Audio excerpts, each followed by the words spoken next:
Aces going deep. Aces moving up. They got a carry, they got a carry. Moving, stumble over here with the Aces. They look right though. They smooth it out on the transition.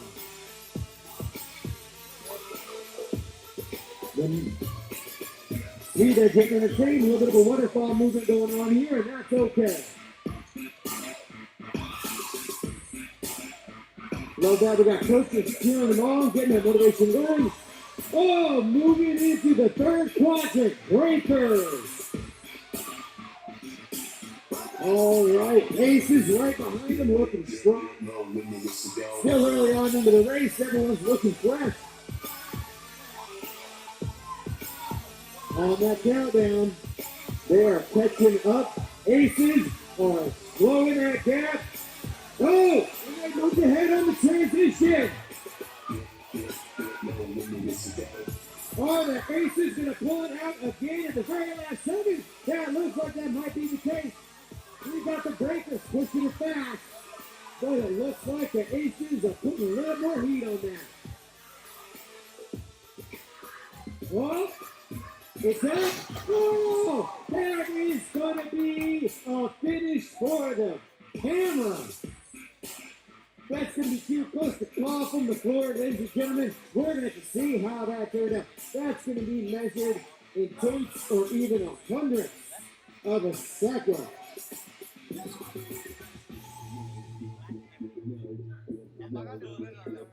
Breakers on the right of your screen there have a blue uniform. It's a great way to be able to distinguish one and the other if you can't see it very clearly.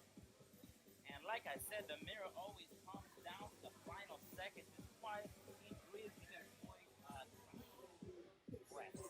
Those are referees specifically tasked. All right, we got about 5.5 minutes till our next race.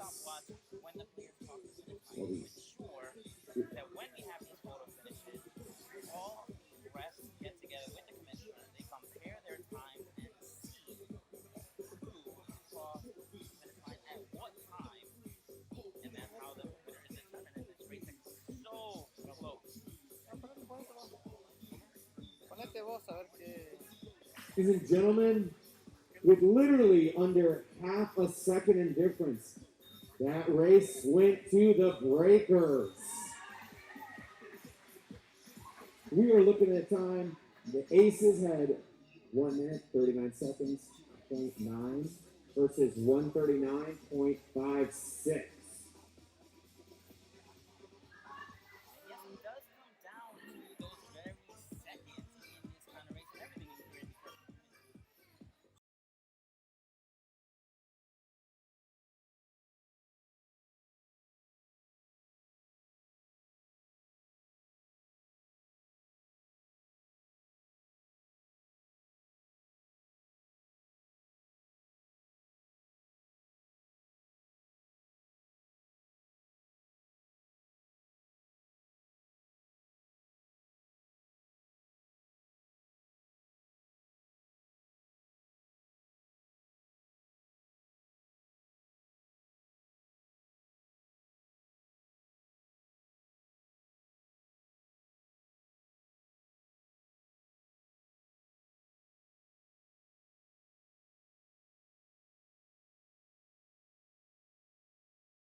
Time as we keep trying to. As of right now, we are on time and we will stay on time. Once again, we got a clean ladder coming up 4 barbells for the gentlemen, 4 barbells for the ladies. Everybody's favorite. It's time to lift some weight. Looking forward to seeing the Orlando Aces player coach Taylor Stallings, who will make all this weight look extremely easy. Don't sleep on the Breakers. The Breakers have a lot of strong players. Should be a great, great race.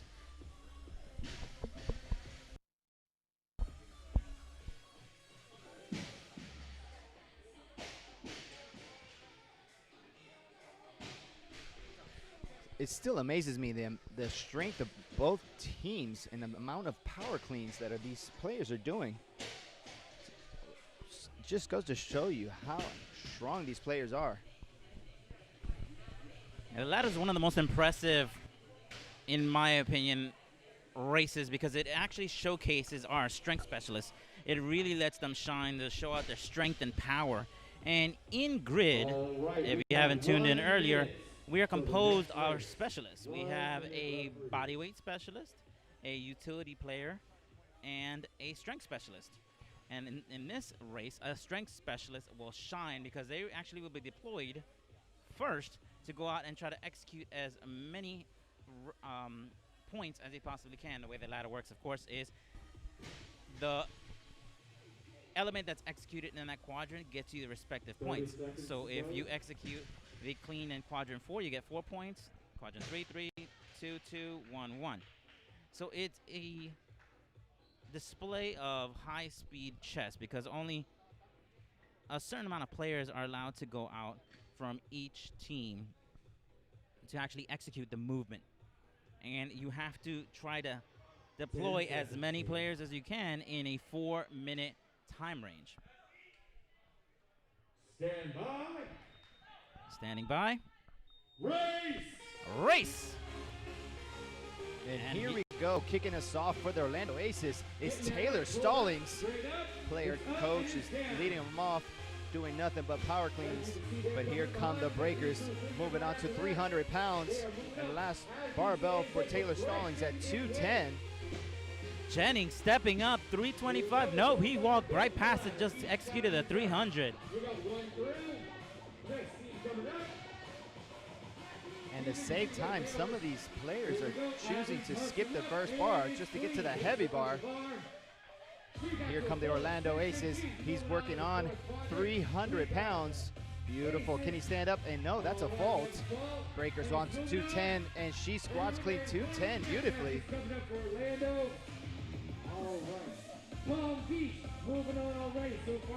Here we go. We have ladies from the Orlando Aces. She's working on 195. Squat cleans 195 beautifully. Can she do 210? No, she chooses to go to the finish line. Next player coming on. Here comes for the Breakers. 325 for the Breakers. Squat clean beautifully. He gets that 325. And here comes one of the Orlando Aces' new powerhouses. He hits 300 power clean like nothing. Let's see if he can power clean 325. Alex from Orlando Aces squat cleans. Can he stand it up? Yes. Fight for it, and he got it. 325 for Orlando. And here we go. Breakers moving up weight. He's got the first one up easily as he could. Second one up. And here comes both teams. Here comes the Orlando Aces. And she is still power cleaning at 195, and she's moving on from Orlando Aces for 210 pounds. Here comes one of the powerhouses from the Breakers. Chooses to skip that bar. And Orlando Aces, female, gets 210. Breakers are still looking clean. And we still have some power cleans on the 195, and here come the Breakers. Going for 215. I'm sorry, 210. Laura Gonzalez and misses that in quadrant number 4 for the Breakers as the Aces are knocking out that 300 pounds. Here comes the Aces stepping up, 325.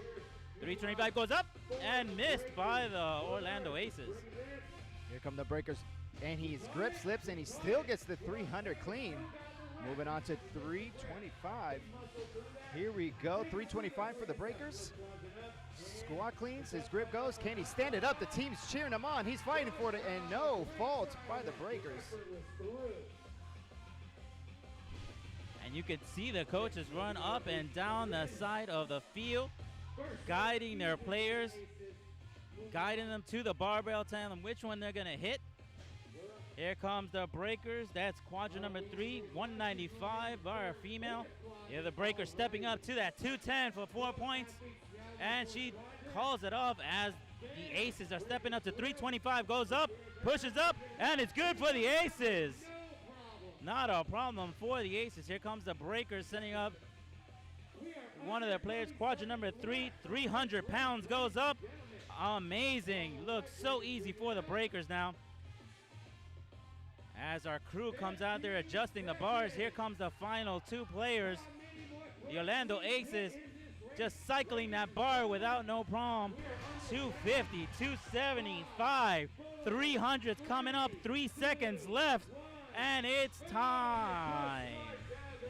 What an exciting clean ladder by both teams. A lot of weight was moved within those 4 minutes. I'm going to let our refs tally up all the lifts, get you guys squared away. Current score, the Orlando Aces 3, Breakers 3. We got a tie game. It's an exciting match. And for those of you just tuning in, trying to figure out why didn't the teams win 2 points, well, the mirror, the way it's designed, is whatever whatever element is executed in that quadrant, you get the points for that lift. And we then sit down and tally up all the points. Whoever gets the most points wins the race and then wins the points for that race. It's one of more unique races that you don't have a clear winner at the very end, but it's a great one to really cheer on, especially when you're in quadrant number 4 and you see the men and women just executing these incredible amount of weights.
Unbrokenshop.com. Gear to work out better.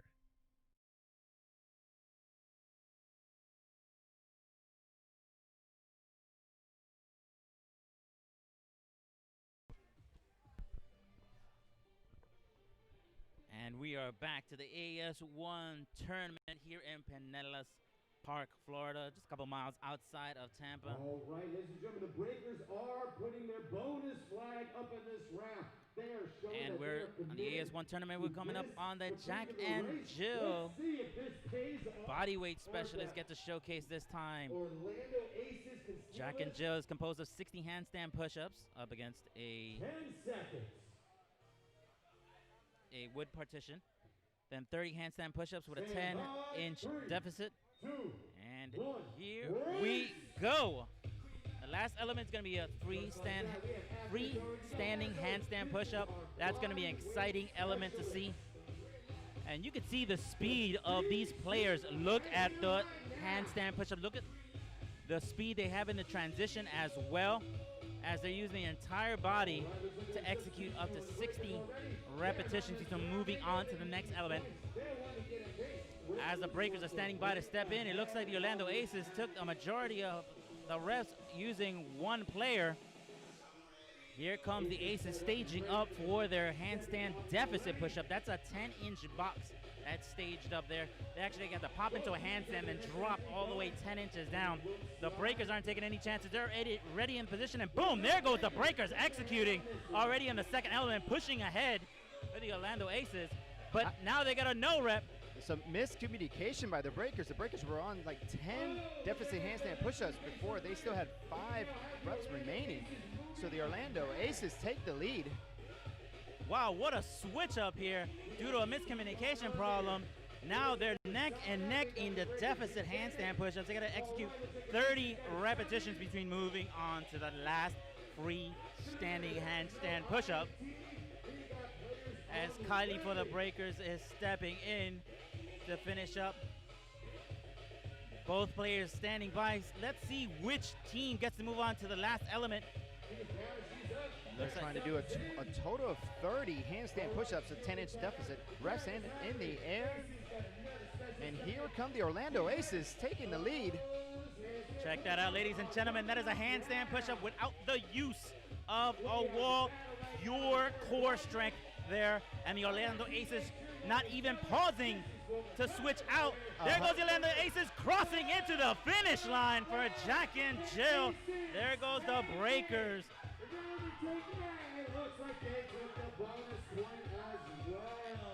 And we're trying to find out who threw the bonus flag. I believe it was the Breakers that threw the bonus flag.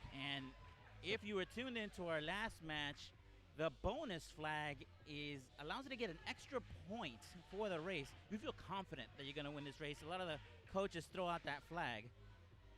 We got some miscommunication over here. We got the coaches from the Breakers coming out and asking some questions to the head judge. I know there was some miscommunication between the player that was doing his deficit handstand push-ups versus the one that was still doing the handstand push-ups. I believe they still had 5 reps remaining. Looks like the Aces took the ladder, 67 to 63. And they're just notified that the Orlando Aces took the clean ladder. Definitely pulled ahead with our total score now being 8 for the Aces and 5 for the Breakers. Current score, the Breakers 5. The Orlando Aces 8. 8-5 Orlando. Still some communication here with the head judges and coaches, getting some clarification with the commissioner, making sure everything is squared away, everyone's on the same page before we move on to the next race. And this is the great thing about the Florida Grid League is we have the ability for coaches and players to come in and say and challenge a ref's call. And a lot of the time, since we have a lot of cameras filming at the same time, we're able to do some video playback. But in the end, it's up to the commissioner, the Wiswall, to come out and actually make a ruling based on what he sees, based on the information he's gotten from his refs on was it a good call, was it a bad call, and if he needed a rerun of the race. And it's funny you say that because the last match with the Southwest Florida Sharks, we had to go back to the video for the thruster, for the mirror. One of the players for the Shark stood up from the squat on the thruster and paused and did not go all the way up, so that was a fault. So that was the reason they did not win that race. So we went back to the video and got clarification.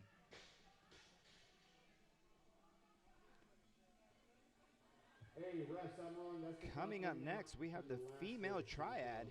Female triad, 3 females, 5-minute cap, 12 overhead squats at 100 pounds, 20 toes to bar, 10 dumbbell pistols, 30-pound dumbbells, 5 muscle-ups, and one of the new elements, that worm, three players lunges the length of the grid. First couple matches, the worm was the indicator for this race. It's not standing up all the way on your lunges. Some good communication needed for these players to make it the length of the grid without getting a fault. Should be a great race. And if anyone is interested in purchasing any of those worms for sale, they're on sale. But you got to pick them up here in Tampa at CompeteForceUSA.com. That's COMPETE ForceUSA.com. It's a great tool to have in your arsenal for your training regimen, for if you're any functional fitness, or if you're training for the grid matches. It's one of our favorite new toys to bring into our races as we are getting ready here to move forward and go on to the triad. Now, the triad is a great display on how teamwork works in gender format. We're going to have all the female players in 3 stations all going at the same time, but they must switch together to be able to move on to the next quadrant. So this is going to be a great display of substitutions of players coming in and out and helping each other complete the repetitions. As we saw in the last couple matches, the ring muscle-ups was one of the elements that really changed the pace of this race. So let's see which team's female is the strongest and can get the ring muscle-ups. They're going to be doing a total of 5 ring muscle-ups. And again, for our viewing audience, the breakers are on the right of your screen in the blue, and the Orlando Aces are in the black and orange on the left of the screen.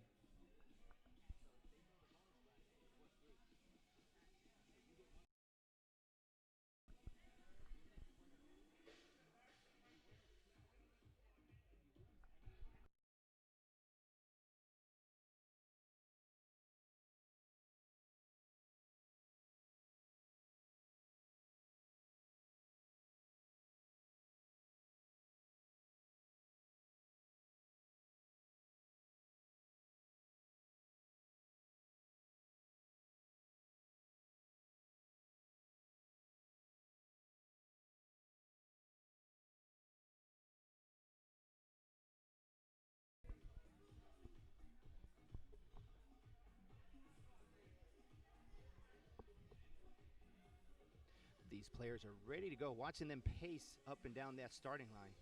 They're just hungry. They just want to work. They want to lift. That adrenaline is pumping. They are ready to go. Orlando Aces 8. South Beach. I'm sorry. Breakers 5. We have 3 races remaining. Female triad followed by the male triad. And then last but not least, our sprint relay.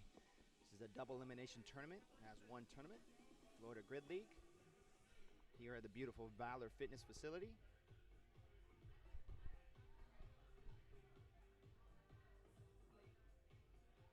All right, 1 minute. This time 1 minute on the clock. 1 minute to the next competition. 1 minute on the clock, and here we go. Here comes our refs.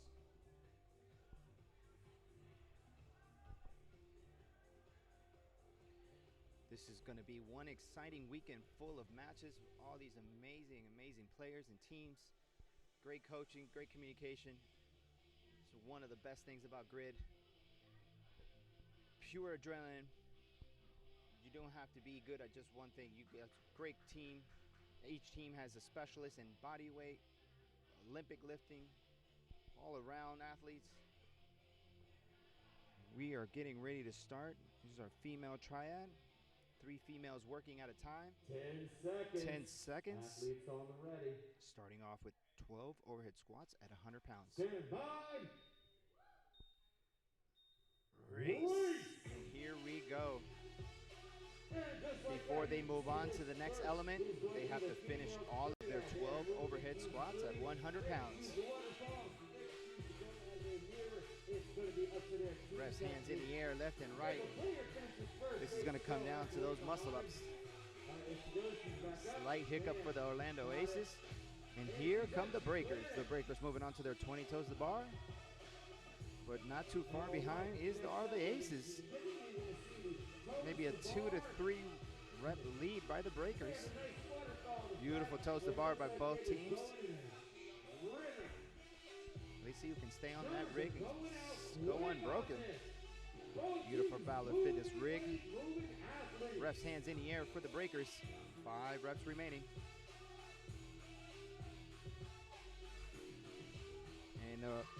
And the Breakers are ready for their pistols, their dumbbell pistols. They're doing 10 dumbbell pistols. Those dumbbells are 30 pounds.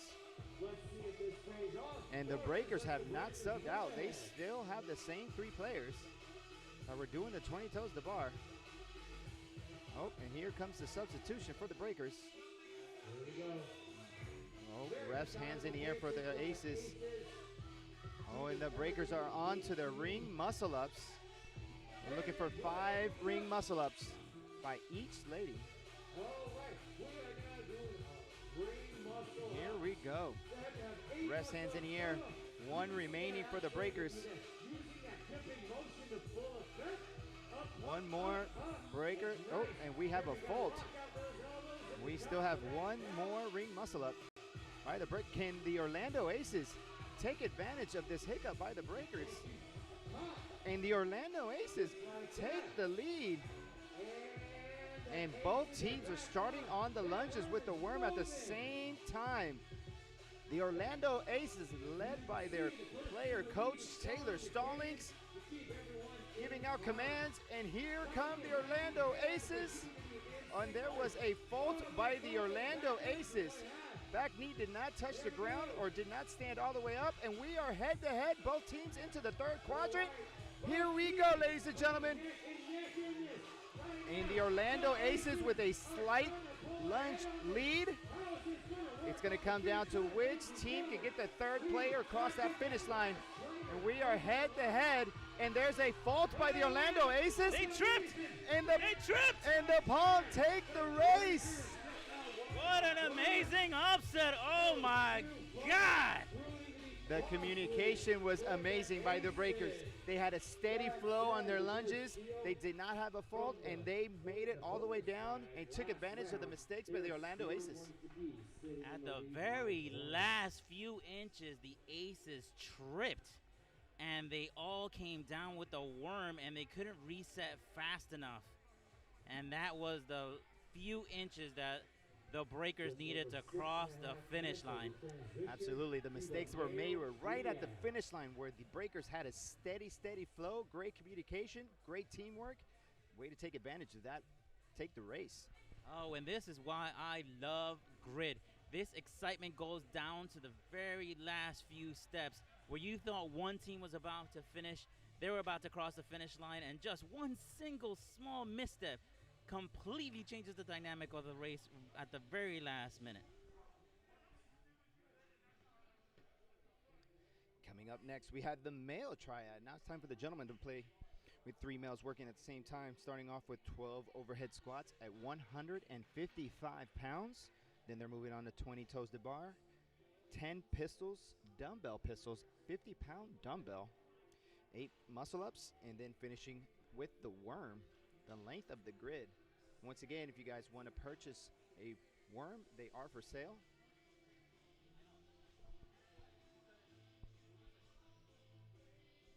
Current score, the Breakers 7, the Orlando Aces 9. We have a close race, 9-7. Orlando is taking the lead. With 2 races remaining, this is anyone's game. Can the gentleman from the Breakers take advantage and try to pull in 1 point? As previously mentioned, this as one tournament is double elimination. So anyone, just because they lose a match doesn't mean they are out of it. Double elimination. All right, we have 5 minutes till the next race begins. The male triad will be showing what they We got have 5 minutes on the clock until we start our gentlemen doing the male triad. previous race. And as we set up for the male triads, let me talk a little bit about the history about the league. If many of you do not know, this is an organization owned by a brother and sister owner and operators. And currently, right now, we have one of the brothers, Mather Wiswall, on the field as commissioner, and the other one is remotely doing just an amazing job at operations from a remote location. Now, this started as a single event back in 2016, and it grew to hundreds of players from around the world with a global audience. I mean, we had so many phenomenal views. One of my favorite ones is Paula Leahy's from the Miami Freaks showing up the speed of her muscle ups, and I think it got like 1 million views on YouTube. So the first season that we were in 2017, we had 6 teams. So if you think starting a league in a brand new sport is easy, of course it isn't. But the sport of grid needs to be known, and that's why everybody gets behind it so passionately. This is why, many of the players that you see have gone through difficult times to rally around this event. They're first responders, they're frontline workers that couldn't come today because of work, because many of them are actually working on the front lines, helping out, patients that have COVID, and players having to quarantine to great measures just to be here. And we're taking so many precautions right now that, as you can see, everybody is wearing masks. We have sanitation stations everywhere. We have no audiences, so it's only staff personnel. It's me and Jonathan on the mic up here, and we're even having to wear masks. So the potential of missing the holidays with their families just to be here is just an amazing act by these players. And team and players love this sport, and it really does show. Absolutely. Even the people who are coming in, I believe each team was allowed 20 family members to come with them, and everyone wearing their masks, socially distanced, more than 6 feet apart. Valor Fitness did a great job at spreading out all the chairs, making sure no one's too close to each other. All around team effort here. And current score, the Orlando Aces 9, the Breakers 7. With 2 races remaining, we have the male triad, and then the last but not least sprint relay. This is anybody's match.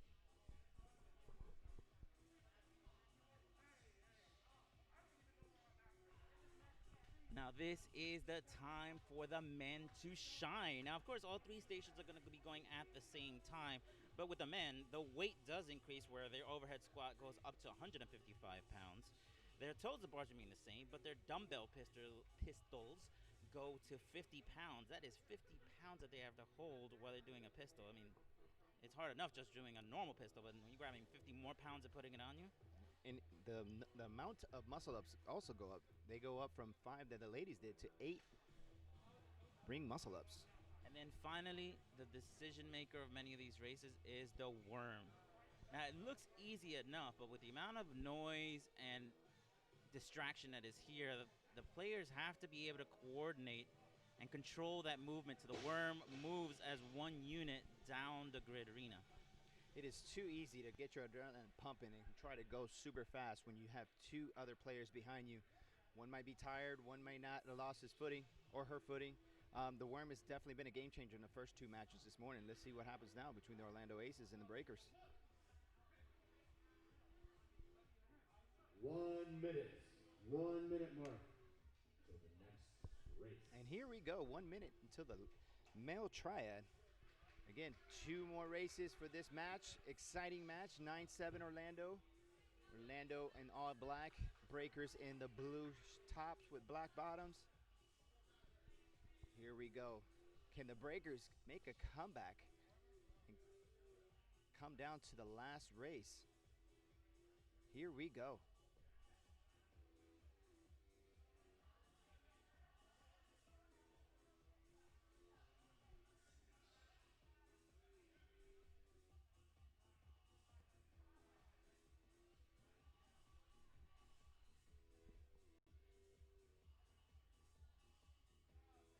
Seconds.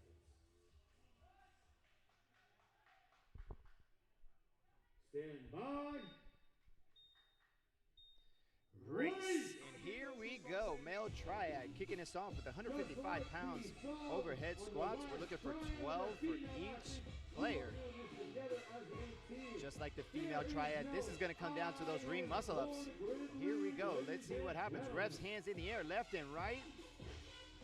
Gentlemen are moving, and the Breakers with a slight lead, working on their 20 toes to bar. We are up. They now goes to the bar. As you can see, almost immediately, both teams entering a waterfall. But the dumbbell pistols is going to be the game changer. Here we go. The breakers with a slight lead for the 20 toes the bar. Ref's hand in the air for the breakers.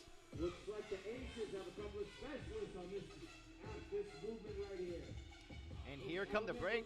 The breakers are moving on to their dumbbell pistols. 50-pound dumbbell for each team. And here come the Orlando Aces working on their dumbbell pistols. Oh, and I see a handful of faults for the breakers. Let's see if the Orlando Aces can take advantage of the faults by the breakers. And that's 3 straight faults by the breakers on the pistols, not standing up all the way. And here we go. The breakers are on to their muscle ups. And so are the Orlando Aces. I see a handful of faults by the breakers. Not locking up the arms at the top of the ring muscle ups. This is going to come down to that worm. Let's see who can take advantage. Ref's hands in the air, left and right. We are head to head, ladies and gentlemen. And a fault by the breakers on the ring muscle ups. And here comes Orlando's with a slight lead. And Orlando has finished their ring muscle ups. And they're on starting their worm lunges. Let's see if that communication pays off by Orlando. One more ring muscle up by the breakers. As expected, the ring muscle ups was the indicator. And Aces are onto the second quadrant on their lunges. Let's see if the breakers can come back. They have a lot. Wow, the breakers have great rhythm on that worm, and they're making up speed tremendously. Here come the breakers, ladies and gentlemen. And both teams are on the third quadrant. The breakers have a little bit more, but momentum. This is going to come down to the very last player. Stopwatches are ready. Here we go, ladies and gentlemen.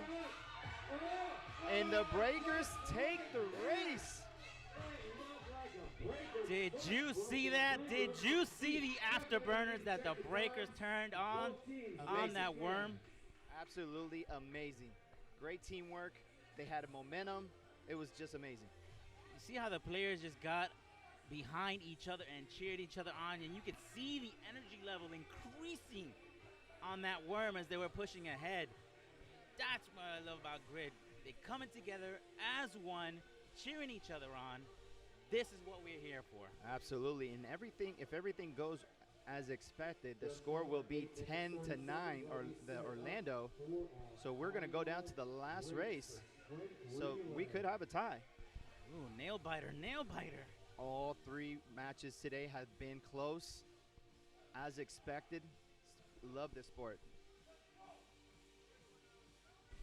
And coming up next is our last race of this particular match.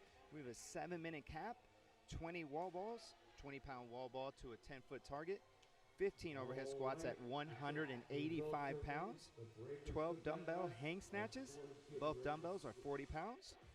Handstand walks the length of the grid, 6 deck to pullovers. I love how Grid finds a way to make burpees suck a little bit more. I love that. So they have to go into a burpee and then do a backflip over the bar. It's the 6 deck to pullovers, then 3 burpee backflips, 9 burpees to a 9-foot 9-inch ring, and then 5 clean and jerks at 225. The first couple matches, that burpee to the 9-foot 9-inch target has been the difference in both matches. They should call that element the equalizer. That thing has brought down some of the best players I've seen in the league. Absolutely. And you look at it and you're like, yeah, I can't jump and touch a ring. Nice, that's nothing. Nope. And then a player gets stuck on there, and they do it over and over and over. And you're like, oh my God, what's happening? So this element in its simplicity is very, very challenging.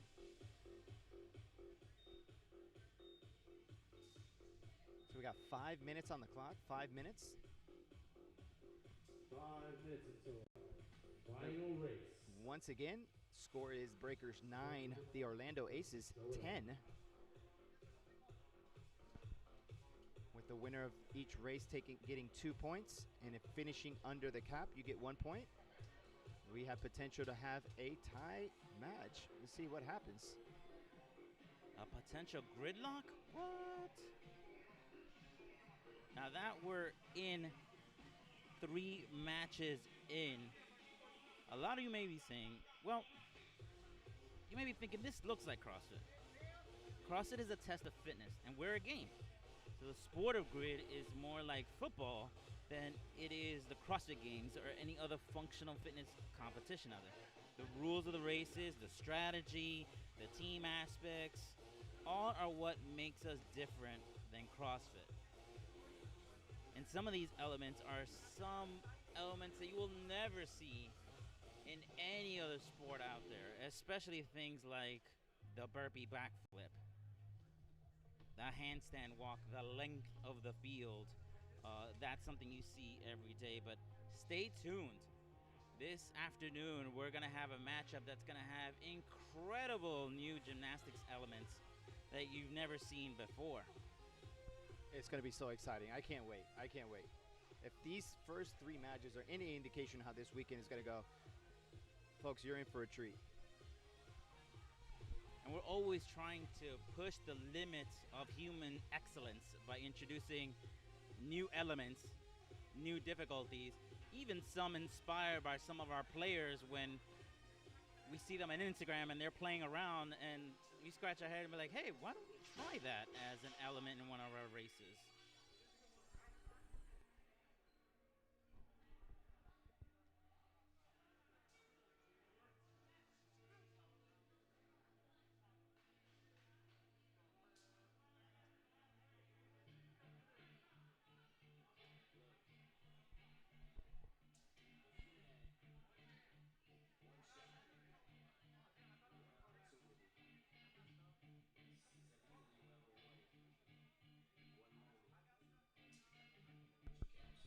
Now, each of our races have an attached code word that we go off of to give a name to the matches. The matches themselves. We have a code word. This particular match that you're currently viewing, that you've viewed now for the 3rd time with different teams, is called Kilimanjaro.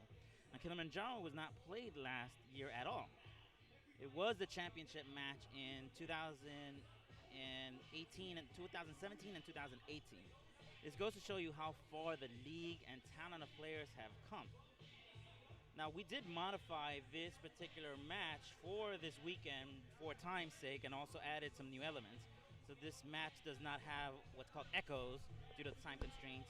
And we added in the worm in the triads for the first time. So it'll be interesting how the teams have been handling the worm so far and how it's been a really challenging element for them. And the deck to pullovers in the sprint that you're about to see in the sprint relay is going to be seen for the first time in this matchup. We've already seen them in the past 2 matches with the Miami Freaks and the Sharks and the Palms. Now, the only teams that have played this format are the Fort Lauderdale Lions and the Tampa Bay Brigade. It's funny you mentioned those teams. They are the next 2 teams. That's our next matchup. That is a very, very exciting matchup to see. Those 2 teams have excellent, excellent players.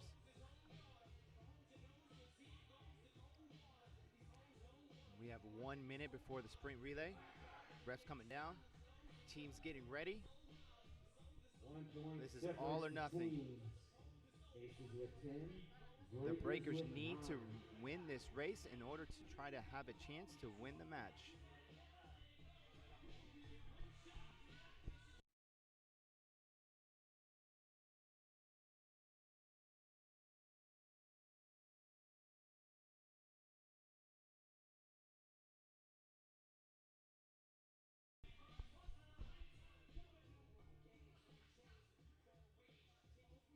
Stand by.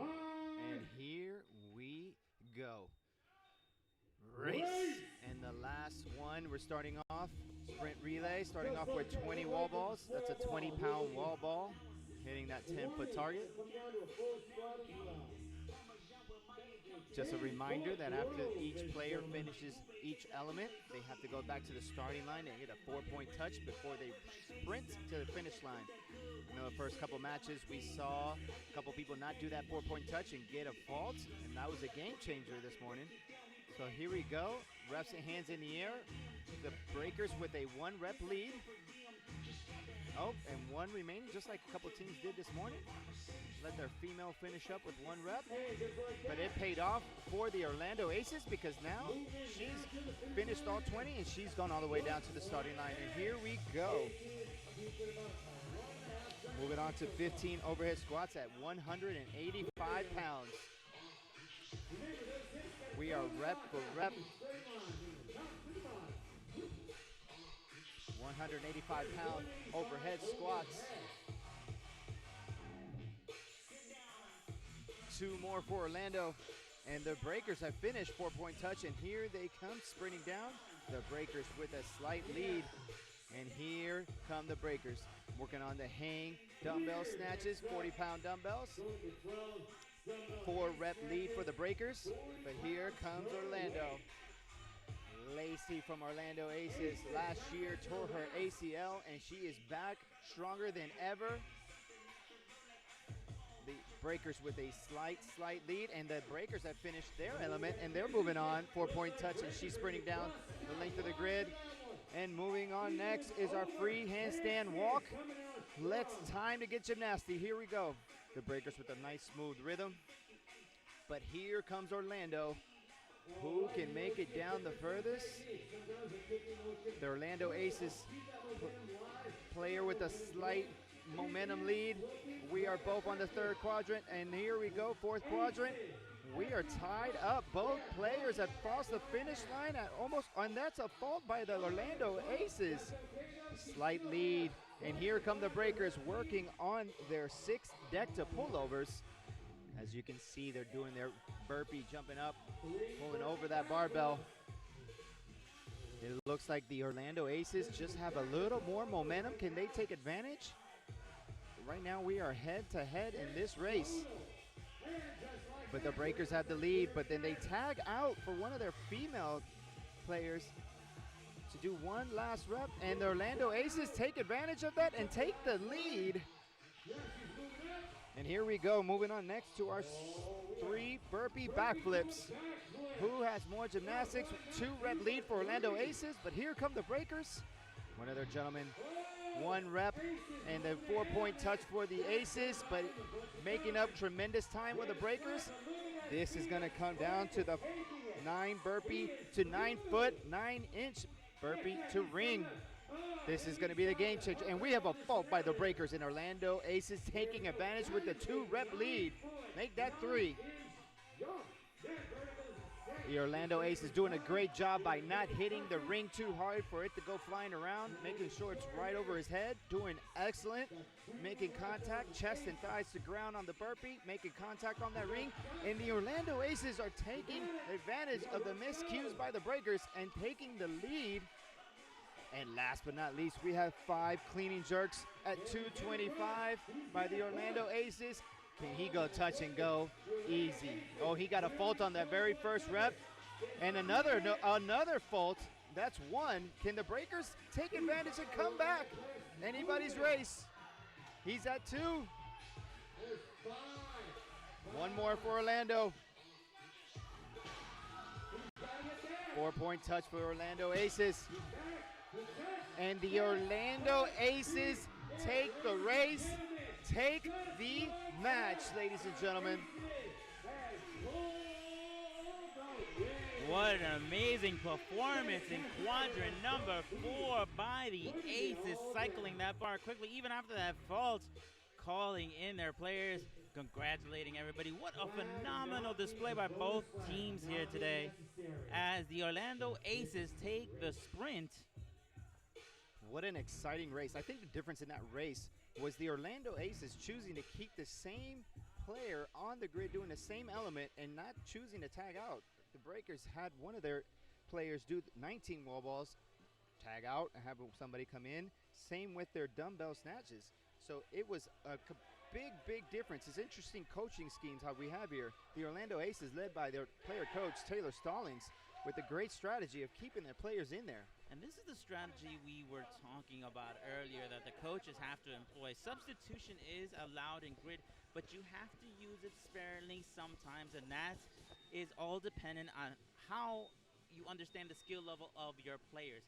Can that player execute that movement without being replaced? Because when you substitute, it does chew into your time, as you now saw in this race. Those substitutions did cost the Breakers the crucial seconds that they needed to get into quadrant number 4, finish that movement, and cross into the finish line.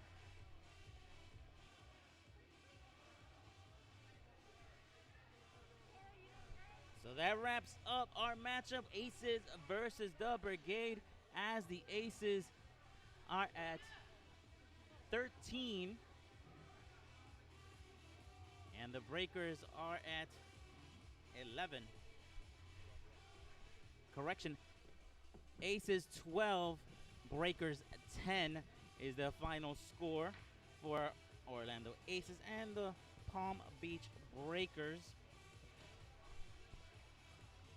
Up next, we're going to be moving on to our on-field correspondent, Bree, interviewing in Taylor, quadrant number 4. congratulations on that first win. Now, tell me, where would you rank your team right now based on the performance you just saw in that last match? Oh, man. Ranking out of 10, I would say we're probably about 6 or 7. We were definitely sloppy in a lot of areas. We got to clean up some things. We have a lot of new guys that are out here racing for the first time, so we had to get the jitters out. But I love the fight. As far as fight, I rank us a 9 and 10. So we're able to adapt quickly, so I'm excited to clean things up. Now, these races go down to the last second sometimes. So how important is it to have that endurance to push through your last few reps? Oh, you have to. At that point, it just comes down to mental and who wants it the most. Because each team, we all have the capability of doing it, so it all comes down to heart and who wants it the most. Now, I see you playing so many roles. You're coach, you're out on the floor, you're doing all sorts of things. How hard is it to balance all those different roles on this team? Very hard, but I've been very blessed this year to have 2 very supportive coaches and managers on the sidelines to help me run it so I can keep my head focused on here. So it helped me out a lot this year.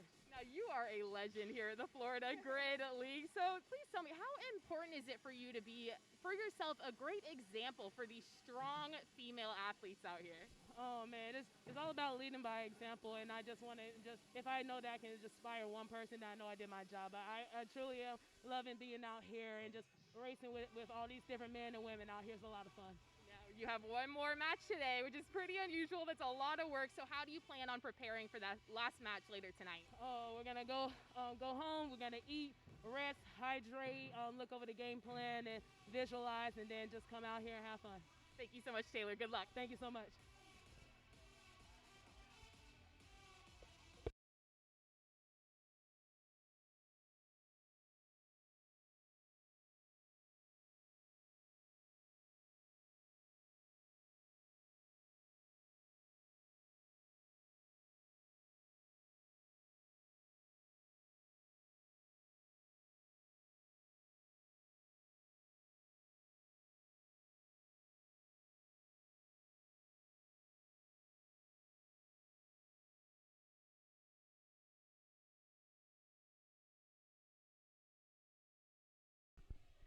Stay tuned. Our next match here at 1:15 p.m.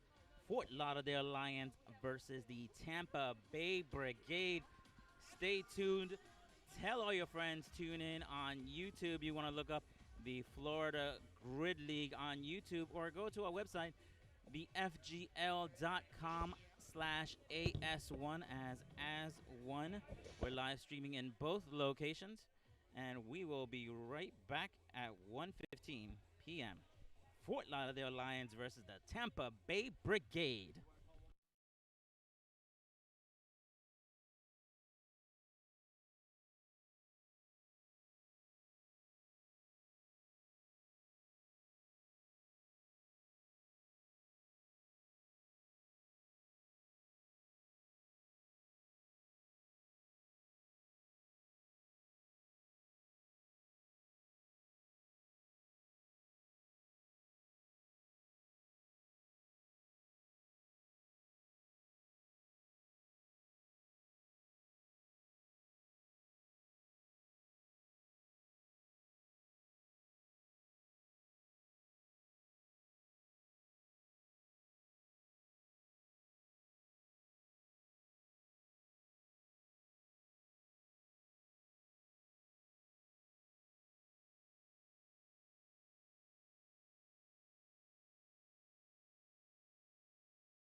unbrokenshop.com.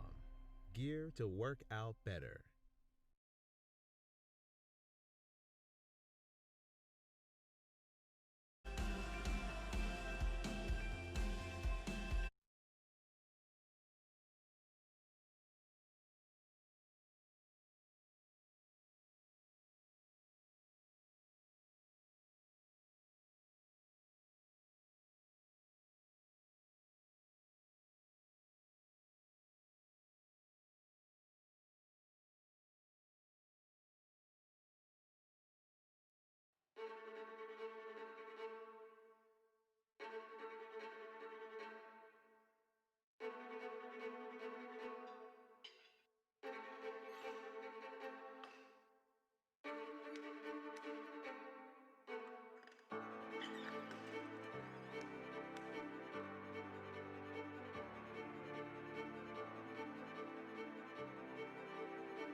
We didn't invent this gear. We just perfected it. Unbrokenshop.com. Gear to work out better.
Welcome back, ladies and gentlemen, to the As One tournament for our matchup, Fort Lauderdale Lions versus the Tampa Bay Brigade.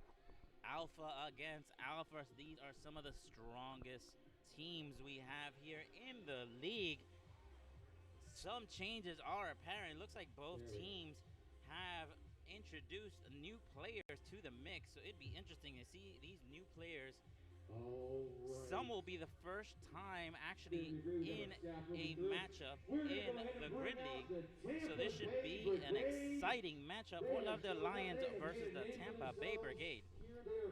Yeah, Tampa Bay lost a couple strong females, to include the Palms head coach, Braley. A couple other females, but they added a Kelly and Ann married couple here, two strong players, two previous champions going head to head. This is going to be an exciting match. Here come the Fort Lauderdale Lions making their way on the grid. He's got some moves up front. I got to tell you, they look pretty all right.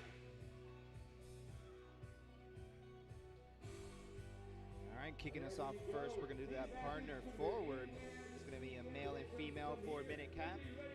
Rep scheme is going to be 5-4-3-2 rep scheme. Starting us off with snatches and box jump overs. Male weight's going to be 135. First quadrant, second quadrant is 165, third quadrant is 185, and finishing us with 2 reps at 205. Ladies are 95, 105, 115, and 125. So once again, 5 snatches for each player. Then they go on to box jump overs, moving their way down the grid. 5-4-3-2 rep scheme. Should be an exciting matchup. The Fort Lauderdale Lions were the 2018 champions. Now, technically, they're here to represent their championship here, but since our seasons were a bit off, this tournament should be a great way to be able to see what players they brought onto the team.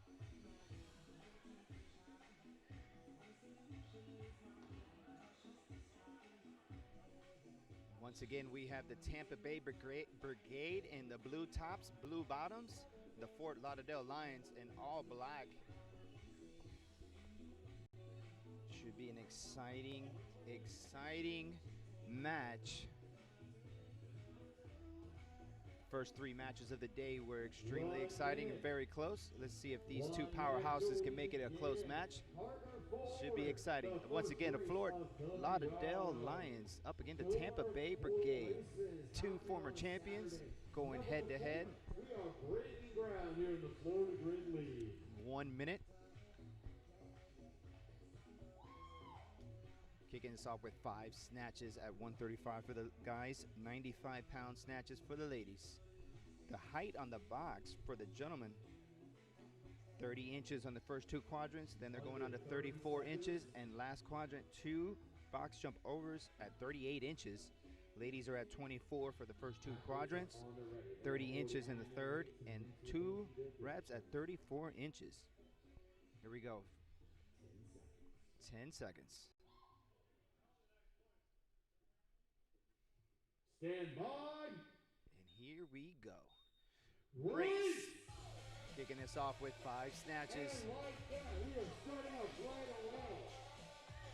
5 snatches at 135, then they tag out, then here come the ladies at 95 pounds, 5 snatches, close race, rep for rep, Lions Brigade. Once again, the Brigade are the ones with the blue tops, black bottoms. The Lions are the ones in all black. And the Brigade with a slight rep lead. Here come the ladies working on their box jump overs. Slight 2 rep lead for the Brigade. And here come the Brigade working on their second quadrant. Gentlemen are working at 165 snatches. We're going for 4 reps. And here come the ladies from the Brigade with a 1 rep lead. Here we go, as all of the matches this morning come down to box jump overs, especially at the last quadrant when it comes to 34 inches. here come the ladies, and we are tied. The Lions have made up a lot of room. We're looking for the tag out. And here we go. Both teams going to tag out. Here comes Jess and Drew, powerhouses from the Brigade, working at 185 snatches, touch and go from both teams. The Lions touch and go. We are rep for rep, ladies and gentlemen. Here come the ladies starting off their snatches. They're going at 115 touch and go. Jess Craisman from the Brigade, and both teams onto their 34-inch box jump overs. And here come the ladies. Oh, and we have a fault from the Brigade, early mistake. And the Lions, can they capitalize? And they do. They're on to their last snatches at 205 for the gentlemen. We're working for 2. And here come the ladies from the Lions working on her 2 snatches at 125. And the Lions are working on their box jump overs. That's 38 inches for the guys. And here come the ladies from the Lions. Last 2. And the Lions take the race. The Lions take the first race, and the Brigade finish well under the cap. Early lead for the Fort Lauderdale Lions. After the first race, 2 for the Fort Lauderdale Lions, 1 for the Brigade. That was an exciting matchup from the Fort Lauderdale Lions. And I spy the coach for the Fort Lauderdale Lions with a uniform on. I'm not sure if she's suiting up as a player coach today, but she is definitely on the sidelines with uniform on. And so is the other owner, Courtney, is also guiding their players for this matchup. Our next matchup is going to be the mirror. 40 thrusters, men at 195 pounds, women at 120 pounds. 2 barbells, going to be 10 repetitions in each quadrant. Both genders must finish each of the 10 reps before moving on to the next quadrant. This matchup requires a lot of team coordination and communication between the players to be able to move the bar quickly, come together, and move the bar as one unit to the following quadrant. Now, one of the rules is you drop the bar and it resets, meaning that you have to take the entire bar and go back to the start line. Both of these teams are very, very good at this race. The winner gets 2 points. The second place team gets 1 point. And on your camera views, the Lions are on the left with the black and turquoise, and on the right is the Tampa Bay Brigade. Fort Lauderdale Lions 2, Tampa Bay Brigade 1. All right, 5 minutes on the clock.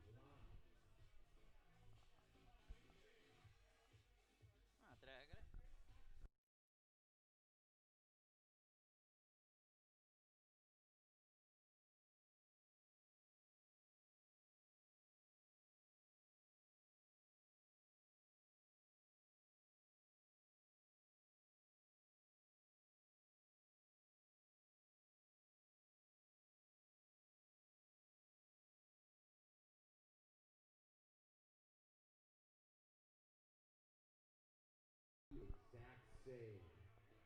Start off with thrusters, followed by 2 barbells. That's 10 reps in each quadrant. Both finish 10 reps before moving on. I want to welcome all our new viewers to the As One tournament.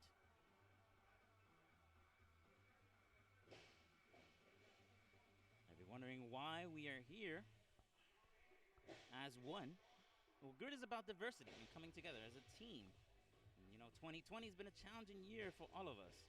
So this tournament is a chance to rally, compete, and finish 2020 strong. We want to bring our league together, our sport, our society together as one. And the As One tournament consists of both new and existing teams that will compete over the course of new days in a double elimination style tournament. The winners not only will be crowned as 2020 As One champions, but also win cash prizes. And many of these teams, due to circumstances, have had to brought in brand new players. So some players on the field right now have never performed a grid movement or even been part of a grid team. 3 minutes. As one tournament will be the first of its kinds on different levels. First and foremost, teams typically never play matches on consecutive days. Grid is different from other fitness competitions. It's asking a lot of the athletes or the players as they typically compete in 11 races during a single match. Now, these players during the AS1 tournament work in teams and will be required to compete in 2 matches in a single day. The league will make adjustments, of course, to the roster and the match formats to accommodate the tightened timeline and to keep the workloads manageable.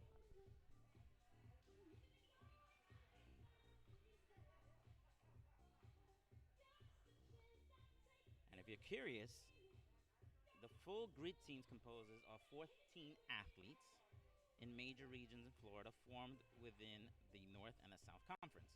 Now there's 8 teams: Miami Freaks, Tampa Bay Brigade, Southwest Florida Sharks, Orlando Aces, Fort Lauderdale Lions, Palm Beach Breakers, the Gainesville Wild, and the South Beach Palms, which is a brand new team to the Florida grid. 2 minutes before the start of Mirror. The Mirror is going to be 40 thrusters, like I said, 195 pounds for the men, 120 for the women. These 2 barbells are going to be moving very, very fast and moving down the grid because it's only a 3-minute race. So a lot can happen in those 3 minutes. You want to keep an eye on who crosses the finish line first.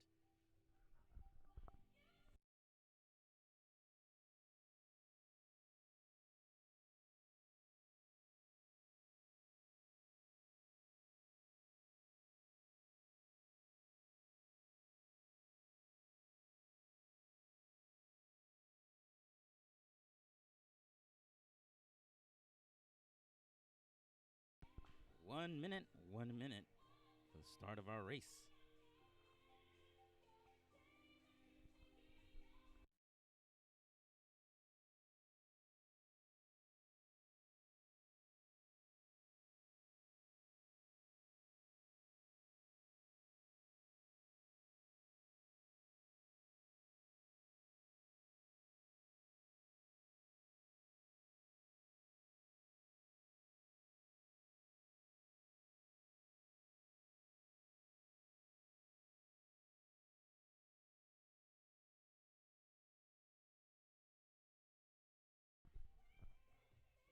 Another fun fact, this matchup, the Kilimanjaro, which is one of our code names for the matchup, the only teams that have played this format are the Fort Lauderdale Lions and the Brigade. So they have some experience in this race.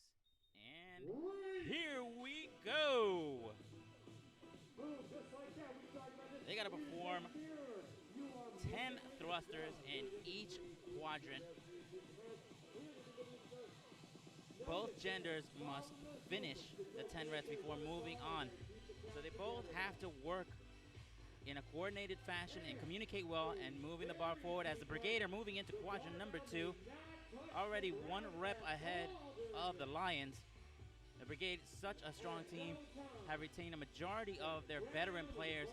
So they move very smooth, very quickly, and communicate very well. 2 more reps for the Lions as the Brigade are already moving into quadrant number 3. As the Brigade are staging up in quadrant number 3, they're already 2 reps in ahead of the Lions as the Lions are switching up. Barbells in motion in quadrant number 3. It looks like the Brigade is down to the last 4 reps as the Lions are trying to make up some ground here in quadrant number 3. As the coach calls out the Brigade moving to quadrant number 4. So does the Fort Lauderdale Lions right behind them. They're picking up speed. This is the shootout here in quadrant number 4. Lions versus the Brigade. 5 reps left for the Brigade. 4 reps left for the Lions. 3 reps for the Brigade. 3 reps for the Lions. It's a shootout here in quadrant number 4. Who will cross the finish line? Brigade crosses into the finish line seconds behind the Lions. What an amazing race. We still have a minute left for our next.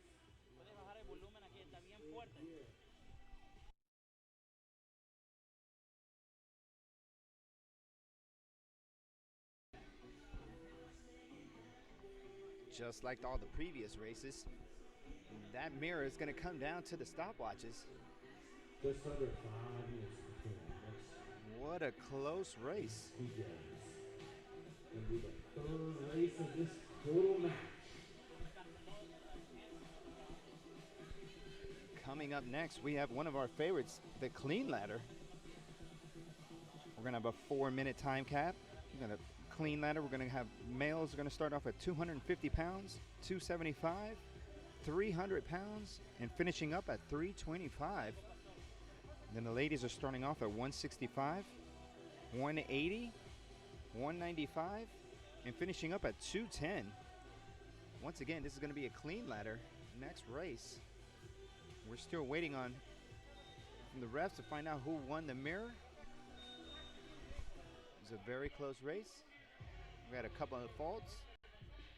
Arms weren't locked out. Once all the refs get together, we'll let you guys know who won that last race.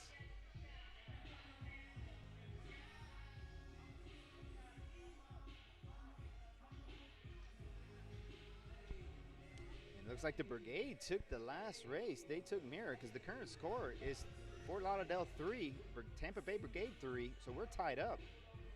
Just like all the previous matches, we have some exciting races for you guys today. Coming up next, as previously mentioned, is the clean ladder. Within 4 minutes, going to see how much weight we can lift. Not sure what I'm more impressed with, the gentleman cleaning 300 and 325 or the ladies power cleaning 195 or 210. Some exciting races for you guys today. Once again, this AS1 tournament is double elimination. We've had 3 matches already. This is our 4th.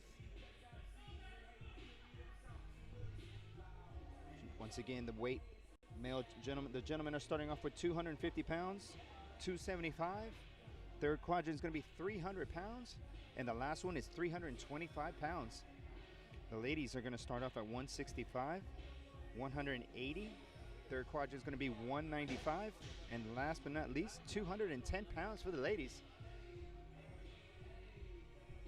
Should be a fun one. After this, we're going to kick us off with some gymnastics. So we're going to do a little clean ladder. Then after that, we'll do some Jack and Jill with some gymnastics, some handstand push-ups. Some handstand push-ups, some handstand deficit, 10-inch deficit push-ups. And then last but not least, 10 freestanding handstand push-ups.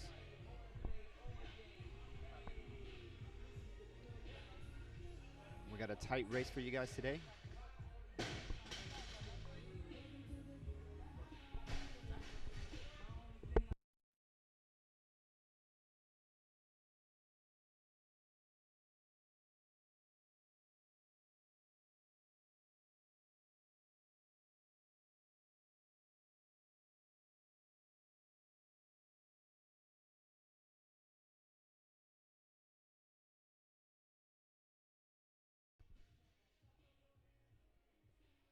And the ladder is a great race to be able to see the strength specialists really come out and show what they have in store, what their skill set, what the tool house they have.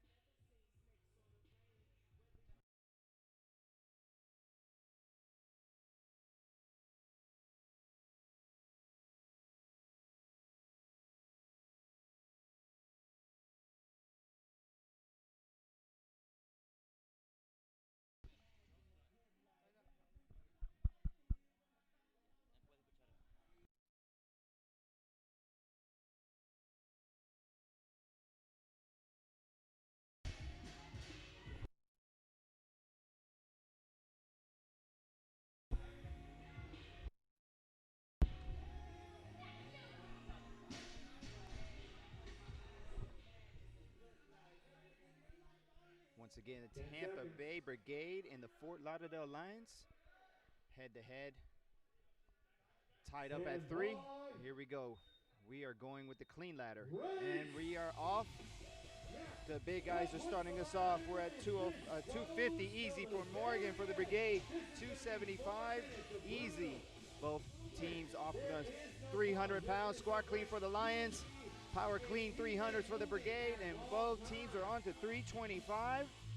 Squat clean for the Lions, squat clean for the Brigade, and we got a fault from both teams. Here we go. Here come the ladies. Starting off with 165 power cleans for both ladies. Moving on to 180 pounds power cleans for the Brigade. Squat clean for the Lions. 195 for the Brigade. Still power cleaning 195 for the Brigade. The Lions she's setting up for her 195 squat clean, and she stands it up. Squat clean for the Brigade. 210. And here come the gentlemen for both teams. Starting off, the Brigade choosing to start at 250. The Lions started off at 275, right to 300. And here come the Lions working on 325. 325 clean for the Lions, and he stood it up beautifully. The Brigade working on 300. Squat clean. Great, beautiful squat clean. Tampa Bay Brigade working on 325. Goes to the squat clean, and he stands it up. Beautiful squat clean by the Brigade. Here come the lady from the Lions. She's working on her third bar, which is 195 for the Lions, and she gets a fault. But here come the Tampa Bay Brigade. She's working on her third bar, 195 for the Brigade. Power clean by the Brigade. She's walking her way up to 210. Taking her time, tightening her belt. She's ready to go. 210 for the Tampa Bay Brigade. And she squats it. Can she stand up? Yes, she can. Tampa Bay Brigade, 210. But here comes the Lions working on their 325 squat cleans. Beautifully stood up. Oh, here come the big dogs from the Tampa Bay Brigade. I don't see any of these weights being an issue for him. 275 power clean makes it look like my barbell warm-up. 300 pounds for the Brigade. Easy power clean. 325 for the Tampa Bay Brigade. My man power cleaning 325. And here we go.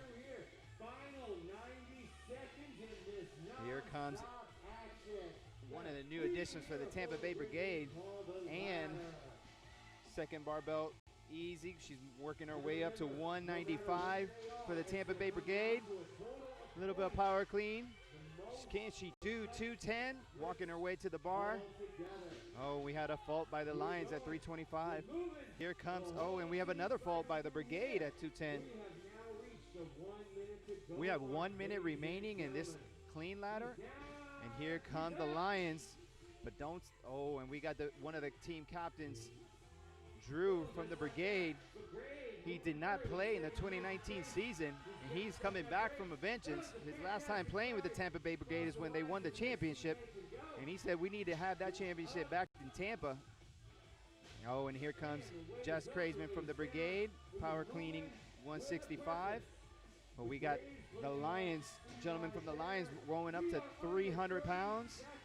300 clean for the Lions. Beautiful squat clean by the Lions. And Jess Graceman from the Brigade trying to get 210. Can she get underneath the bar? And she gets a fault. But here come the ladies from the Lions. 10 seconds. Can we get one more lift by each team? We got another one for the Brigade. 2, 1, and that is it for the clean ladder, ladies and gentlemen. That's going to have to do some math. There was a lot of great lifts, a lot of strong players. 2 strong teams, both male and females. Stay tuned and we'll let you guys know who won that race. We did some weightlifting. Now it's time to do some gymnastic stuff. The next race for you guys is going to be called Jack and Jill, 1 male, 1 female with a 5-minute cap. 60 handstand push-ups, 30 handstand push-ups to a 10-inch deficit, and 10 freestanding handstand push-ups. That's going to be the next race. Stay tuned as we do the calculations on that clean ladder. It was a close race. It's a lot of faults on that last quadrant with those 2 heavy barbells. The last barbell for the gentlemen was 325, and for the ladies, 210. It's heavy weight.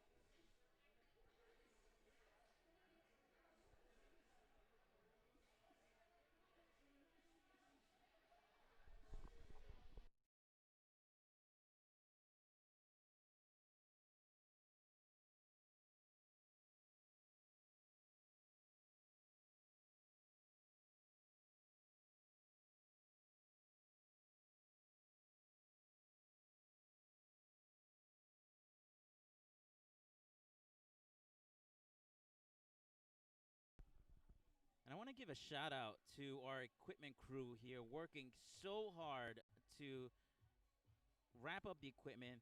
They're doing such an amazing job. I mean, just getting all the equipment staged up. If you don't actually see the behind the scenes here. They actually roll all the weights to the back rooms here, break all the weights down, and get it ready for the next race. And it's just very, very grueling work picking up all that heavy weight. So a shout out to our equipment crew and Kathy out there really helping us run a really efficient and quick turnover of equipment. And one more thing on that last race, the clean ladder. The winner of the ladder gets 2 points unless they beat the other team by 10 or more points. Then they would get 3 points. So that could be a huge difference on this weekend on all the ladders. So we're standing by waiting to see what the tally is for that clean ladder. Stay tuned. And the Fort Lauderdale Lions actually have a secret sauce when it comes to the the ladder. Last couple of ladders I remember, they've always won it. So let's see if they keep that streak consistent and take this ladder. Up next is going to be the Jack and Jill. This is going to be a great race for our body weight specialist.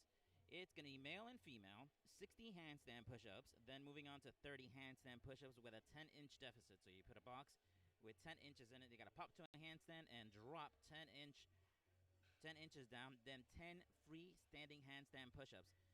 That's a handstand push-ups without the aid of a backing or a box. This should be an exciting thing to see. Keep an eye out on that.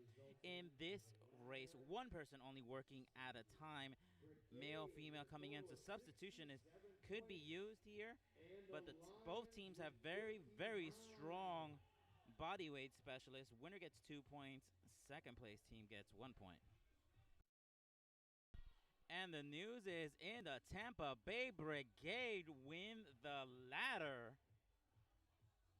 Current score is Tampa Bay Brigade 5, Fort Lauderdale Lions 4.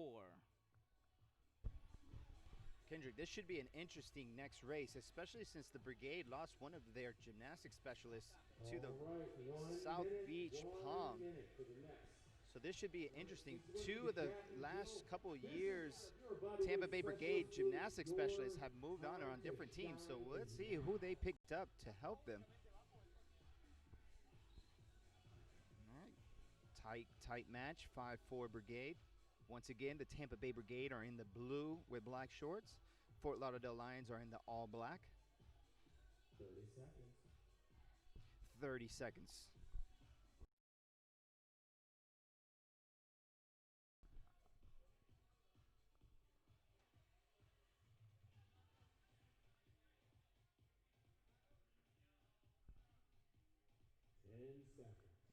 30 seconds for the start of Jack and Jill. We got a 5-minute time cap in this race. Standing by. Race! And here we go.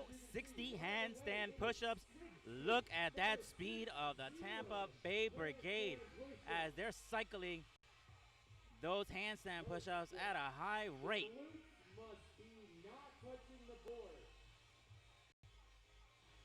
Which will be where they're going to be switching off? Is the player going to be actually completing all the reps? Are they actually going to do 60? It all depends on the strategy that the coach implied beforehand. And there goes the Brigade substituting out their players. And there goes the Lions switching off their players. Oh, what phenomenal speeds that they're displaying. Here goes the Tampa Bay Brigade staging up on the handstand push-ups, getting ready just to move forward, and boom! There goes the Brigade taking off on the handstand push-ups. That is a 10-inch deficit that they have. But look at the Fort Lauderdale Lions speed. That looks like possibly Eric Cardona from my vantage point here. As Arcamonte from the Fort Lauderdale Lions is standing by. The Lions are making up time now here, but the Tampa Bay Brigade is already substituting out a player as Arcamonte steps in. And it looks like they're rep to rep here in the count as the Lions and the Brigade are already bringing in another player standing by to substitute out. There goes the Tampa Bay Brigade substituting out as the coach is calling out the next player. Sophia on grid number 3. That is impressive. Freestanding handstand push-ups. She hasn't stopped. Look at that recovery by Sophia. As a bit of confusion, she has to do one more. And a no rep and a fault. Now she's jammed up on quadrant number 3, but that doesn't stop her as the Tampa Bay Brigade hit the finish line. What a great job by the Brigade. Moving quickly in those handstand push-ups, even getting faulted out on a couple of them. As the Lions come in a couple of seconds beforehand. Great job by the Brigade. That is going to be 2 points for the Tampa Bay Brigade. That's going to bring them up to 7 with the Lions to 5.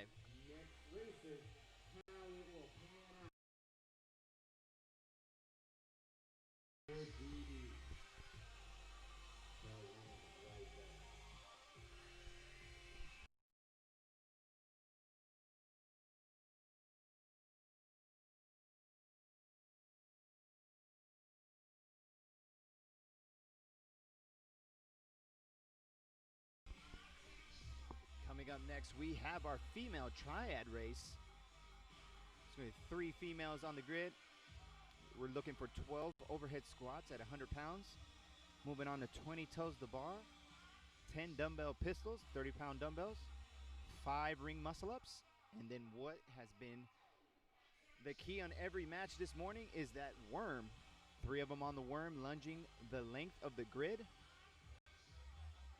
If you've been tuning into the early matches, the worm has been the key to the victory of every team.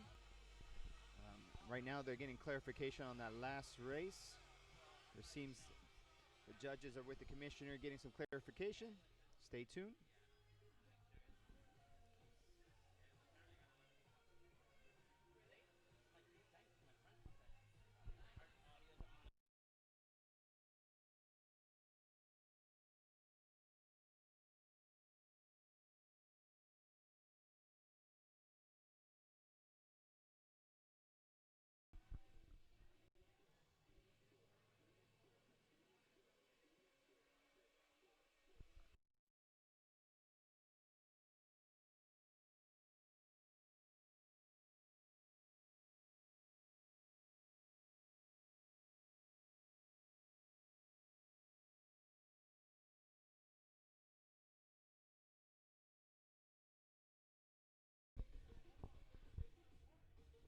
All right, once again, the next race, depending on the outcome of what happened in the last race, there seems to be a little confusion. Fort Lauderdale Lions brought something to the attentions of the refs, getting some clarification.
We didn't invent this gear.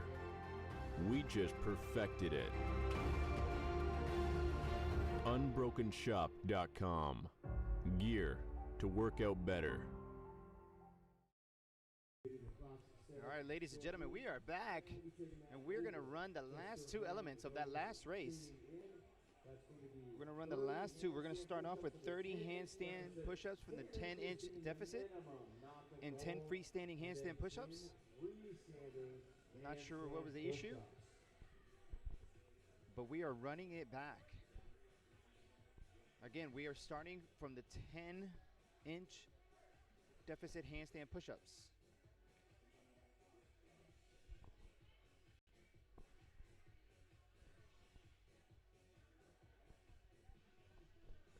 Once again, it's the Tampa Bay Brigade 5, the Fort Lauderdale Lions 4. The Brigade have a 1 point lead.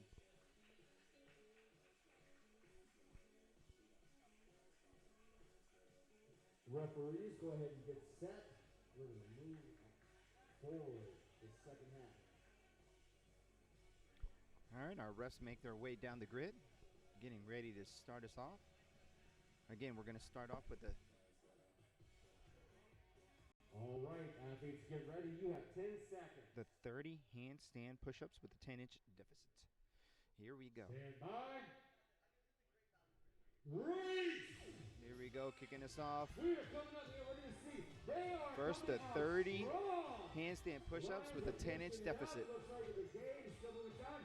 Brigade has some coming in early. Let's see if And the that Fort Lauderdale Brigade Lions have was kept ready to one go. of their strongest gymnasts, Both Braves Eric Cardona. He's on there, ready for their unbroken. Let's see where. And here come the freestanding handstand push-ups. And she's up. And Both ladies have gone unbroken. We have a fault by the Lions. Let's see if the Brigade can capitalize. And Cardona is. let's see how this goes. And the Fort Lauderdale Lions take the race. Pull through on the Lions. There's 2 points. And the Fort Lauderdale Lions take the race.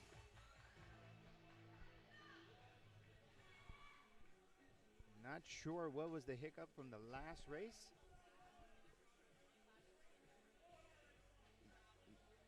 Some intense conversation happening with the Tampa Bay Brigade coach. These are two powerhouse teams, guys. None of these teams like to lose, so they take this very serious. Some amazing races. Coming up next, we have our female triad. 12 overhead squats at 100 pounds. 12 toes to bar, 10 dumbbell pistols, 5 ring muscle-ups. The ring muscle-ups in the previous 3 matches has been the indicator on who's going to win this race. But it's also come down to that worm, the length of the grid, lunging. That first match of the day, we had a couple of teams with the hiccups, either not standing up all the way or they let go of the worm too early. So it all comes down to this. I have a feeling this is going to be a close match. Going to come all the way down to the last race of the day, that sprint relay. 2 powerhouse teams. Keep your eye on the Fort Lauderdale Lions, Tampa Bay Brigade. You're going to see them a lot this weekend.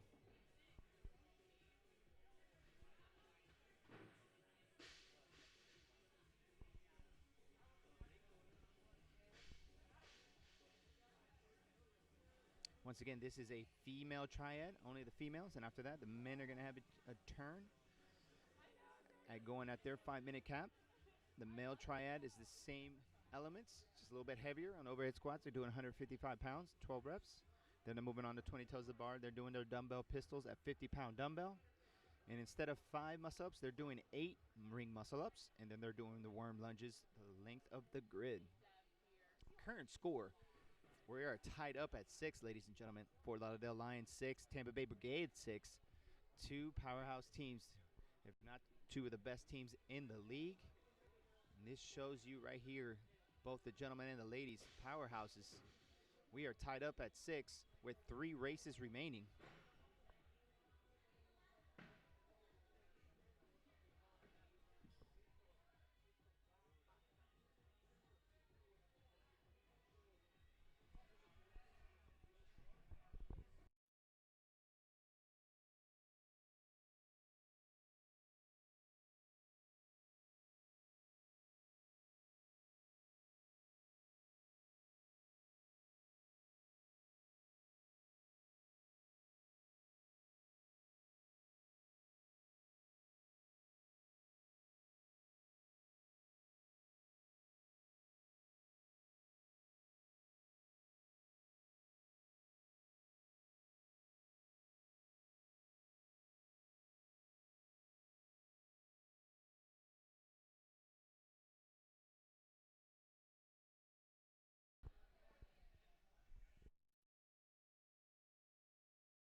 And up next, the triad female.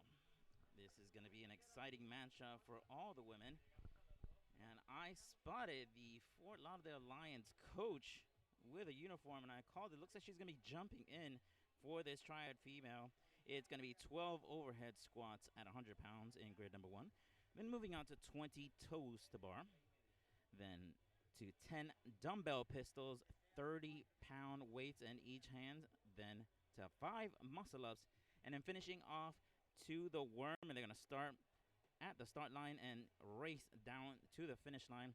All 3 stations are all going to be going at the same time, and they must switch together. This is a great race to bring utility players.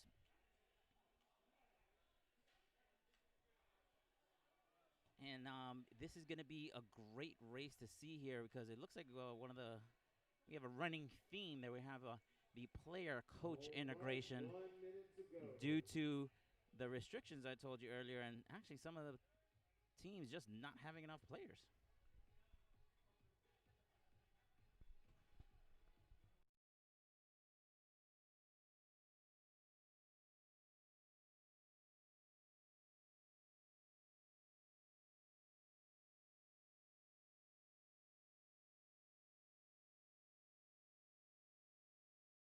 Current score, Fort Lauderdale Lions 6, Tampa Bay Brigade 6.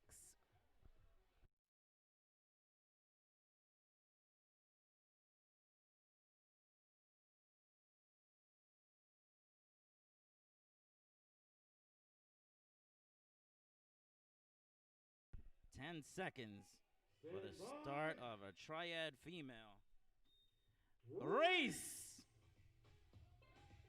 12 overhead squats. That is 100 pounds over those ladies' heads right now. They all got to finish 12 repetitions before moving on to the next quadrant. So they all have to finish at the same time. I already see hands going off. 5 reps left for the brigade. They're moving quickly on this bar as the Lions already staging up going into quadrant number 2 for the 20 toes to bar. Let's see the synchronicity here between the teams. There goes the Lions already executing their movements. They're moving quickly as the Tampa Bay Brigade is just starting on their 3rd player. The Lions taking a lead here on their toes to bar, showing excellent teamwork and pacing for those toes to bar. Let's see which team is first off of the bar, moving on to the dumbbell pistols. And there goes the Lion, 1 player ready, 1 staging off of the dumbbell pistols, and they're substituting for another player. A bit of a communication issue with the Lions trying to figure out who's stepping in, both stepping in, running in, and they're executing their movements already. And the Tampa Bay Brigade already in motion as the Fort Lauderdale Lions take the lead here in rep count as the Brigade is catching up to them. Brigade speeding through those dumbbell pistols. 2 players substituted out for the Lions as Boast is finishing up the last couple of reps. Sophia stepping up to the rings here as both the Brigade starting off their muscle-ups before the Fort Lauderdale Lions, before they had a chance to switch out and substitute their players. Brigade is already in motion for their 5 muscle-ups, and the Lions substituting 1 player, Tampa Bay Brigade, 2 players as that last player is finishing up the last muscle-up. Who's going to get on the worm first? They're waiting for the last 2 players, and the Brigade is starting off their worm, creeping forward, smooth and fast as the Lions just crossing the line, trying to get the worm in motion. And there goes the Lions worm in motion. Tampa Bay Brigade has a huge lead, already crossing quadrant number 2 as the Lions just finished quadrant number 1. And look at the Brigade. They're getting their motion, and they get faulted and get pushed back. The Brigade get pushed back to the beginning of quadrant number 3 as the Lions are catching up to them in quadrant number 3. Lions crossing into quadrant number 3. Brigade crossing into quadrant number 4, taking a lead now here, getting steadily to the finish line here, and they get faulted out. The Brigade gets faulted out, called back as the Lions are still in motion, slow and steady as the Brigade tries to get their team together. The Lions almost crossing it as the Brigade crosses the finish line. No, the refs are calling faults, and the Fort Lauderdale Lions cross into the finish line as the last couple of reps are called out and a fault for the Brigade. as the coach is signaling to finish the last couple of reps so they can complete their last couple of reps. As the Lions cheering on, they take the female triad. Hendricks, as all the matches this morning, that worm has been the key to every victory today. It is amazing, this new tool that we've implemented, how impressive. Some teams have worked in beautiful synchronicity, others have stumbled and tripped. It is just, I'm falling in love with this new element, and I think it should be incorporated in upcoming races. Oh, absolutely. I'm pretty sure we're going to see that worm a lot in the next couple seasons.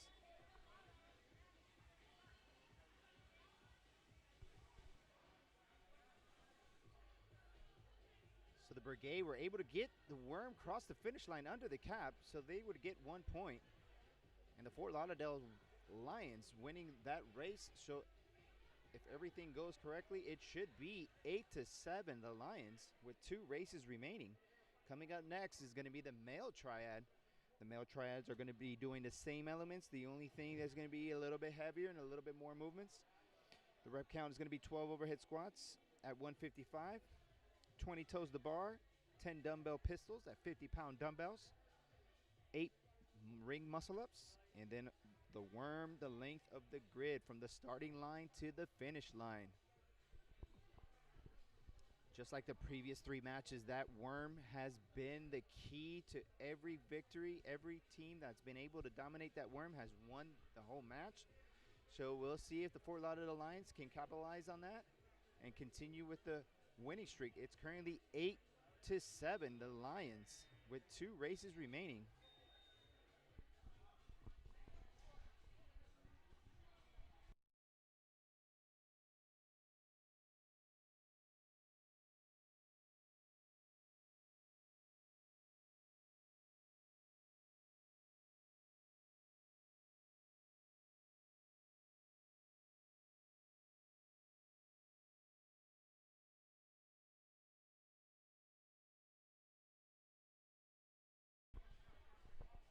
We have our pit crew, like we like to call them, bringing out all the equipment. Huge shout out to everyone that's been helping out. Moving in equipment, bringing in barbells left and right, dumbbells, boxes, wall balls, the worm, you name it, they're doing it. Big shout out to them. Big shout out to all our refs helping out. And big shout out to everyone that's watching on the live stream. Coming up next, we got the men that are going to take on the triad.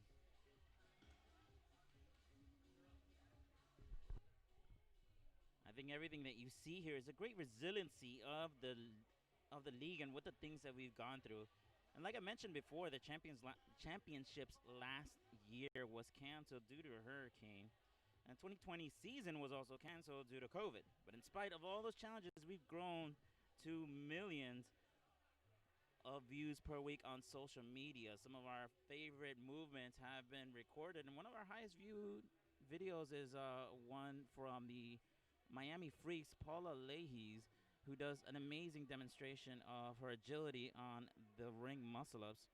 And people are watching our content and loving it. So we're excited to bring this entertainment to the world when it needs it the most. And this is our first time doing a live stream, so I want to thank everybody who's been sending us feedback about, people in front of the cameras, the audio. We're all still trying to figure it all out. And, I literally have gone down there and said, stay out of the camera's way. So I'm definitely appreciating all the feedback from everybody out there. And if you want to be part of Grid, please visit us online at thefgl.com. There's training programs available to train as a Grid player. So if you were interested in that training, please visit us online, and who knows, maybe you can even come out and try out at one of our combines, which is our tryouts, to join our 2021 season.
we paused the clock here just for a few minutes to clean up a little chonk accident here we had on quadrant number 3 on the brigade side. So we'll be starting here in just a minute or so.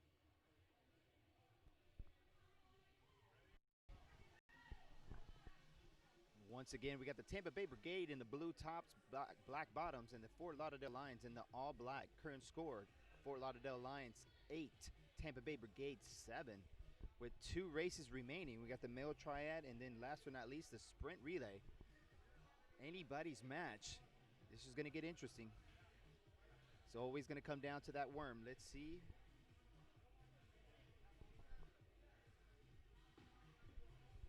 And something you may have noticed that we have 1 minute. we have a couple of more players than normally. That's because as the As One tournament is on with the 2 top teams playing 4 matches over the weekend, we have no substitutions, meaning that every player we can get playing will be playing. So we're allowing more players on the grid arena than we normally do.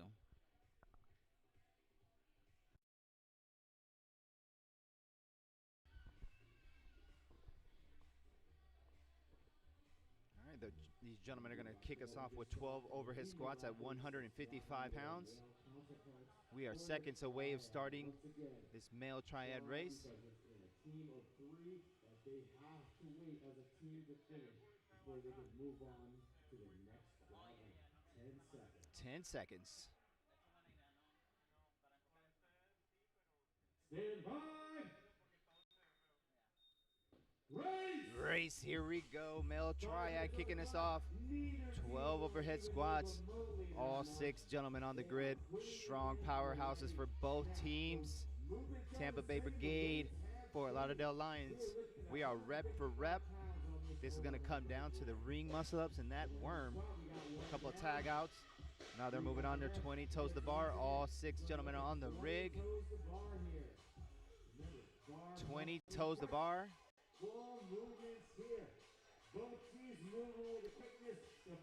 Players cannot move to the next element until all 3 have finished 20 toes to bar. They are able to tag out if necessary and get that substitution, but they cannot move on until 3 of them have finished 20 toes to bar. And both teams have finished at the same time, moving on to their 50-pound dumbbell pistols. We're looking for 10 dumbbell pistols. Both teams are rep for rep. Fort Lauderdale Lions body weight specialist Eric Cardona moving, squatting, doing his pistols faster than I can do my air squats, and he has a 50-pound dumbbell in his hand. Amazing. Oh, both teams onto their ring muscle ups. And here we go, all 6 gentlemen on the ring muscle ups. The Tampa, take that back. The Fort Lauderdale Lions have a 3-rep lead. A little miscommunication by the brigade on the tag out from the pistols. Fort Lauderdale Lions can't take advantage of that. It's going to come down to that worm. Both teams getting that worm on their shoulders. 3 more for the brigade. And we get a fault. We got 2 more muscle ups remaining for the brigade. And the Fort Lauderdale Lions have started their lunges with their worm. 1 more for the brigade. And the brigade will finish up with theirs. Let's see if the brigade can make up some time. Fort Lauderdale Lions onto their 2nd quadrant, but they are not in sync, ladies and gentlemen. This could be, if the brigade can get in sync, they can maybe come back from this. And we got a fault from the Fort Lauderdale Lions. And here we go, the brigade are coming back. Both teams in the 3rd quadrant. Fort Lauderdale Lions moving into their 4th quadrant. The brigade are 2 lunges away. Can the Fort Lauderdale Lions stay tight? They're 2 lunges away from taking the race. And the Fort Lauderdale Lions take the male triad. And the Tampa Bay Brigade finished their triad. They finished under the cap.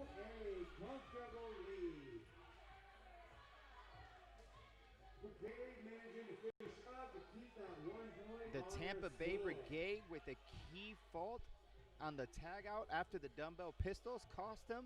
plus a couple of the ring muscle-ups from the brigade were faults.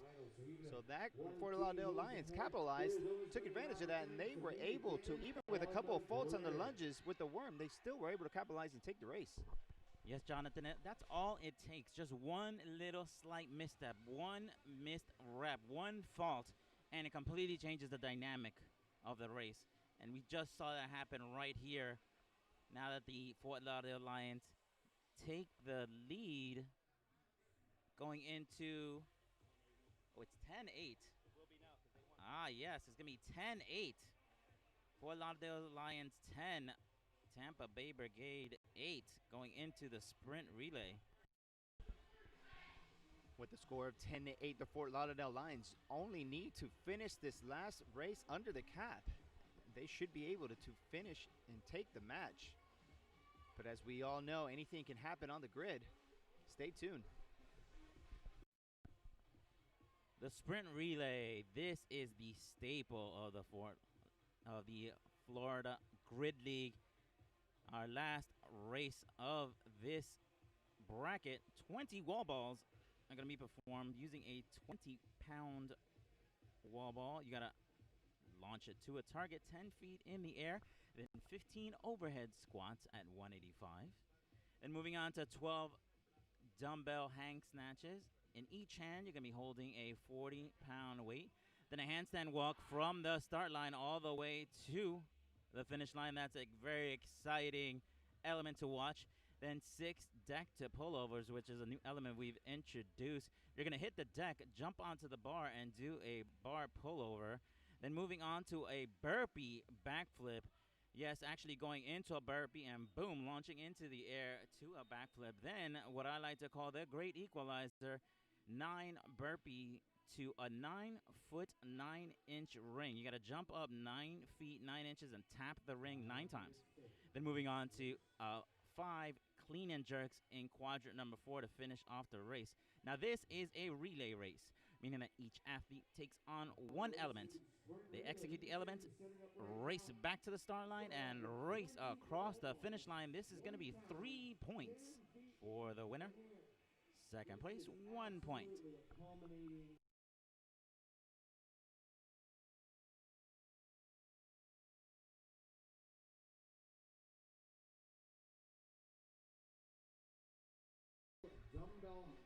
Kendrick, this is going to come down to coaching. All right, which team's coach has better strategy and knows their players the best? As we saw in the last race with the Orlando Aces, Taylor Stallings was able to capitalize with their players and not have to switch them out as often with one rep remaining. Absolutely, as in many races here, strategy is the key, and substitution could be the winning factor. Who you're going to keep in to execute what element, and or keep them throughout, if running the risk. Are you going to burn them out, or actually going to swap them out for another player? And also that 4-point touch once they're done with each element, running back to hit that 4-point touch. We saw in one of the previous matches, one of the players not able to make that 4-point touch and get the fault.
And we are back live and direct from Valor Fitness as one tournament for the Florida Grid League, getting ready for a sprint relay.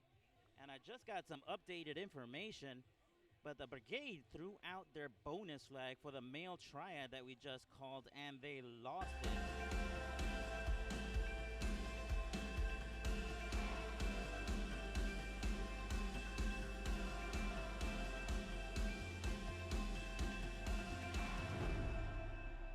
Unbrokenshop.com. Gear to work out better.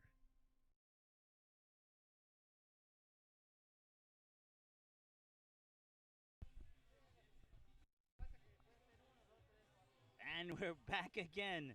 Back to the As One tournament here at Valor Fitness for the Florida Grid League. Sorry about that technical difficulty. But like I was saying, in the last triad, the Brigade threw out their bonus flag for the male triad and they lost it. The way the bonus flag works is that a coach feels confident he's going to win this race. So he throws out a bonus flag. Kaufman. I am a utility player for the Miami Freaks. Sad Erica Kaufman waiting in the quadrant, getting a good amount of reps in for the Freaks. And by date, I'm a full-time exotic and small. All right, Rex, go ahead and enter the grid. We are getting close to starting our next. So that changed up the score here. Fort Lauderdale Lions 11, the Tampa Bay Brigade 8. As I said before, ladies and gentlemen, this is going to be our sprint relay. This is our last race of the match.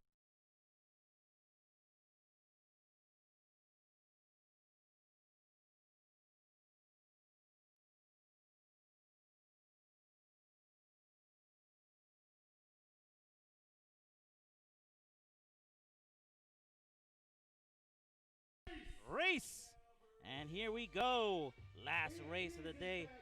Fort Lauderdale Lions against the Tampa Bay Brigade. 20 wall balls. That is a 20-pound wall ball being launched 10 feet in the air at a target.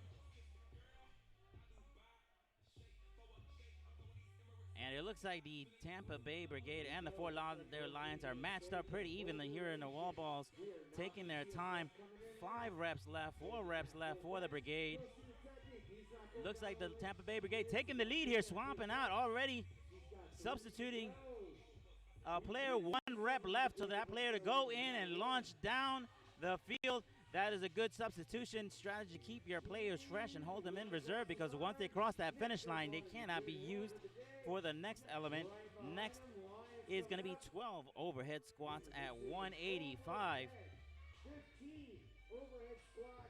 15 have to be completed for the player to cross over the start line, and Tampa Bay Brigade was using a very clever technique in stopping at the almost at the last rep and bringing in one player to execute that rep and holding back a player.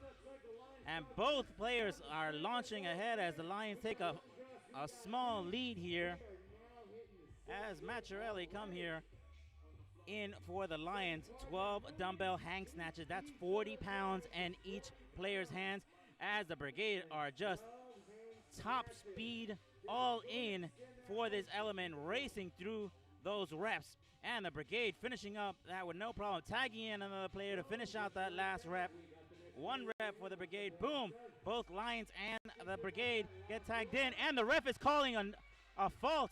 And that last rep, that fault is going to cost the Brigade some time, as the Lions have launched their bodyweight specialists to do their handstand walk, and already in quadrant number 2 as the Tampa Bay Brigade launched their bodyweight specialist, and she is catching up. Look at how fast she is on those hands. But here comes the Fort Lauderdale Lions already in quadrant number 4, almost to the finish line here, and boom, the Lions in the finish line for the handstand walk as the Brigade are trying to make up some time. There goes Cardona. Burpee. Deck pullover. Burpee. Deck to pullover. That is not an issue for him. Look at him fly through the air as he has 0 problems with this element, moving quickly on that pullover. It looks like he's got 3 more left, 2 more left. Back to the deck. Boom, he's out to the start line, running, leaping, and racing to the finish line. Here comes the Lions. Now they got to jump on the burpee backflip. Arcamonte, also a utility player, but boom, look at this explosive backflip from the Fort Lauderdale Lions Arcamonte, a gymnast in her background. Not a problem with those burpee backflips. And here comes Tampa Bay Brigade to do their burpee backflips. There goes one, there goes two, and there goes three for the Tampa Bay Brigade. And here comes the Lions with the equalizer, 9 burpees. They have to go 9 feet in the air and touch that ring. You typically want to try to use the player that's got the best vertical in your team. 4 reps left for the Lions. They look like they have mastered this element here because they are not stopping. This is truly amazing. We had such a hang up in this, and both teams are doing such a great job. Here comes the Lions already at the start line. 1 more element left for the Lions as the Brigade trying to make up some time. 1 more rep for the Brigade, and he's hung up on that last rep trying to touch the ring. There he goes. Here comes the Lions for that last rep here. 5 clean and jerks, 225 pounds for the Lions. This is some heavy weight, but not a problem for the Lions as they have 2 more reps left in this clean and jerk. 1 more rep left. And the Lions, here they go, racing to the start line. Here they come to the finish line. And the Tampa Bay Brigade trying to catch up as the Lions cross into the finish line. And if there was a crowd, the crowd would go wild as the Lions go wild, cheering on, showing that they still got what it takes to be competitive here. What a great showing from the Fort Lauderdale Lions here as they get together to cheer. You have to really admire the level of athleticism you see from this team. This is 2 powerhouse teams, Fort Lauderdale Lions, Tampa Bay Brigade, 2 former champions, looking to try to be the champions of 2020 as one tournament. They should see each other again. The great thing about this tournament is a double elimination, so they're not, Tampa Bay Brigade are not out of it. And Fort Lauderdale Lions, a quick fact about them, they are one of the very few teams, or the only team I should say, that's not is owned by a woman, and the coach is also a woman. They are an amazing group of people and players, both the Tampa Bay Brigade and the Fort Lauderdale Lions. A lot of the veterans coming back and a lot of new faces on here. So new that I can even tell that they got some brand new uniforms. Just an amazing showing today, and I'm so proud of these players giving it all they got for this as one tournament as we come together here, finishing our first set of matches here for this afternoon. Join us again at 3 p.m. for our next matchup. We'll be announcing soon. Stay tuned in about under 30 minutes. Again, I want to thank everybody for tuning in. My name is Kendrick Molina. I am the MC for the Southern Conference, doing double duty with my fellow MC for the Northern Conference, Jonathan. Thank you so much, Jonathan, for jumping in. Thank you, Kendrick. It's been a great experience. That's 4 matches down, 4 more to go. And we're going to go live to Bree on the grid. Congratulations on the win. Can you just describe the atmosphere right now in this gym? It's on fire. The energy is going crazy. I haven't felt like this in a while, and it's always a good atmosphere in here with everybody. All the teams getting hyped up and just throwing it down as hard as they can. Now, you played a vital role on that rerun. What is it like to you to play such a vital role in today's win? Just doing my part for the team, doing my best so that we can win. That's it. Now, for the partner forward, you guys had such a strong start. How did that just set the tone for the rest of the match? We started strong. We want to keep it strong and just try to fuel that for every race and take advantage where we know we can. Now, you just beat the reigning champion, so how does that feel, and does that give you some sort of confidence? Yeah, we beat them last time. We went against each other in 2018 for the championship, so we all knew coming back this year was going to be a fight, and we both wanted to win, and we just tried to execute as well as we can to make that happen, and it feels great to take that dub. Now, next up is the Orlando Aces for you guys. So what is your game plan for this next match later tonight? Execute, try not to make any mistakes, and keep the energy going. Perfect. Thank you so much. Thank you.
My name is Erica Kaufman. I am a utility player for the Miami Freaks. Sat Erica Kaufman waiting in the quadrant, getting a good amount of reps in for the Freaks. And by day, I'm a full-time exotic and small animal veterinarian. I'm extremely familiar with transdermal gels and patches. I use them all the time. And when they came in a form that I could use, I was on board. I have extremely sensitive skin, so I have to be really, really careful about different ointments and creams and things that I put on. So I absolutely love that this doesn't leave a residue. It does not irritate my skin in any way. And I can be wearing my full gear in the OR, doing surgery, and have my patch on.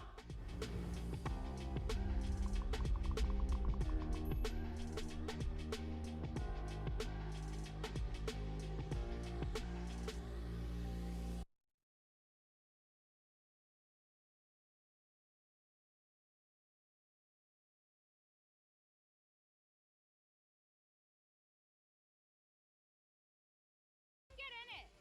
Just be in it. Come on, get in it.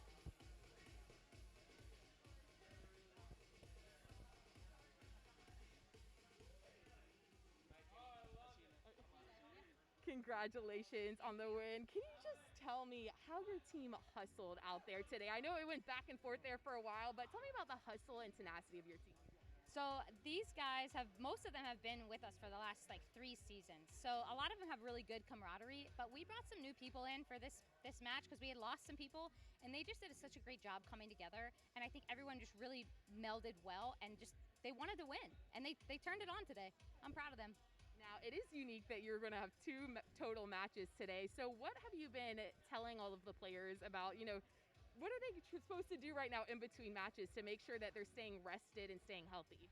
So basically after this, they're going to go eat, they're going to go relax a little bit, but they all have the game plan for the next match. It doesn't matter who we're playing. Our game plan is our game plan, and they're going to look over that, and they're going to make sure that they know where they're going so we can execute the same way next time. What is the game plan for the next match? Let's go win. I love it. Go in, go get them. Thank you so much, and good luck.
Test, test, test. 1, 2, 3.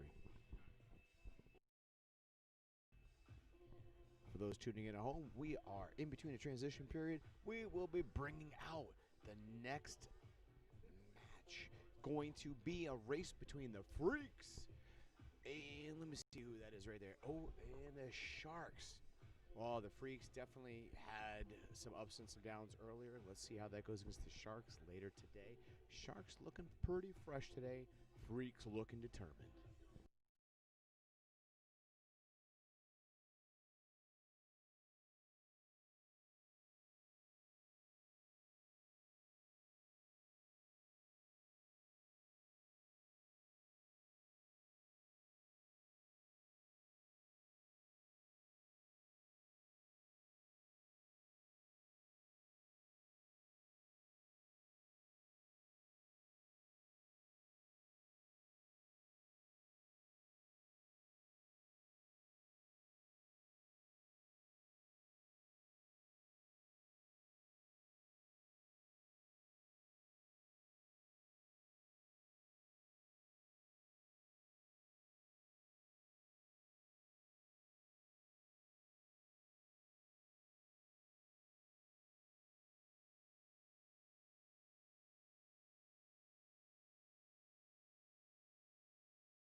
First up, the Miami Freaks. Round of applause. Let's go. Welcome back, ladies and gentlemen. Welcome back to Pinellas Park, Florida, here at Valor Fitness for the As One tournament, Florida Grid League.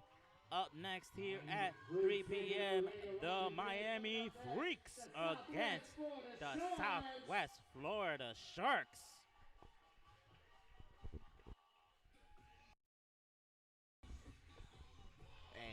You've got Morgan Moose right back on the other mic, hanging out with Kendrick. This is going to be the second time both teams will be competing today. These races are going to determine what's going on right now. Freaks were hungry before. The Sharks still swimming around in these deep waters. 2 minutes on the clock before we start our partner forward here. And we're starting off our second half of our matchup here. We're going to be doing McKinley. That's our code word here for our matches here. This match is going to have some incredible elements that you've never seen before. So please stay tuned. Tell all your friends we are back. 90 seconds. 90 seconds. Partner forward, male and female, are going to be moving forward in the elements of the kettlebell ground to overhead, then pistol stick jump overs. The male weights are going to start off at 35 pounds for the kettlebell, moving up to 70 pounds for the men, 25 pounds for the women, up to 53 pounds for the women. Then the male heights for the pistol stick jump over is going to be 6 inches, moving all the way up to 18 inches. So the pistol stick jump over not only requires you to drop down into a pistol, but leap up in the air and over a stick on the grid. Wait, so let me make sure I understand this. They're going to be going from a pistol squat and then literally leaping over.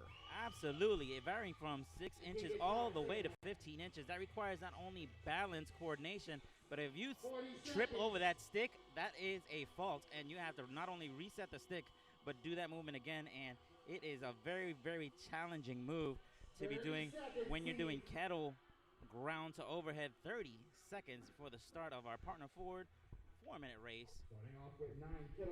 For those just tuning in, you are in for a treat. This is going to be an absolutely dominating display of athleticism, grit, and heart. Once again, we have Jonathan on the MC mic down on the floor, myself, Morgan, and the man, Kendrick, up here in the booth. Thank you for that, Morgan. 5, team, stand by. Race. Here we go. Partner forward. In the partner forward, a player moving in the element is executing the movement as the second player remains in the hash box waiting for their partner to push them forward as the Sharks are on the second set of the dumbbells. There go Leahy. He's kicking in the afterburners there with the kettle ground to over. Look at that speed as she cycles those kettlebells up and down. My goodness. As the Sharks already into the pistol stick there he goes. Jump overs. Man, he's putting the hops on there. Both teams putting the hops. Looks like the Freaks, though, got a little bit of a speed advantage, what I'm seeing, Kendrick. That is 6 inches they're jumping over. Check out Paula Leahy's technique here. She's got a great technique where she doesn't actually drop all the way down, but she does break parallel, and her speed looks like she's got great coordination for that movement as the Sharks go all the way down in the pistol. That could actually delay you jumping over. And it showed the Freaks already a few elements moving ahead of the Sharks. Let's see, though. It looks like the Sharks are pulling ahead on those swings. We already had a sub in there. There we go. Both teams back to same. And the Sharks are in green on your screen. The Miami Freaks are in the red on the right of your screen. Currently, you see Paula Leahy cycling through that kettlebell, showing strength and speed as Alex from the Freaks is on the stick right now, head-to-head with the Sharks, rep for rep. Doing a great job here in quadrant number 2. There goes Leahy's in quadrant number 3, and there goes the Sharks as well, executing rep for rep. They are pretty paired up. Oh, and the Sharks tip the stick. This is what that's going to be for.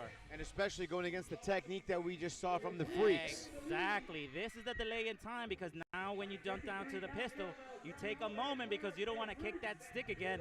And here's the Freaks taking the lead. Franz making up from the last race. My God, look at Winter Rodriguez here cycling that kettlebell like it's 5 pounds. What a technique of speed and strength. Breaking it And in, we've comes- got the Sharks coming back up. They're trying to get ahead on that. They're still behind on the pistol squats, though. I tell you what, Kendrick, right now, if the Freaks can keep this pace going. And let's see, okay, we have a little bit of a stumble over here, though. Oh, there's Winter stumbling here. That is a high height. She's got 12 inches. She's got to clear when she jumps up. And there they go, quadrant number 4. That is a 70-pound kettlebell. He is cycling there. Look at that strength as he pushes. You could see the muscles rippling through that uniform. Now, wait, that is 70 pounds each kettlebell? 70 pounds. Not total, ladies and gentlemen. That is 70 pounds each. 53 pounds for Winter Rodriguez was not an issue for her as they move on to the 18-inch right here. Winter clearing 15 inches right there. She's got to do 3 reps. That's 2. That's 1. Boom! And Miami Freaks. Interesting, they were not taking the same technique as their teammate where they would switch feet on that landing, but it still worked out in the Freaks' advantage. I love it. You see this position, Morgan? That was fast, that was clean, that was exacting on what they did. And I'll tell you what, and you know what, as always, still finishing strong. The Sharks swam to a 1 point. The Freaks on the board with 2. Good job by the Miami Freaks. In this partner forward, they look strong with renewed energy coming into this race. I mean, just driving around in Miami causes me to freak out, so I can understand why they would pick that name. Oh, they have the most clever marketing in the world with that team, as I seen a weight belt that says, I'm a freak, which is one of my favorite weight belts out there. I think that's a really clever way of them marketing their namesake. And many of these members are friends, family, married, and they all work out at freaking CrossFit in Pembroke Pines, and they have a really strong bond together because this team's been together for many years, and when they move together, they have a beautiful synchronicity about them, and the energy from them when I go talk to them is just absolutely amazing, and their head coach, Storm, is just an amazing guy that runs all these events in Miami as well.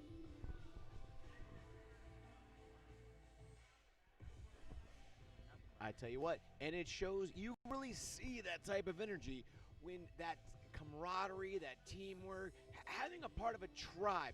You could see the way they were cheering each other on. The different techniques were okay. There wasn't any stumble in communication. Having that time to spend together pays off with an extra point right there for the Freaks.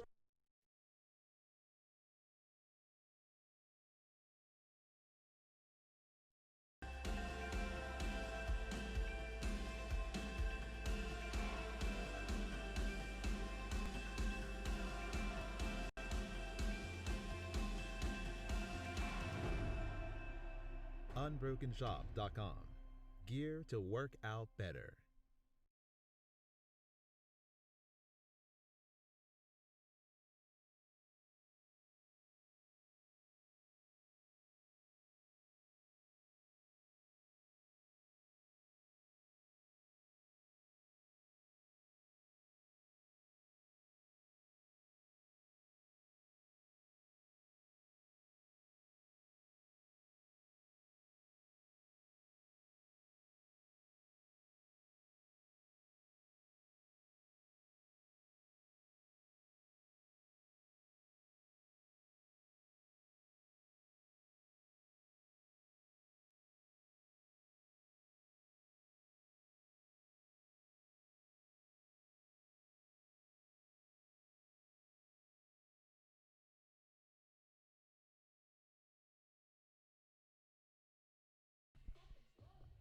And our next race is the Mirror.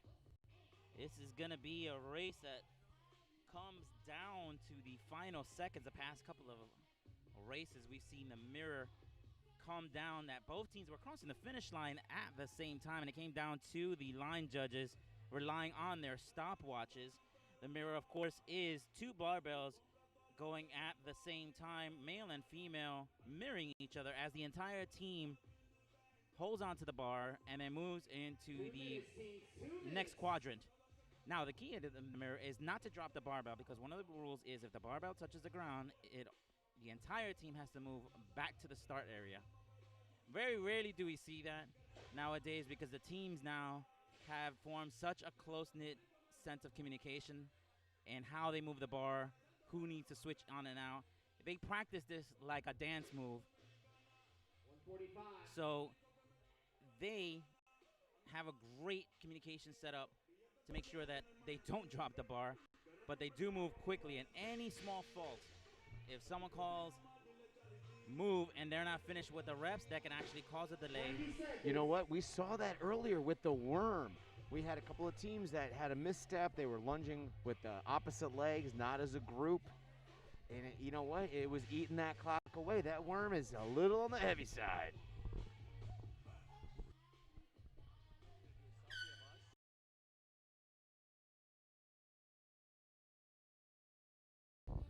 One minute till this next race kicks on.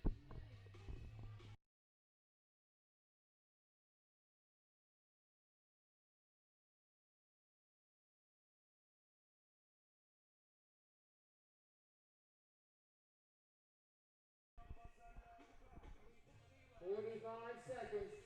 45 seconds before the start of the mirror. I bet you it feels like the longest 45 seconds ever when you're at the line waiting to go. Oh, these athletes are amped to be able to get onto the race arena. You see them jumping around, ready to go. 20 seconds. 30 seconds before the start of the mirror. Winner of this race gets 2 points. Second, 1 point. And for those tuning in, you're going to notice the athletes might not be in masks, but you'll see every crew member from Florida Grid League, we are following all safety precautions. Our goal is to let our athletes go home and race another day. Safety precautions full in effect, and they are moving, Kendrick. 28 hang snatches. The men are hauling 175 pounds. The women 110 pounds. The hang snatch is a challenging move because if that bar slips, when you bring it down and hits the ground, boom, you got to reset back to the start line. So that hook grip is the most important thing in the world when you're doing those snatches. So as you can see, these teams are working side by side, communicating very well, cycling that bar quickly, and the freaks standing by to move forward. Both teams trying to execute the last couple of reps, and the Sharks are moving just a second behind the Miami Freaks. As the Miami Freaks are moving that bar quickly, you see Ochoa cycling at 175 quickly with Winter Rodriguez as they finish up their reps.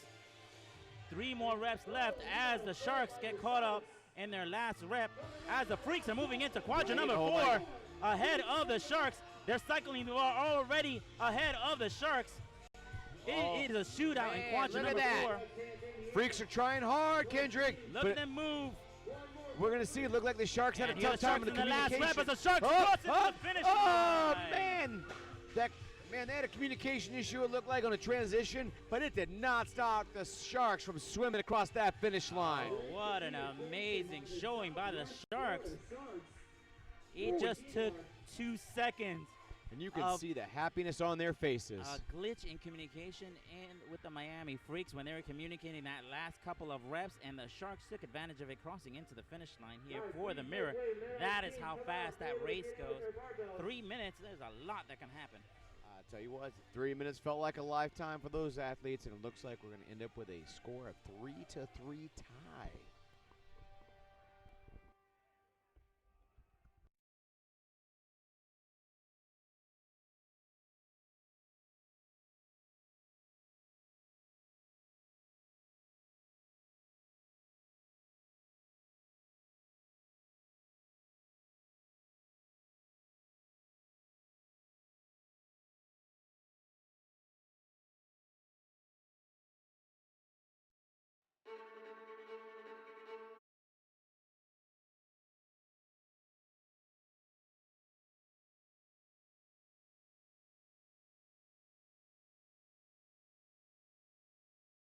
Current score, Freaks 3, Sharks 3.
2 minutes before the race start. The Echo is up next.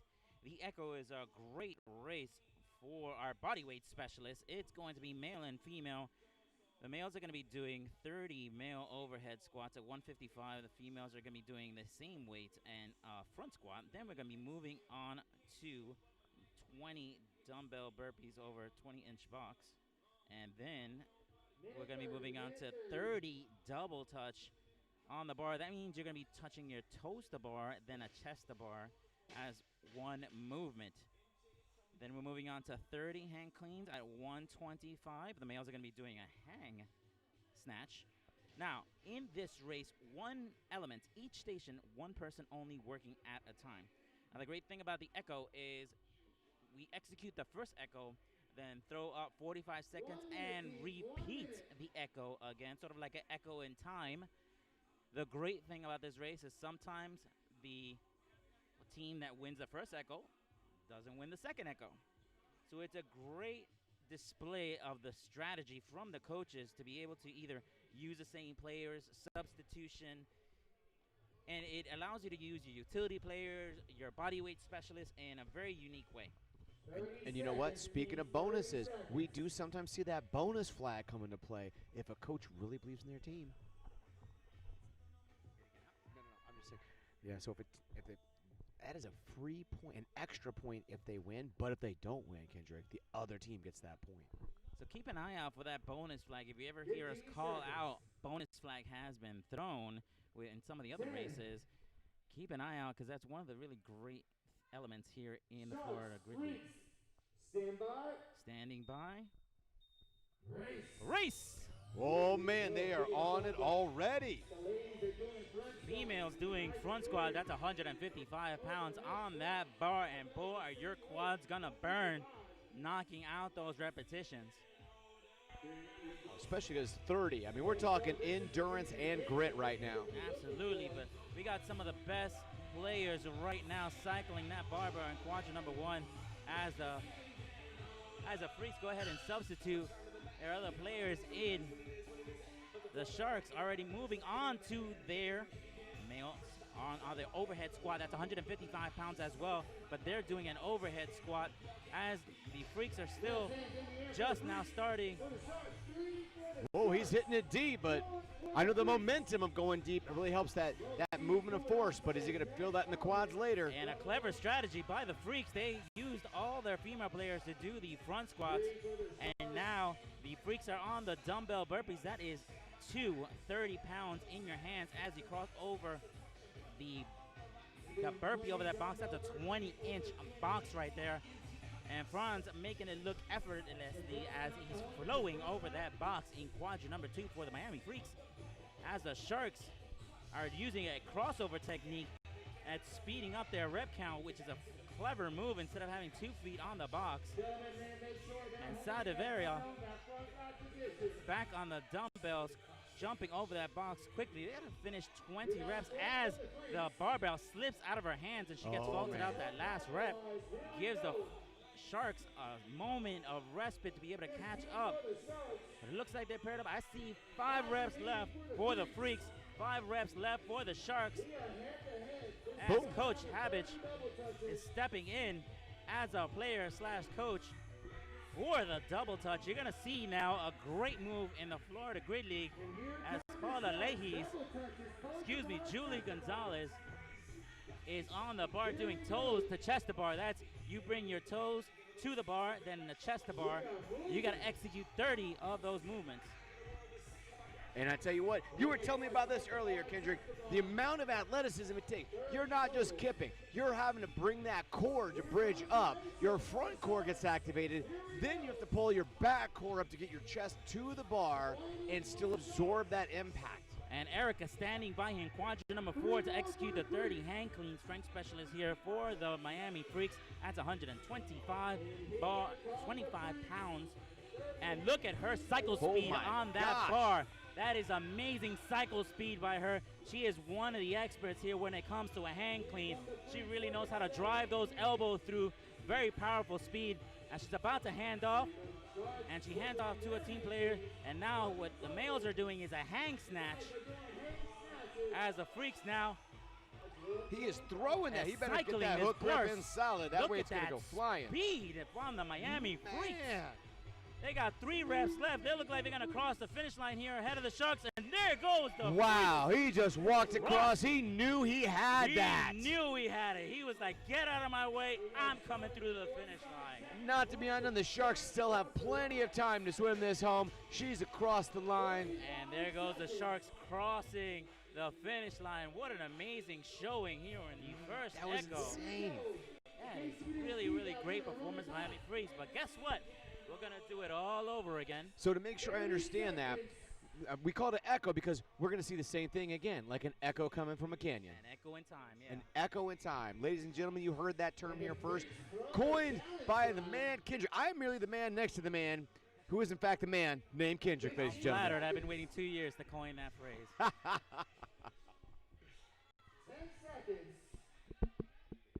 10 seconds. The clock is reset. 45 seconds. And team standing by for the second echo. Race. Here we go again.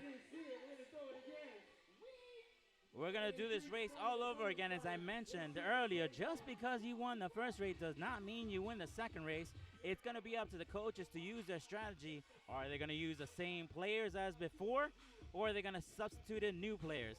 As the Freaks employ the same techniques and using the same overhead squats. And that's, you know what, great point. Because you were talking earlier about specialization versus generalization, being good at everything or being really strong at something. If you're an endurance athlete, if I haven't understand it right, Kendrick, this is where if you're an endurance athlete, you can really shine for your team. Is that right? Absolutely, because this echo does require a level of endurance rather more than other races. And it looks like the Sharks' technique actually worked out. They had started off their dumbbell burpee over a 20-inch box ahead of the Freaks. But we have Franz here already on the box, cycling quickly over that box. Sadavera standing by for the Freaks as the Sharks already keeping up a good pace up against the Freaks here in quadrant number 2. Man, they are putting it down. Okay. All right. Oh, he had a crossover foot technique. Have you have an eye on? Oh, good. The camera's right on that. Yes, the Sharks were having. It was almost like a double step over, like he was crossing over. He only had 1 foot touch that time. Yeah, that's a technique I've not seen before, but it looks like it is allowed. You don't have to put both feet on the box. Risky, but worth it. It paid off for him. That's true, because you're holding 30 pounds in each hand, and you're trying to salsa it right over that box. It works. Hey, it works. That was a lot of bravery right there, and let's see if it pays off for the Sharks. They are. And we got one more rep here for the Sharks. As the Sharks finishing up this last rep here, they substitute on them. Boom, here they go. Toes to bar, test the bar. The Sharks are already in motion, and I see Paula Leahy's here. She is one of the experts when it comes to technique. Look at that speed and movement on the bar, pushing ahead. Already done with her rep count, passing over to her team member Alex. As the Miami Freaks are cycling through that bar, Winter already in quadrant number 4, standing by to get on that hand clean. 125 on the bar as she's waiting for her player teammate to finish up. 2 more reps as the coach is calling off, and boom, he signals Winter to start executing. Look at that cycle speed of Winter in quadrant number 4. Wow, look at her cycle that bar as Coach Habich is keeping up the pace here in quadrant number 4. He switches off to another player as Winter's still in, trying to push in, and they're calling out cycle. And they're moving as fast as they can. Sharks keeping up the pace as the Sharks are getting hyped up in quadrant number 4. 3 more reps left, 2 more reps left for the Freaks. Down. There they are across. To the finish line. Plenty of time. Again. Wow. Once again, they are on fire. Man, their coach is walking off looking proud of his team. You know what, Kendrick? That's one of the things about this sport. The coach is right there in your face, looking at things that the athlete might not have seen. That adds that extra dynamic.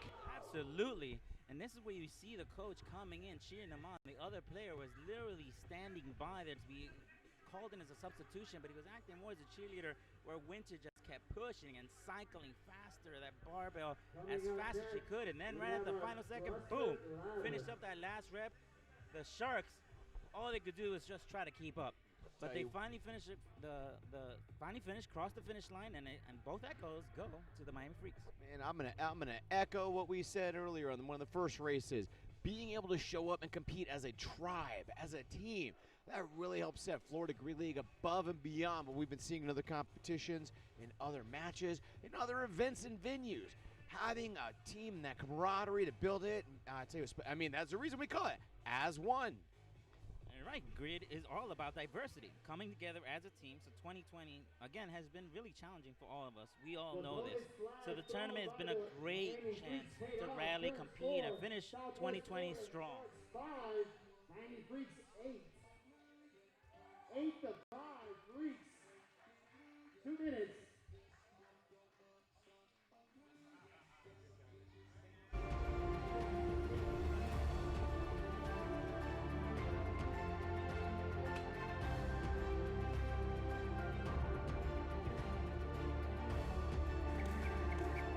We didn't invent this gear.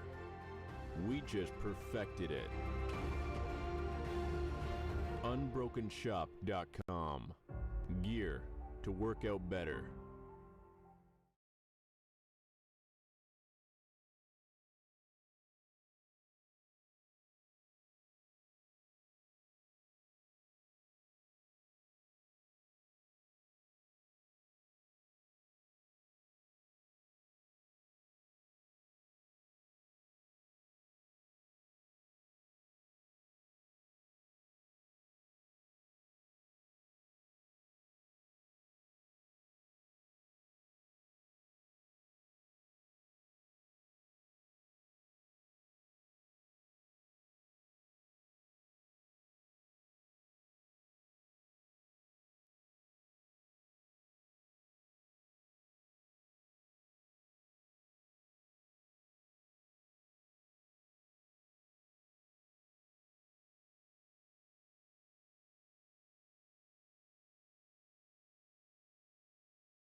All right, for those tuning in, we are going to be entering the ladder.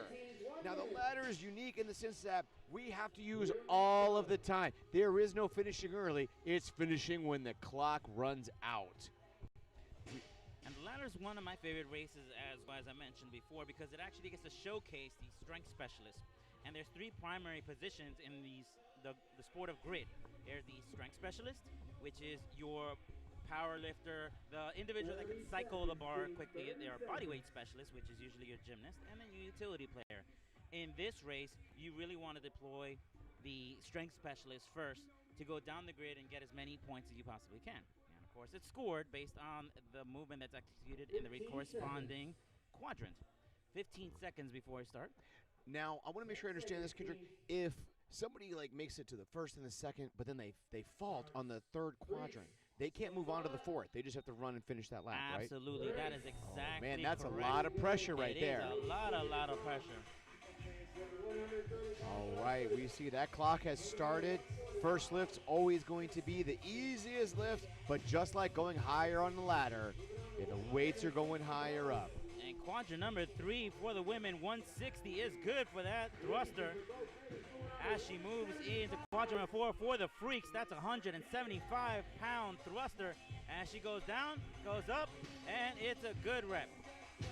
And the Sharks also hit the same weight, 175 pounds. Here comes a Choa for the Miami Freaks, strength specialist, walking down like he owns the grid. This is a very strong man. He's already in quadrant number 3. That's 245 pounds. He's picking that up like it's feathers. He's coming up to 265 pounds. He brings it up. And he's... Oh, he didn't hit it. Oh, that is the first for a Choa. That was the first time, right? He got it. He always hits it. But great job by Choa, standing right by one of her teammates here as Winter steps in a quadrant number 3. And it looks like we have Andrea from the Sharks on just clearing quadrant 4 right there. And Winter stepping up to 175. Not a problem for her clearing it. And Stephanie Rubio giving a high five to Winter as they look onto the players. The Sharks stepping up in quadrant number 3. 245 goes up, and 245 is good. That's for the Francisco, Sharks. number 29, Francisco Gomez. He is getting ready. He got a solid grip. He got his hooks in, but can he get it up? And he missed 265 as a strength specialist for the Freak step up. Quadrant number 4, 265 goes up, and it's good. What? Notice that full extension he had on those elbows, Kendrick. Gomez is just a beast. He's just been so impressive lately. He's come such a long way for the Freaks. And here comes the Sharks, quadrant number 3, 160 goes up, and it's good for the Sharks. That's 3 points you're gonna get for that one. You know what? We saw Breezy from the Sharks earlier today, absolutely being a dominant factor in her team's success earlier. Absolutely, because Sharks just hit that 175 in quadrant number 4 for the women, which is amazing. Consistent performer from start to finish, ladies and gentlemen. And here comes the Freaks in quadrant number 3, picking 245 up. Not a problem, and it goes down, and he pushes up. It is 245 is good for 3 points there. And the Sharks come out 265. Whoa, great job. That is easy for the Sharks as Schultz has no problem with that lift. Sadavera, got it up. 160 is not a problem for her. Stepping up 175, taking a pause. She takes up 35 seconds, Sadavera. Oops, she said, no way, not going to pull it off. Now, if they miss on that last one in quadrant 4, they just have to go across the line. But if they miss, let's say, in quadrant 2, they can continue to move on. Look they have at a football, Franz. they can go to quadrant 3 and quadrant 4 and still get those points on the board. Franz is a man on a mission here on the right in the red. Up to quadrant number 3, 245, pushing up. Oh, he misses that for 3 points, but he got quadrant 1 and 2. Erica stepping in for quadrant number 2. She steps up to 145. 4, 6, 5, 4, 3. See, we're getting those points in. Can he get it up? Can he get it up? Oh, you got to cross that finish line to get that point. Oh, yeah. man. So it's not just the lift, it's the finish. Exactly, but that was a great job by both teams. Let's see if this strategy worked out for both teams. Who's going to actually win the ladder here? What we got to do is do a little math, sit down and tally up the points. Is one of the more unique of our races where you don't really know who actually finished till the points are tallied up by the refs. Jack and Jill, 1 male, 1 female, 30 bar muscle ups. Actually, okay, I had a quick clear. Oh. All right, we're going to get that score tabulated. 3 minutes.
didn't invent this gear. We just perfected it. Unbrokenshop.com. Gear to work out better. And we are back here getting ready for our Jack and Jill. 30 seconds before we showcase our bodyweight specialist. This is going to be a great race. 30 bar muscle ups, then 30 ring muscle ups, then 5 backward rolls to support. These backward rolls are one of the more challenging elements here in the Florida Grid League. Oh, they're absolutely brutal. 10 seconds. And here's you're going to actually see some of the really great bodyweight specialists from the Miami Freaks. Stand by. Standing by. Race. Race! 30 bar muscle ups. Using that kipping motion to really keep that momentum going. And a great technique that you're going to see in the Florida Grid League is what we call a waterfall. This is what allows the players to team up, and one player rises as the other one descends. This allows them to be able to execute a high amount of repetition, coordinating their movements. It looks like the Sharks are a little off sync, but the Miami Freaks showing some great coordination back and forth, executing those bar muscle-ups. They really know how to work together very, very well to execute this waterfall technique. And there goes Alex deploying out back, and substituting in is Andres Montenegro. Andres waiting for the call, and there goes Andres on the 20 ring muscle-ups. This is one of his specialties as well. Look at that technique as he's speeding up the cycle speed there for the muscle-ups. And Paula Leahy's standing by there to substitute in for Montenegro. There we go. And they got to get that full elbow extension on that up. Pay attention to Paula Leahy's here. She is one of the experts when it comes to ring muscle-ups. Once she gets going, that velocity kicks into overdrive, wow, and you get to see this speed over here. But it looks like the Sharks have also employing a similar technique, moving just as fast as Paula, as their bodyweight specialist is doing a great job. Already substituting out. Paula gets faulted out in that last rep. About two more reps for the Freaks. Paula losing some steam. She's got one more rep as she pushes up. There we go. Boom. Look at that backward roll to support. What a beautiful technique by Montenegro as he spins back up to support. And the Sharks trying to get to that technique as Montenegro loses balance. He's trying to get that last one in, pushing out hard. 2 more reps. This is a very challenging movement, and there goes a Freak running to the finish line. Across, he fell. And the Freaks cross as the Sharks trip before they get to the finish line. Oh my gosh, that was Quinn, number 12 in the Sharks. He was able to catch up on those rings, but the momentum cost him. They both finished at the exact same time. The Miami Freaks sprinted, and the Sharks tripped because of his momentum running forward. Wow. Holy moly guacamole. Oh my God. You know what I do love guacamole. I don't think I've ever seen. I don't like that I have to pay extra for it though. Can we just talk about that for a second? That's why I brought it up. I mean, I'm like, you know what? Yeah. Why do you even ask me at the register? Yes, I want extra guacamole. But that said, we're gonna have to take this one to the camera to see who. I think the Freaks did cross the finish line first because I didn't see the Sharks cross. You have to cross your entire body past the finish line, and I think he tripped right before he hit the finish line. So I'm pretty sure the Miami Freaks got that point. I see the refs getting together, talking and saying, comparing their notes, looking at their score sheets here. What an amazing race of Jack and Jill. That bodyweight specialist for the Sharks is just so impressive. Oh my gosh, yeah. I mean, when Quentin brought that up at the end, I tell you what, that's going to be the fall heard around the arena, though, I tell you. Because, man, that dismount was risky, but they knew they were behind. They needed the time.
if you're just tuning back in, it looks like the Sharks, with that dive from player number 12, took the points for that last match.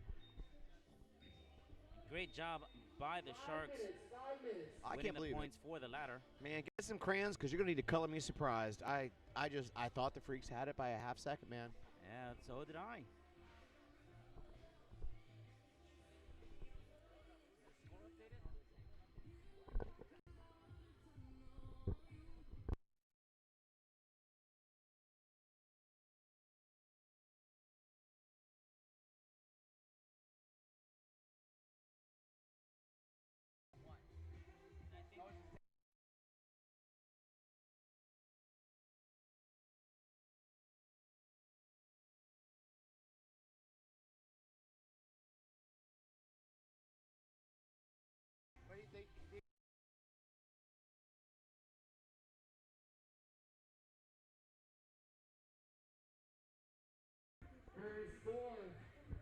Southwest Florida Sharks 8. Current score, Southwest Florida Sharks 8, Miami Freaks 11, as the Miami Freaks take the lead here for our last race, the sprint relay.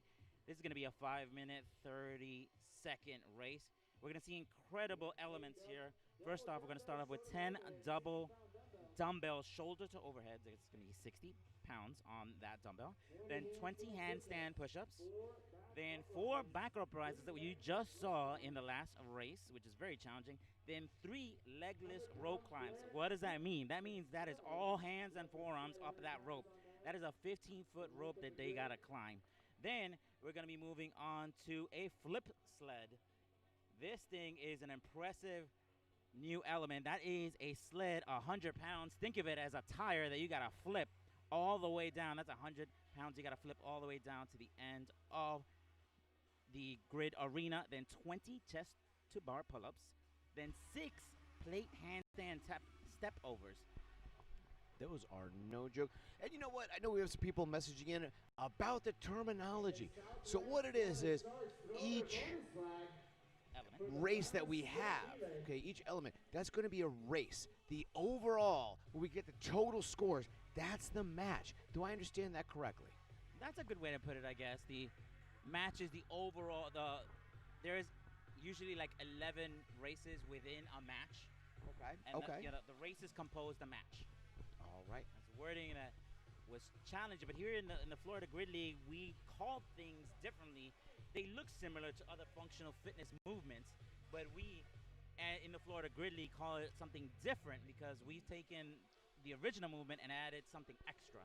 For example, this 6-plate handstand step overs is, as Paula Leahy is demonstrating, you're going to be stepping onto the plate, then stepping off of the plate, turning around and doing it again. And it is it looks like a simple technique, but that change in elevation can throw your balance off. And once you finish out with that, the last element is going to be 5 snatches. It's going to be 200 pounds in quadrant number 4. Now again, 200 pounds. Good gravy. That's definitely, you want your strength specialist to come out. I tell you what, I understand why they call it a race, because they are racing. Yeah, absolutely. And this race is one of the staples here for the Florida Grid League, because the way it works is after you complete your element, the player has to run to the start line and sprint down to the finish line. Now, some coaches have been using a technique where right before they finish the last repetition of the workout, they come in and substitute another player, and then that player runs to the finish line. 1 minute. 1 minute. 1 minute. Well, the last race here against the... I tell you what, I got to tell you, Kendrick, I'm surprised we're not seeing a bonus flag in play right now. That's going to be the only chance I think the Sharks would have. That's a great observation, Morgan. That's absolutely true. Sometimes you have to have some perspective and see, can I use a flag in this race? And again, like I mentioned before, sometimes the coaches know what their players can do and the confidence that they have in them. And some of them be like, yes, I know I can really rock this race. Now, this race has some really, really challenging elements in it, some brand new elements. The flip sled, which is 100 pounds. You got the back uprise and the 6-plate handstand step overs. And I tell you what, I mean, that they really could use that 3-point win, they would need a 3-point victory in this race, and they would need the Freaks to not make it. Absolutely. To hit a gridlock. This is why I love you, Morgan. You're doing the math. You know what? I teach PE, but math, sometimes I show up. Here we Oh, go. man. Sprint relay, 10 double dumbbell shouldered overheads at 60 pounds. That is a lot of weight, and the Freaks are pushing as hard as they can here at the last bit, because when you hike out those 60 pounds, that weight can be intimidating, as Winter Rodriguez is sprinting in right behind the Sharks. The Sharks taking a small lead here as they're on the 20 handstand push-ups. Oh, yep, that's number 8, Andrea Collier again. Once again showing that she can put those handstands on the board. Speed on that bodyweight specialist for the Sharks. You know, she's got to get those feet all the way up. There we go. Yep, that feet got to be all the way up. That's a great observation. A lot of them. And again, the Freaks trip, the Sharks trip over, because it looks like the bodyweight specialist didn't even have shoes on to improve her technique. Check this out. This is 4 back uprises. Both bodyweight specialists are on the rings, and wow, what an impressive showing. They are rep for rep as Montenegro takes the lead there, showing exceptional skill in his back uprises. Here we go, 3 legless rope climbs. This is gonna be no legs, just hands. Time to be a spider monkey. Okay, this just in. That bonus flag was put in on the play. We did see it thrown in. We missed it up here. We're up here in the booth living the high life, but down there, they're living the grind life. But we do have a flag. Let's see who's going to earn that bonus. And here we go in the last rep for the Freaks, and he doesn't even climb down to the rope, just falls down. That is a 15-foot drop. Franz is hungry today. Wow. Here goes the sled. That is 100 pounds. Here's the strongman stepping in. Ochoa against the Shark strongman. Look at them flip that 100 pounds like it's nothing as it rolls down the grid arena.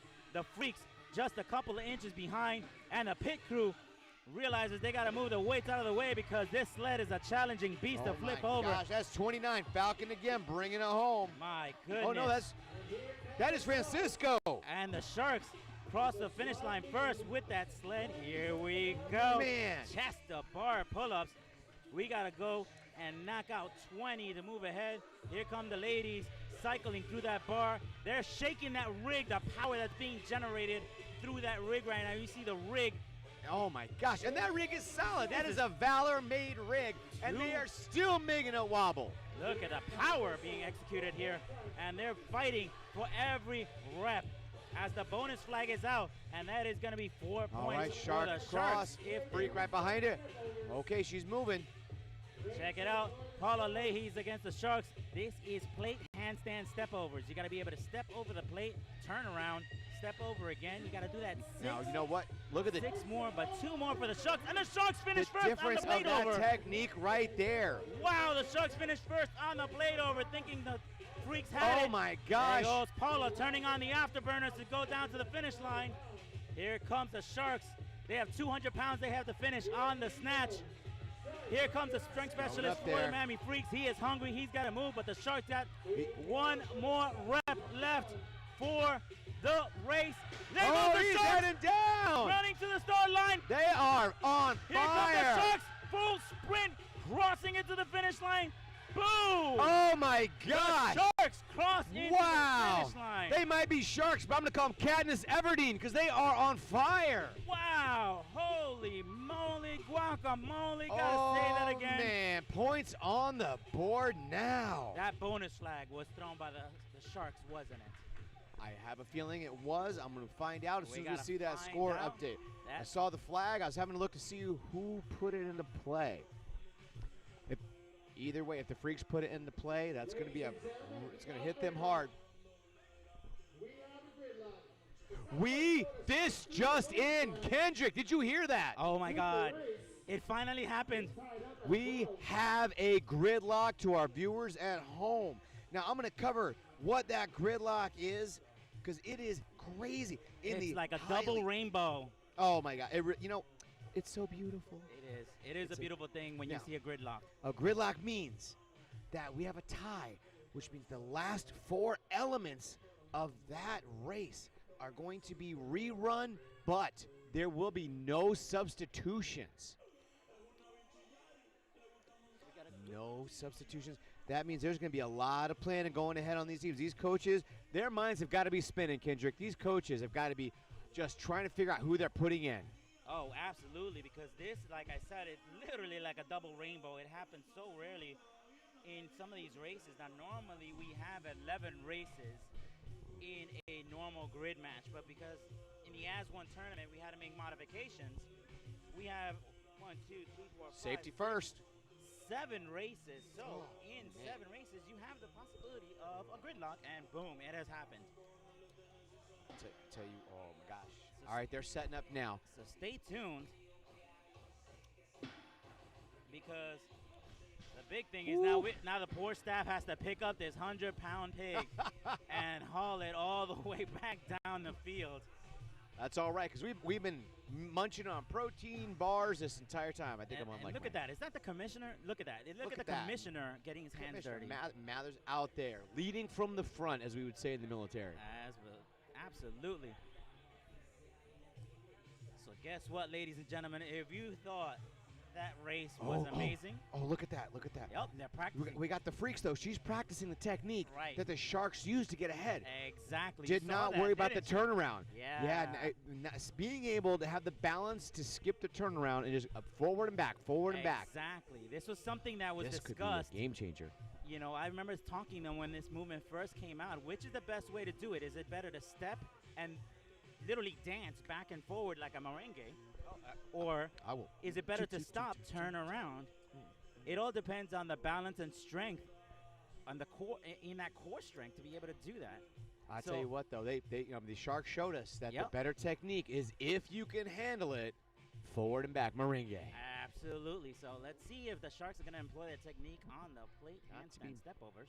All right, ladies and gentlemen, since we have a tie, we have a gridlock. We're going to run the last 4 elements on that race. Last 4 elements are going to be rerun. Sled fling. Like an echo in the past, I had a wise man say. Chest to bar. And then the snatches. 6 handstand step overs, then the snatches. So we're going to do the last 2 minutes elements, on the clock. 20 chest to bars, 6 plate handstand step overs, and then a snatch. Now, I'm curious to see who they bring as their strength specialist for each team. They've already got to be tired. We're at the end of the race. We are at the end of this match. I mean, who's going to get back on that sled? That's 100 pounds. I'm not going to be the first one to pick my hand up and be like, yeah, of course I'm going to go flip this 100 more times down the field. Right? I mean, I've been sledding. It looked a lot different than what I'm seeing now. Absolutely. And the shot of the freaks, that's a look of determination and core strength as you see an ocean of abs getting ready for this race. It is. I should have brought laundry. We could have knocked that laundry out on all these abs, those washboards up in here. Here we go. Oh, the flip sled. That's going to be 100 pounds. Got to push down the field. Standing by. Sharks, freaks, stand by. Definitely going to be a test of endurance. Reese! Here we go again. And the Sharks employing a different strength specialist as well as the freaks. That is 100 pounds on that flip sled as it gets flipped over and over down the field. The Sharks taking a slight lead here, moving into quadrant number 4. And it looks like the Sharks are falling behind a little bit, but he's hitting those angles. He's hitting those angles. Yep, and there they go, cross at the same time. Oh, he got the clear with a lucky bounce.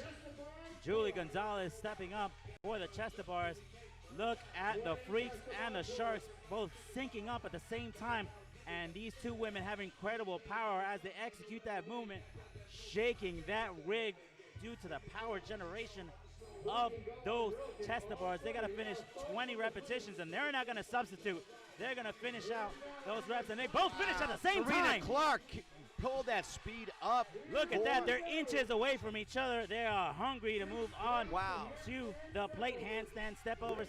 Let's see Leahy's if she's going to improve on that technique. And yes, she does. She does. Stepping forward and backwards just like the Sharks do. The Sharks putting the shoes back on as the Sharks had faltered on the last rep.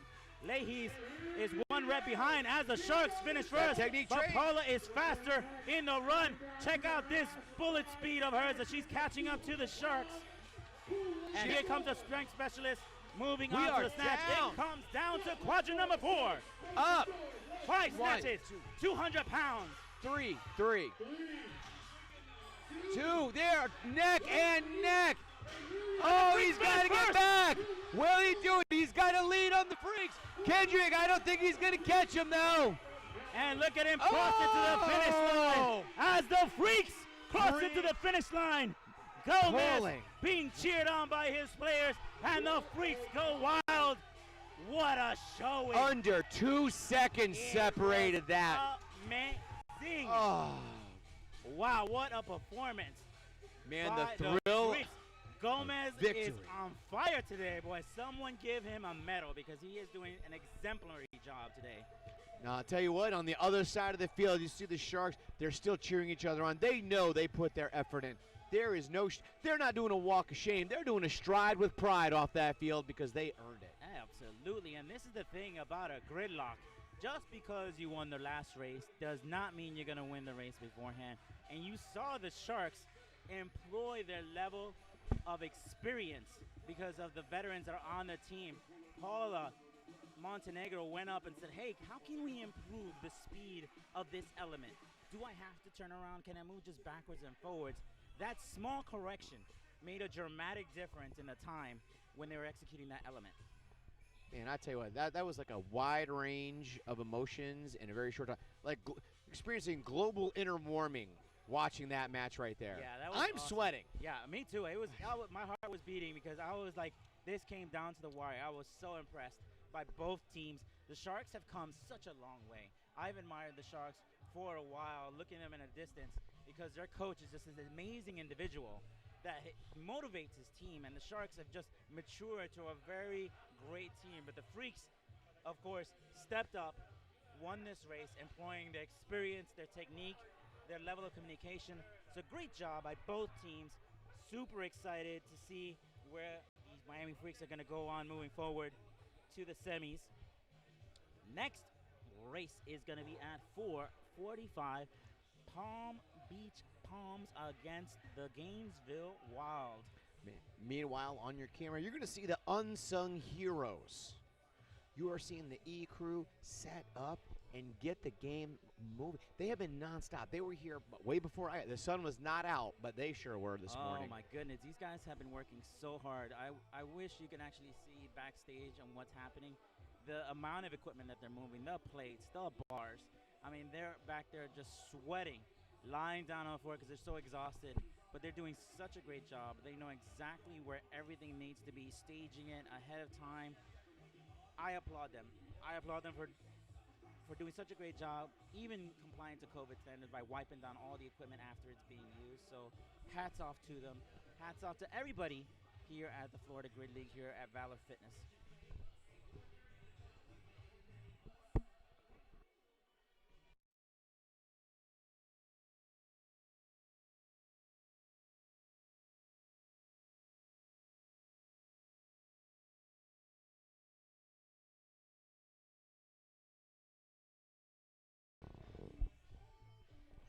Remember, for those of us at home, 4:45 is when we're going to be back in action. So, you want to make yourself a little quick meal, need to use the restroom, want to visit some of our sponsors online.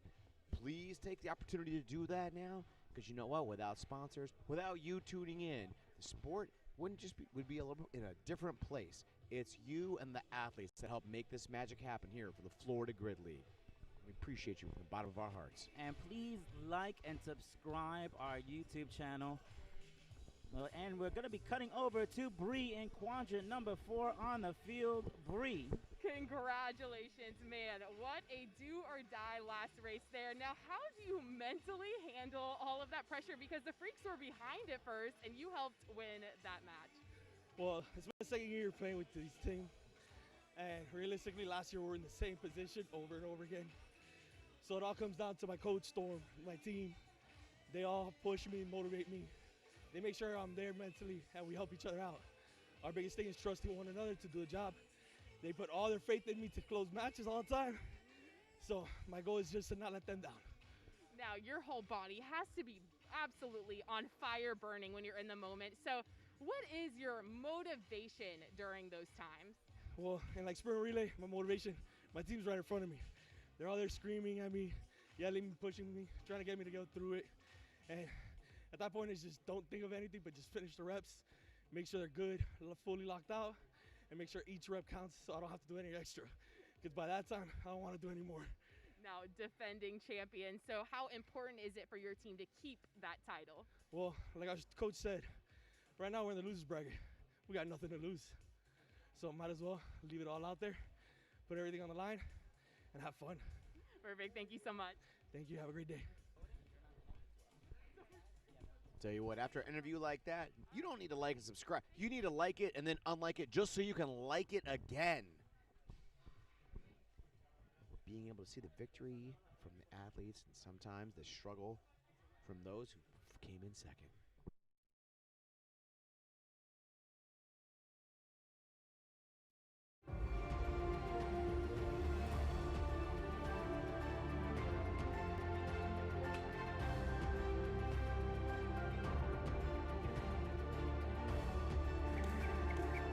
We didn't invent this gear.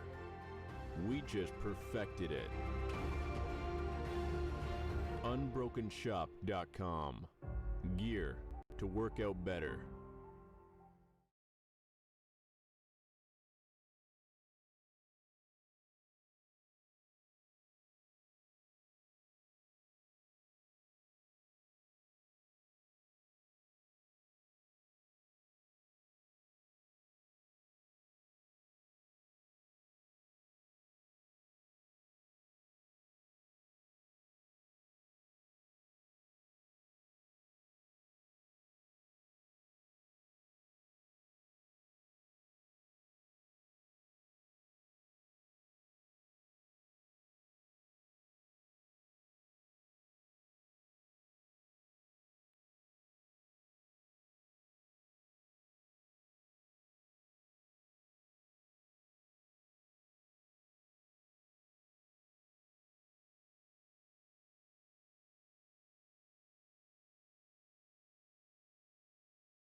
Welcome, ladies and gentlemen, to the As One tournament. We are underway here, about to start here.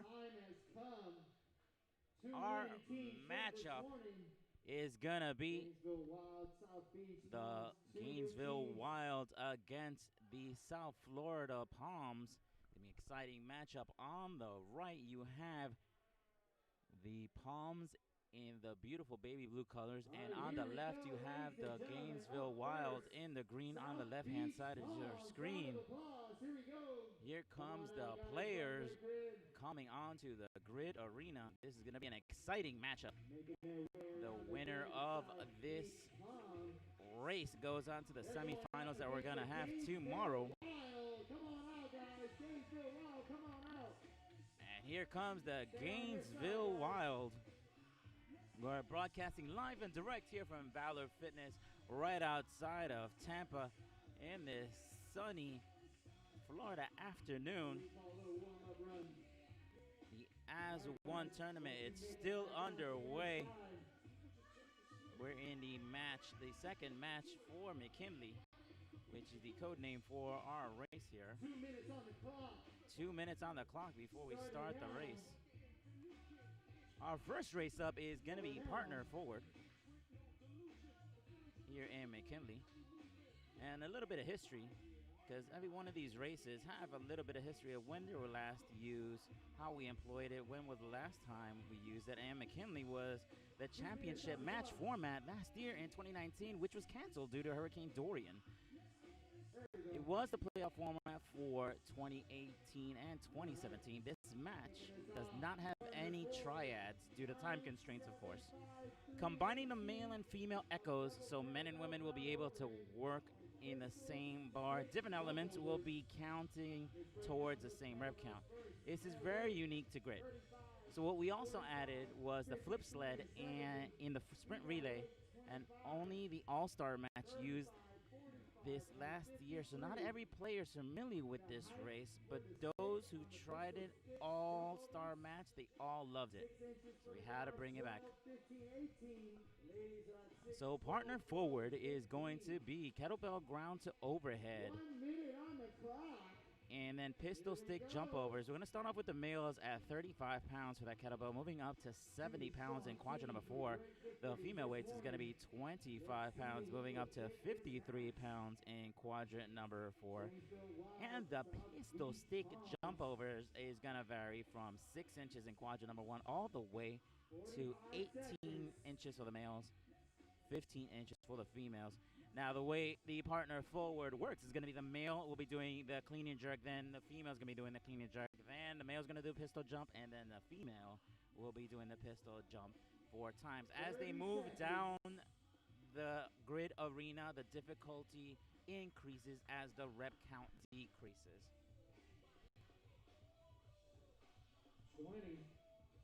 20 seconds for the start of our race here. 10 seconds. 10 seconds.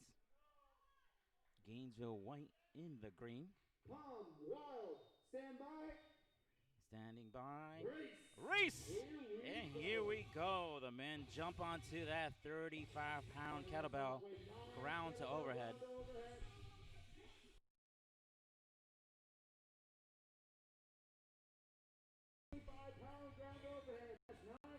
And there comes a female stepping in. They're doing a 25-pound kettle to ground to overhead. That's 9 repetitions in quadrant number 1.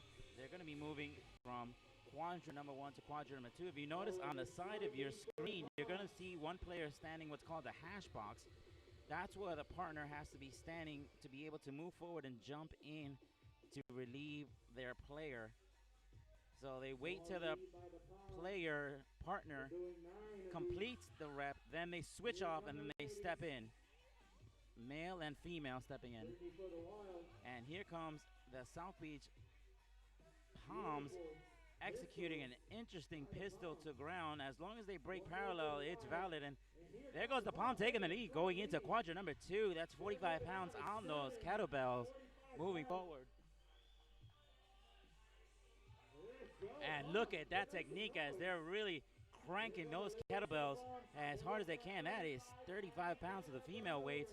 That is lightweight for these females for the South Beach Palms. The Sharks seem to be rep for rep in this count as the Palms are now moving ahead, 2 reps ahead here, 3 reps ahead in the pistol stick. It is quadrant number 2, so they got to finish 7 repetitions before moving forward and switching out with their partner that you see standing off to the right there in your screen, respectively on the left, waiting for them to finish. And the Palms are moving forward there in quadrant number 2, finishing up their last couple of pistol sticks. That height has now increased to 12 inches. If they jump over and tip the stick, they have to reset, put the stick back on. And there goes the substitution. Briley stepping in as player coach with the South Beach Palms. In quadrant number 3, you got to execute 5 repetitions. There comes Briley stepping in. That's going to be 45 pounds that Briley's going to be picking up there for the kettlebell ground to overhead, as the Sharks at 1 more rep before they switch off to the second partner. And the Palms still strong here going into quadrant number 3. Oh, they get faulted out here in the Palms. You have to break parallel with the pistol sticks when you're coming down. These refs are very tough when it comes to judging them breaking parallel on the pistols. And Briley showing some excellent technique here, jumping down here in quadrant number 3. That is a 12-inch stick that she's got to jump over. And a little bit of a trip up there with the Palms. They're so hyped up, ready to get onto that 70-pound kettlebell. They got to do it 3 times. Here comes Briley for the Palms. She's cranking up there 53 pounds. Look at that strength as they rack it over. 2 more reps for the Palms. 1 more rep for the Sharks. And the Sharks are still on the kettlebell, and the Palms are already in quadrant number 4 in the pistol sticks. And there comes Brian in the last couple of sets. They got to do 3 reps to cross into the finish line, and the South Beach Palms just stroll into the finish line. Not a problem for them. What a great level of technique. They finished up strong here as the Wild here. The Wild is finishing up their last couple of pistol sticks here, and the Wild cross into the finish line under the cap. Great job by the Wild trying to keep up with the Palms. Palms are doing such a great job in this first race here for partner forward. That's going to be 2 points for the South Beach Palms, 1 point for the Gainesville Wild.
We didn't invent this gear.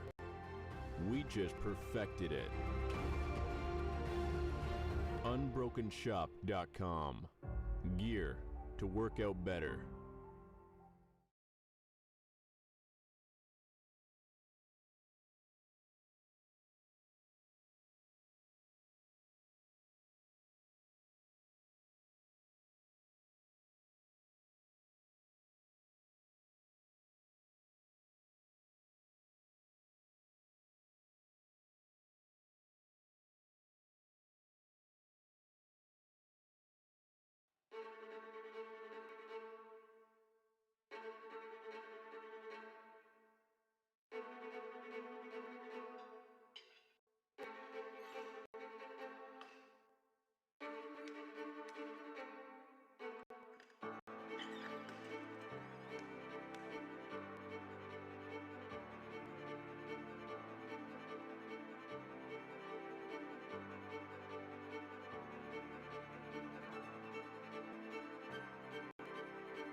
And we're back here to the AWL as one tournament here at Valor Fitness here in Tampa, Florida.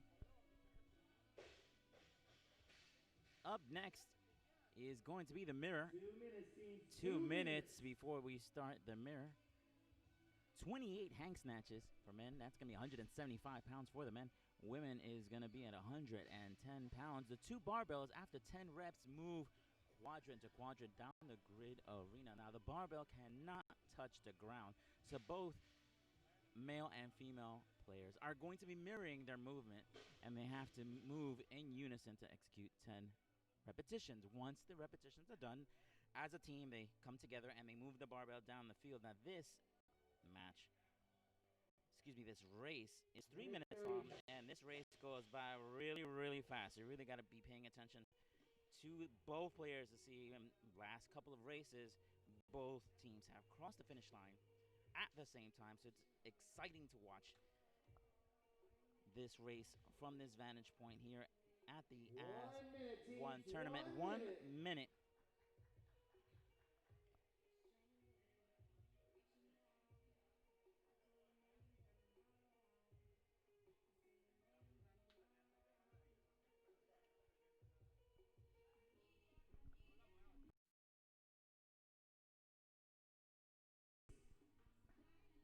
45 seconds, time to pay attention. Put your eyes on the screen because this race moves very fast.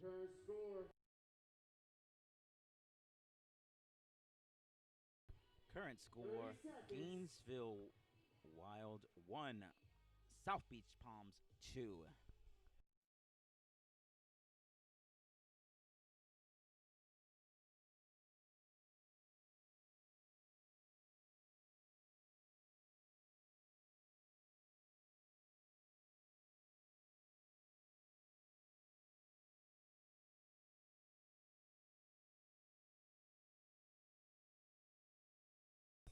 And here we go into the mirror.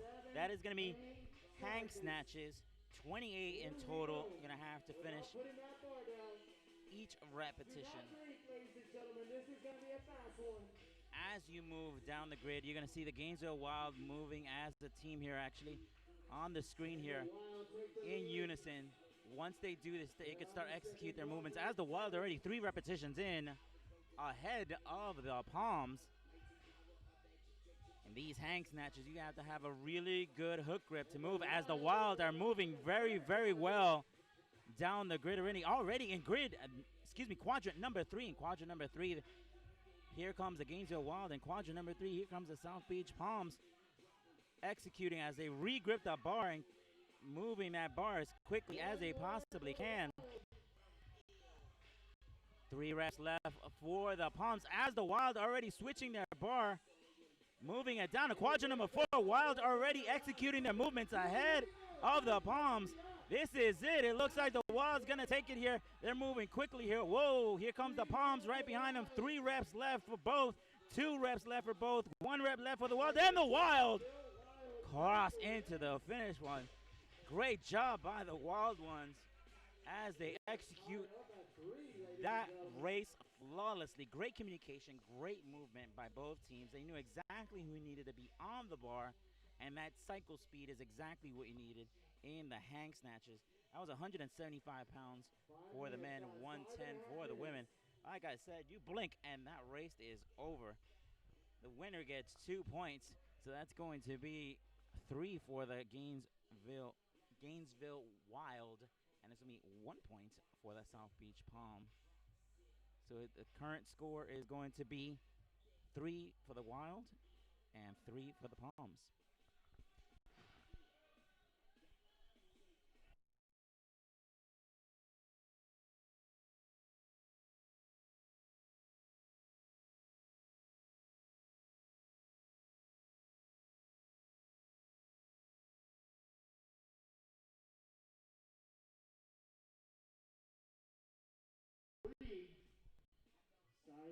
Matchup, South Beach Palm.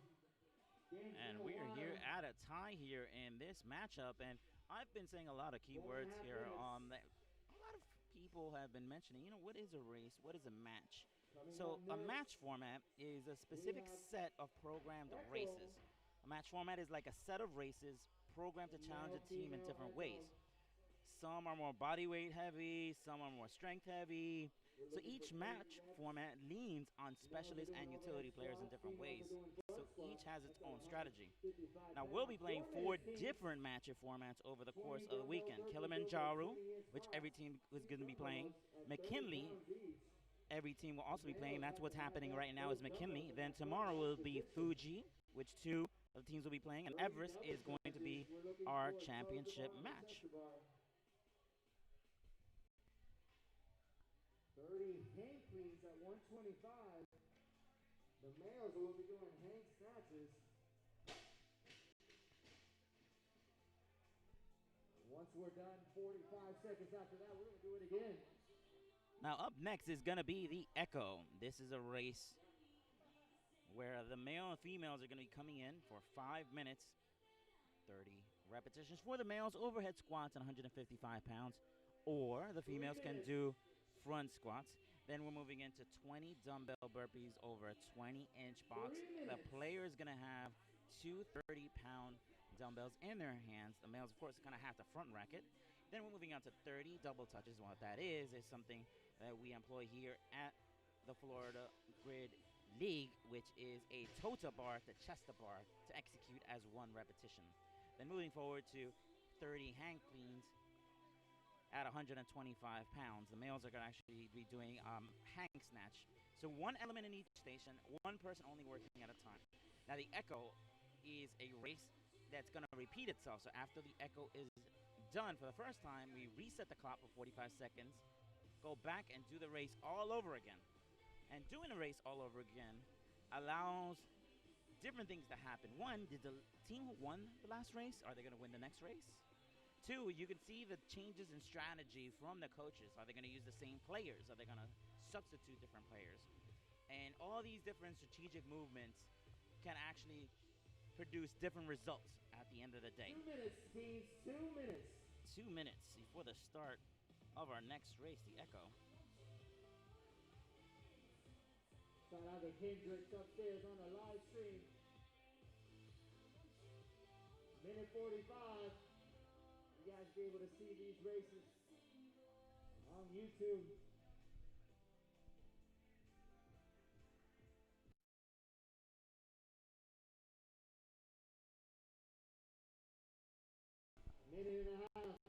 Minute and a half before the start of the race, and just a little bit of history for you guys. I don't know if you knew, for all of our audience members out there, this league is actually a brother-sister owner operation. It started as a single event back in 2016 and has grown to hundreds of players from around the world and a global audience. Our first season was actually in 2017 with 6 teams, and look how we've grown now. 1 minute, teams, 1 minute. If you think starting a league in a brand new sport is easy, of course it isn't. But the sport of grid needs to be known, and that's why everybody gets behind it so passionately. And we still have people here from the other teams cheering on their fellow players because they love this sport so much.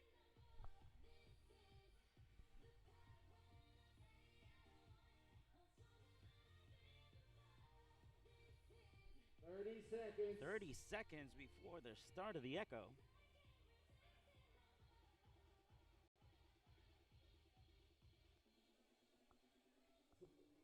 Seconds. 15 seconds. 15 seconds. And everybody getting hyped up for the Echo. South Beach Palm, Gainesville Wild. South Beach Palms against the Gainesville Wild. Race. Here we go. And here goes the males. They've decided to step in and do the overhead squat for 155 pounds. Gainesville Wild, South Beach Palms. This to be matched up rep for rep. In quadrant number 1, as the South Beach Palms players for the female is standing by to substitute in. And an interesting technique of switching out the bar. Instead of dropping the bar, the Gainesville Wild employed a technique of putting the bar on their shoulder and passing it over, saving some precious time, which is an excellent technique you see a lot. And both teams on the ready on the dumbbell burpee.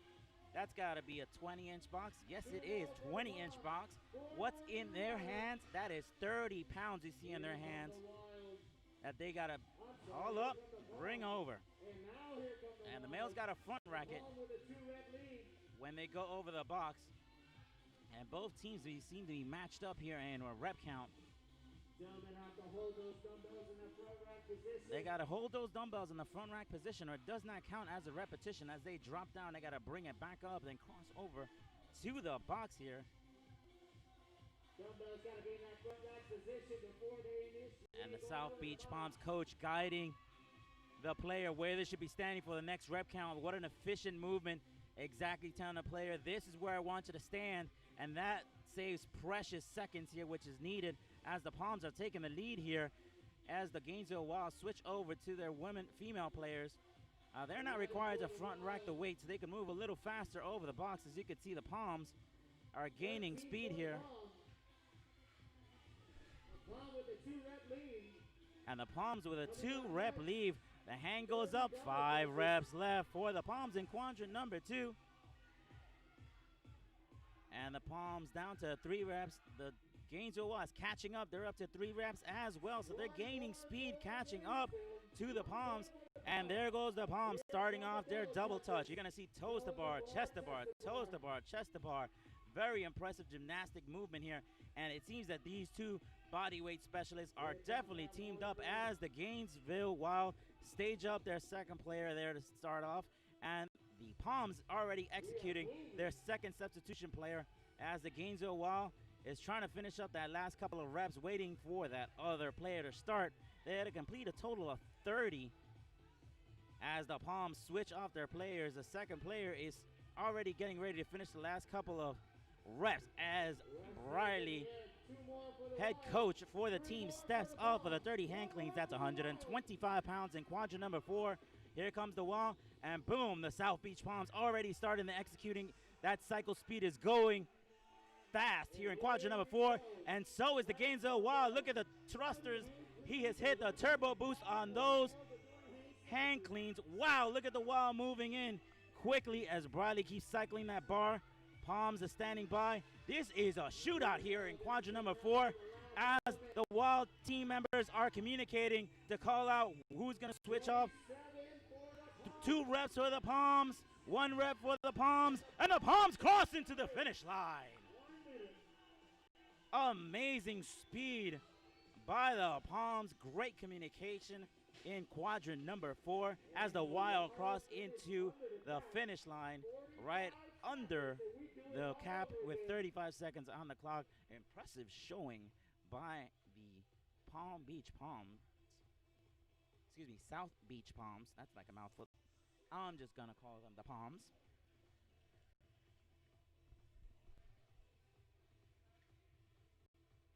And that is a great showing. Again, 30 seconds.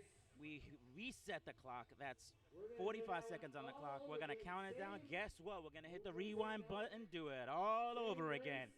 Let's see what strategy is going to be employed by both teams. Are we going to use the same players? Are we going to switch it up? Are we going to put in some fresh players? 10 seconds. 10 seconds. This is going to be our second echo. Palm, Wild, stand by. Standing by. Race. And here we go. And it looks like the South Beach Palms are employing a new technique. They're now moving on to their female strength specialist to knock out the front squats. And the Gainesville Wild also switching up, and using the males are using the front squats to see who can execute the movement faster. This is the impressive element of the echo. You can either do the female's front squat or the male using the overhead squat, and the Wilds have switched over to the females using the front squat. So has the males. They switched over to the 155 overhead squat. And again, the Wild using impressive technique to pass the bar on. Instead of dropping the bar, they actually hand it over 2 more for the Palms are left, and the Palms tag in their next player. So do the Wild, both starting at the same time. But there's a fault called on the Wild. It throws them off, but they keep going. That takes an advantage for the Palms, so the Palms are now still moving forward after the Wild got called a fault on that last rep. That's 30 pounds in each hand. For the women, they don't have to front rack it, but for the males, they have to front rack it if they're going to jump over that 20-inch box. Here in quadrant number 2, the Palms switch off to their male players as they front rack the weight. And the Wild still have not substituted their players, and there they go, substituting in quadrant number 2 to finish out their last couple of reps here. 20 reps total for quadrant number 2. I got 4 reps left for the Palms, as the Palms are taking the lead here in quadrant number 2 in the second echo here. 3 reps left for the Palms as the Wild are slowing down a bit here in quadrant number 2. 1 rep left for the Palms. And there goes the Palms dropping the weight, and there we go on the bar. Double touches in progress. That is a toe to bar, chest to bar. Impressive movement. And this is Coach Player Briley in the action, generating tremendous force, downward force on that rig as she finishes up and swaps out. Substitutes with another player to finish up the last couple of reps. Here comes another player for the Palms, using great technique and substitution to conserve the energy of the players. As the Palms are executing speed on the bar, come flying off the bar, next player on board. And this player's the South Beach Palms. They're showing an impressive showing already, and good strategy by the coaches, staging their players in quadrant number 4, standing them by. Wild grabs onto the bar, and the Wild starts executing their repetitions in quadrant number 4 ahead of the Palms, taking the lead here. And there goes the Palms. They get faulted out as the Wild are now taking a huge lead as one of the reps get called out into a fault as the Briley steps in to execute. Here comes the Wild finishing up their last couple of reps, and the Palms trying to catch up here. Check out that cycle speed from the Wild here on those hang cleans. 125 pounds seems like lightweight for this native Texan here in quadrant number 4. And the Wild stroll into the finish line. Amazing showing by the Wild. That was great technique as the Palms are finishing the last couple of reps here in quadrant number 4. They got to finish a total of 30 before the cab. Great showing by the Gainesville Wild. Just goes to show you, you win the first echo does not mean you're going to win the second echo. And there goes the Palms crossing into the finish line.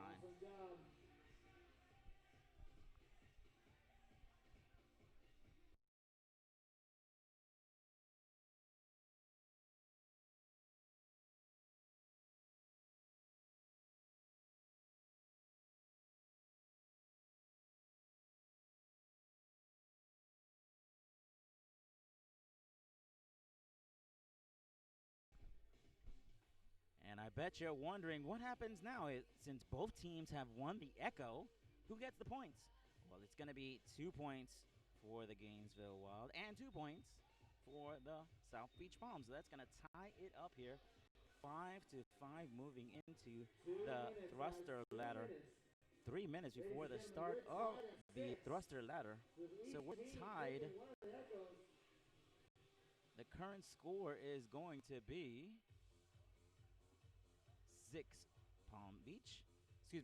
6 Palms, 6 for the Wild Ones.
We didn't invent this gear.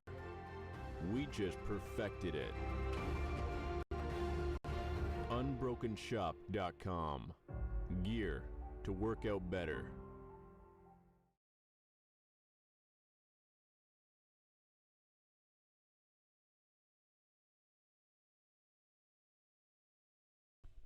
And we are back getting ready for the thruster ladder as the Gainesville Wild has thrown out the bonus flag. That bonus flag gives the team an extra point if they win this race. Now, this race employs a lot of strategy, of course, so you have to be very, very confident when you throw out the bonus flag. You sometimes see it when the coaches have developed a unique strategy for getting points for the ladder. Now, also, as a side note, the winner of the ladder gets 2 points unless they beat the other team by 10 points. Remember, we got to gather up all the points that you execute on the bar. So if they get more than 10 points, let's say, it's 60 to 50 in points, then they get 3 points. So if they play this right, there's a potential that the Gainesville Wild can get 4 points from this matchup. This should be exciting. Once again, the Gainesville Wild has thrown their bonus flag. 15 seconds. 15 seconds. Now, pay attention. You don't have to cross the finish line to get the point when you execute the element. And you can go to the next quadrant even if you miss the barbell.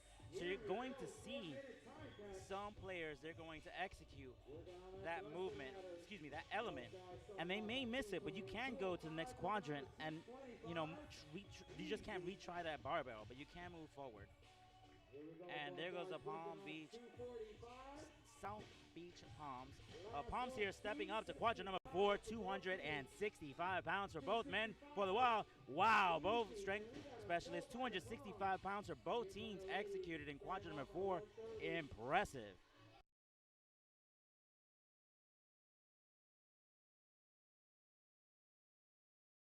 And here comes the women for the ladder. That's quadrant number 3. That's 160 pounds for the Sharks. Stepping up to 175 pounds in quadrant number 4 for both teams. Boom. For the Wild, great job. Here comes the Palms. Boom. Impressive by the Palms. These strength specialists, my goodness, they're doing such a great job stepping up and gathering up those points. And there goes Gainesville. That is 245 in quadrant number 3. 265 coming up for the Wild. Not a problem. Awesome job. And here comes the South Beach Palms. Strength specialist for the South Beach Palms. South Beach Palms puts it up. Ooh, and almost gets it. That is a fault there in quadrant number 4. And the Wild stepping up in quadrant number 3, 245 is not a problem. 160. 160 for the women in quadrant number 3, and quadrant number 4, 175. As the Palms execute that 175 with not a problem. As you see the coach running up alongside of your screen, guiding the players and showing them which bars to execute. Here comes the Palms in quadrant number 3, 245 coming up for the Palm strength specialist. Great job. Is 265 on the table? Let's see. 265 goes up for the Palms. 265, great thruster. That is a lot of weight. Let's see if the Wild can do the same. 265, almost good. Showing there as he lets out a beast roar for executing that 265 in quadrant number 4 for the Wild. Showing that these Wild ones have come in here and they are representing as the Palms are at 175 for the Palms. Great job. And here comes the Wild in 160. A great job. Here comes the Wild, quadrant number 4, 175. Let's see if the Wild can pull it off. Here's the Wild ones going down, pushing up. Oh, and she's like, I'm not going to make it. But here's the South Beach Palms, quadrant number 3, not a problem. That 245, 50 seconds left. Now you're going to see the players speed up as they start racing down the field, and the Wild is just knocking out 205, 225, 245. Amazing. What speed. So is the Palms executing 130, 145. Here's 160 on the rack. Bringing it up. Oh, and a fault as they crossing the finish line. 22 seconds left. Trying to get as many players as you can down the field.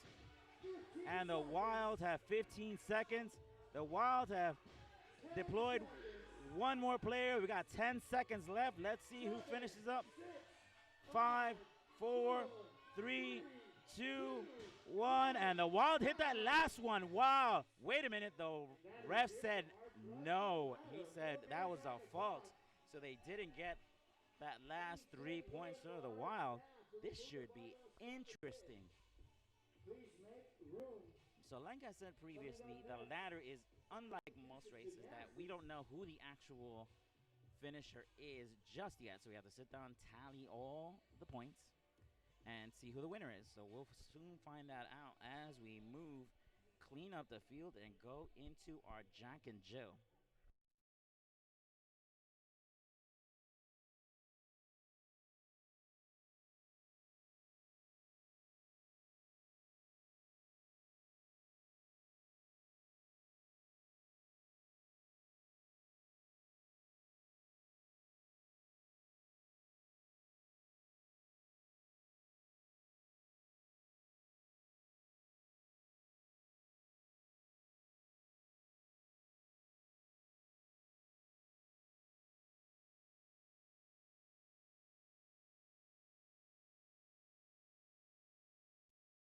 My name is Erica Kaufman. I am a utility player for the Miami Freaks.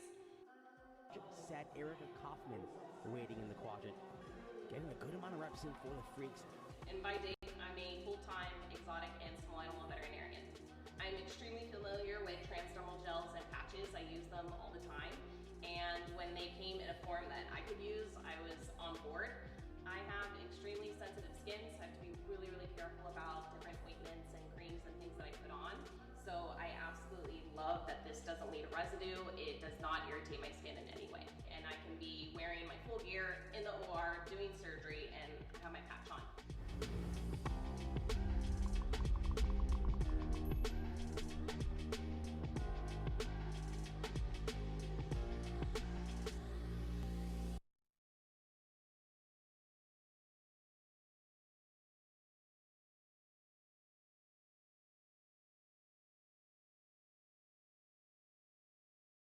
And the score is in, and the Gainesville Wild calculated this perfectly, 67 to 60.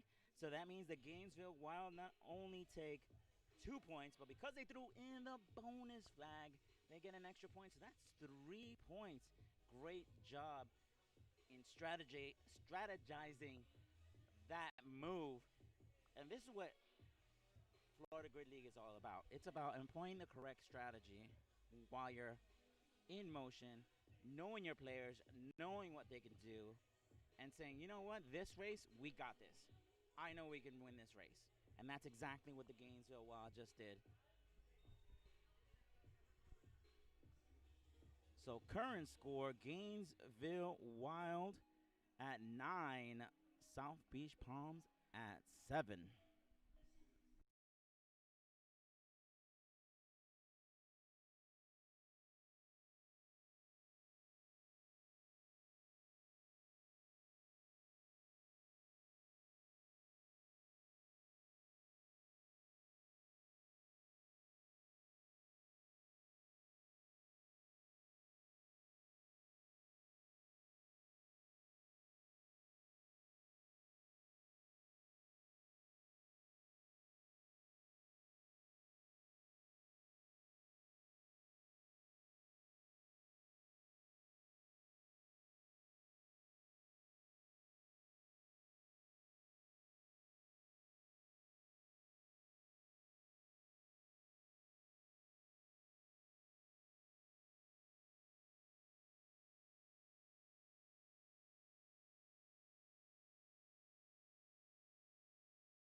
And we are back here at the As One tournament here for the Florida Grid League here in beautiful Tampa, Florida at the Valor Fitness facility, getting ready for the Jack and Jill here. This is where our bodyweight specialists shine here. Male and female are going to be doing 30 bar muscle ups, 20 ring muscle ups, and then 5 backward rolls to support. Now, only one person can be working at a time.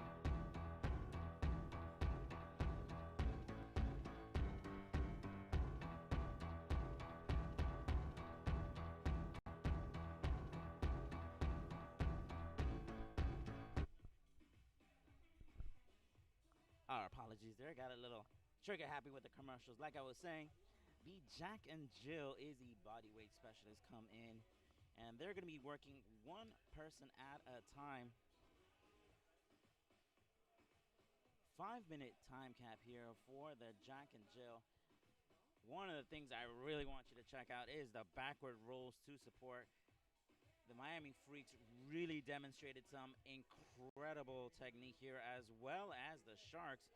And the usage of that backward roll to support, which is a movement you rarely ever see in most functional fitness competitions. Mostly you see it in Olympic style and gymnastics. And the players coming out, inspecting the gear, looking at the height, determining, the rope is positioned and how they're actually going to be executing the movement, if they're going to need a box to assist one of the players. This race moves really, really fast because it's a one person working at a time. 1 minute on the clock. 1 minute on the clock as we get ready here for the Jack and Jill.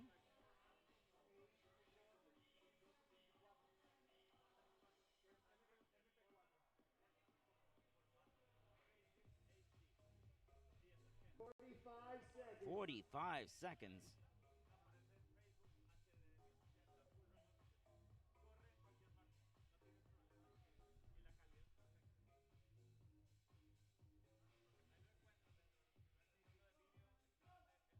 Seconds. 30 seconds.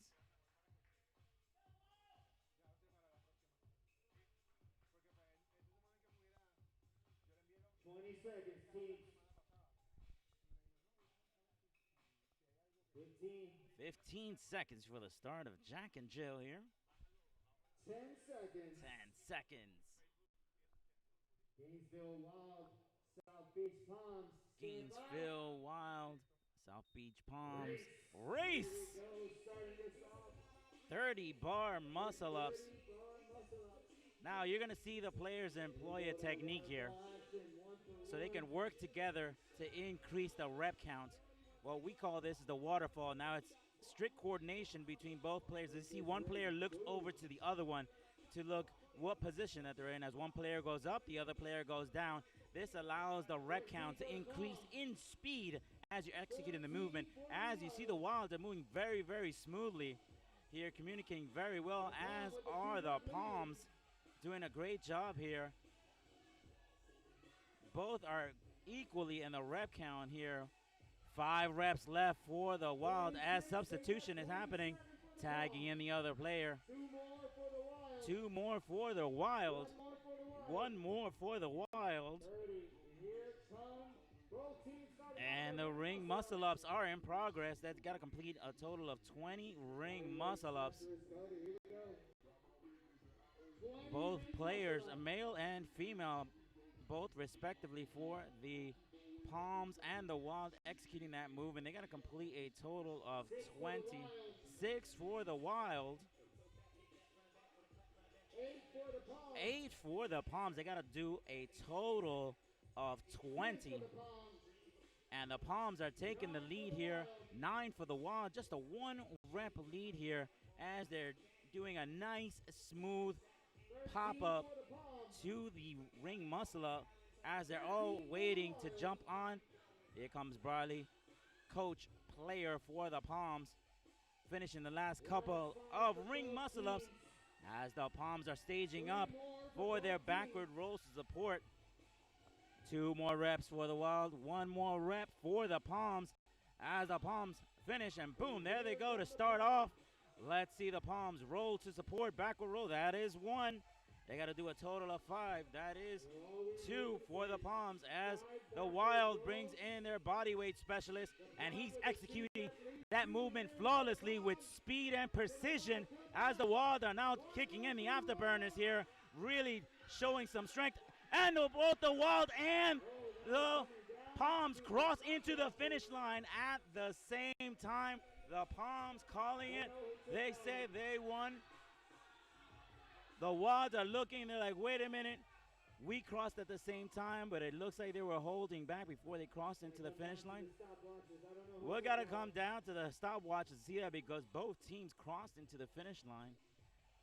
And in the finish line, when we have these photo finish races, we have line refs with actual stopwatches that their only function is to monitor the finish line as soon as both players cross into the finish line. They stop their watches for this kind of instance, and the commissioner comes over, reviews the watches to see which team truly did cross the finish line first. In some races that we had earlier today, there was a difference between 1 second. Yes, 1 second. So it's very important that those line coaches be very vigilant in clicking the clock, clicking that stopwatch when the players cross the finish line. So as we wait, as the referees confer,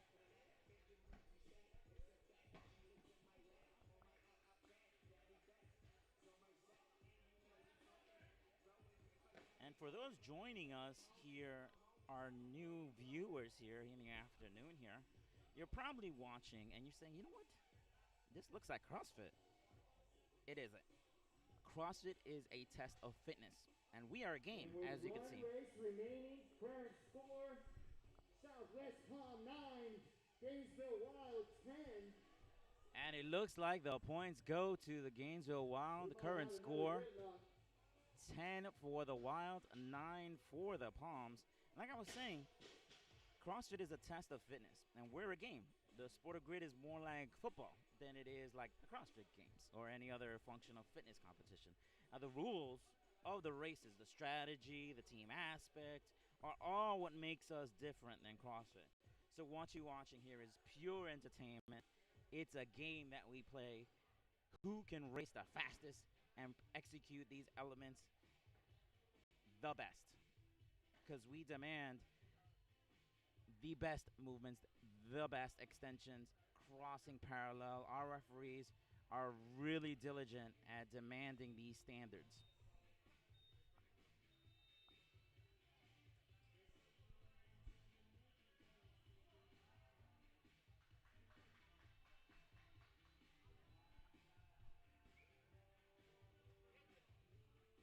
So moving forward,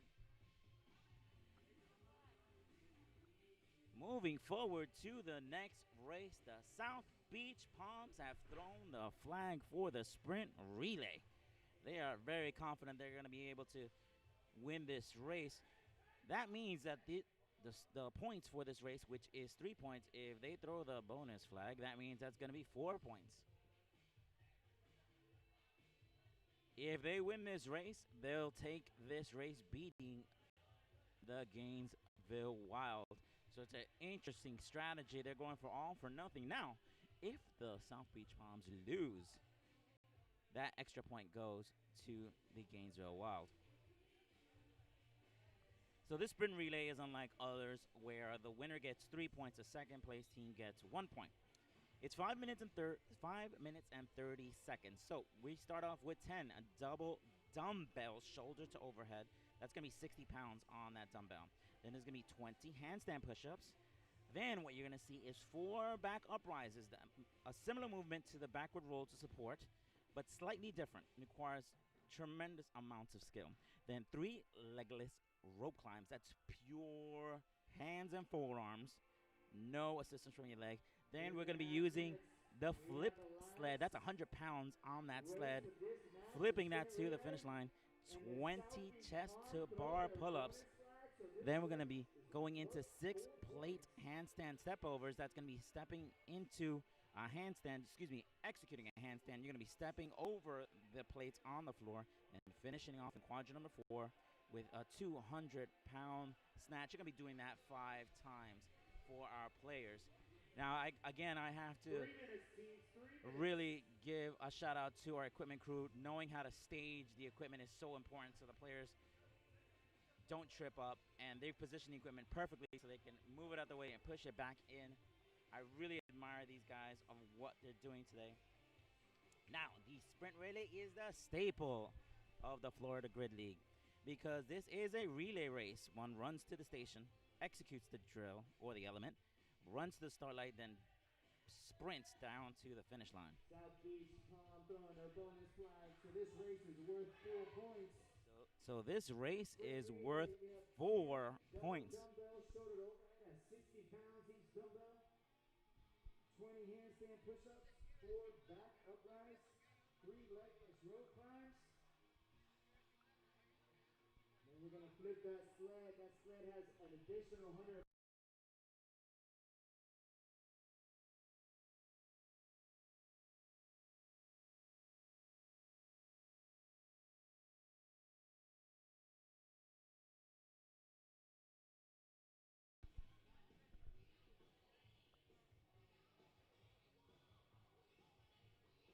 So some things that we've talked about earlier today is how COVID has really affected a lot of these matches. As you see, a lot of these there's no spectators here. Everybody that's here has been invitation only for their teams.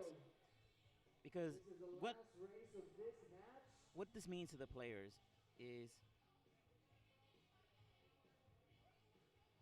a lot to them because they've been training all year to actually come out here and participate in this sport. Now, everybody's being super cautious and careful. We're wiping down all the equipment. We know although the players are not wearing masks, everyone else in the building is, and the number of people allowed is very limited. The safety of our players is top priority this weekend while we're still allowing them the chance to play. 45 seconds, team. 45 seconds before the start of the sprint relay here. Gainesville Wild at 10. South Beach Palms at 9. This race is 4 points. If the Palms pull it off, they will beat the Gainesville Wild and move on to the semifinals.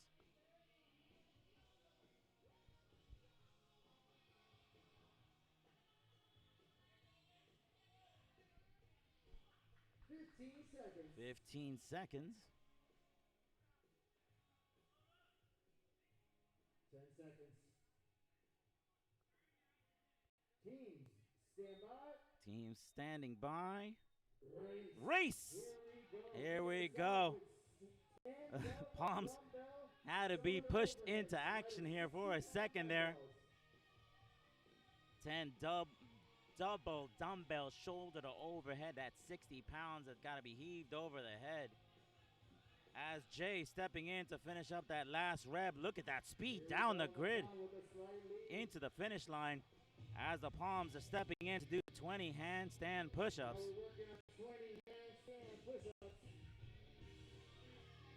And look at the Gainesville Wild, that speed. Their body weight specialist really moving quickly on those handstand push-ups. That is a great pop. Those feet got to cross the line. And there goes the Wild and the Palms finish at the same time as the Palms are pushing everything they can to cross into the finish line.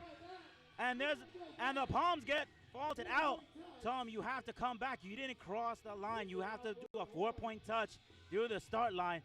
That fault is gonna cost the Wild. Here we go.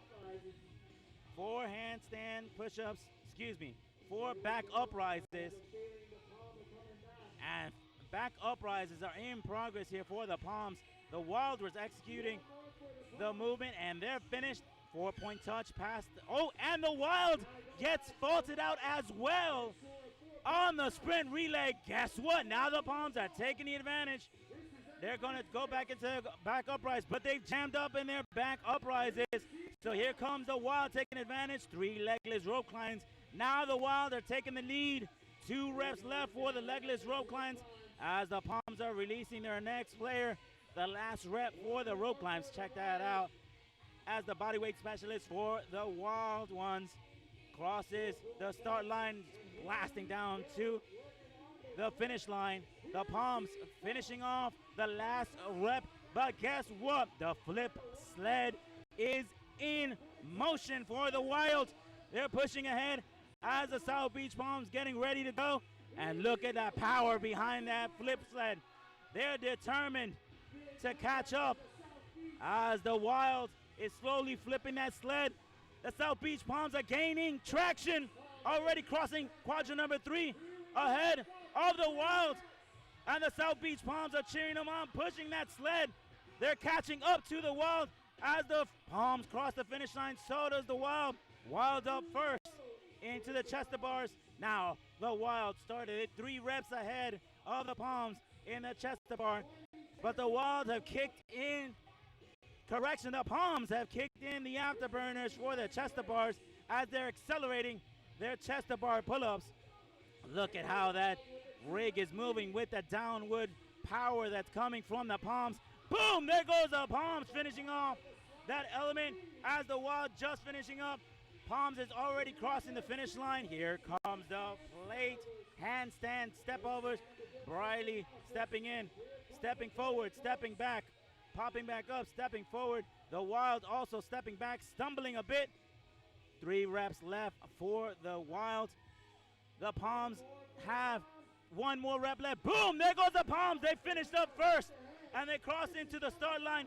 Look at Briley kicking in the afterburners, crossing into the finish line. It's down, neck and neck to the snatch. Who grabs the barbell first? The Palms, executing 5. That's 200 pounds.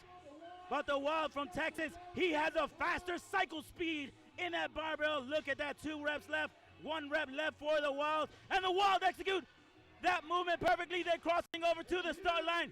Here comes the Wild down the grid arena, blasting into the finish line. Holy moly, guacamole. That was amazing showing by the Wild down to the very second. And the Wild take those 4 points away from the Palms. The Gainesville Wild. What an impressive showing. The South Beach Palms really gave it all, especially in the flip sled. You saw how fast that flip sled was flipping down the grid arena. I mean, that was determination. Players on the side cheering them on, egging on their players. But in the end, the Gainesville Wild really came through. What an impressive showing by both teams. I mean, I have not known the Northern Conference than the Gainesville Wild, but this team has really impressed me today. Really, really impressed me today. They got some amazing players. They work really well. South Beach Palms is a brand new team as well. Team members, players from other teams have come together to join the South Beach Palms. They're really impressive as well. And I got to commend both the teams. They put on a fantastic show today. My name is Kendrick. I'll be here for another couple of hours here for our next couple of matches. We got the Palm Beach Breakers and the Tampa Bay Brigade coming up here at 6:30. Stay tuned. Tell your friends. Put it on the smart TV. We are streaming live and direct on YouTube. Just go on YouTube and look for the Florida Grid League. We have our live stream running, and also you can go on the internet at www.thefgl.com/AS1 as one tournament in progress here. Again, bidding you see you later, because we'll be right back in just a few at 6:30 for the Palm Beach Breakers against the Tampa Bay Brigade.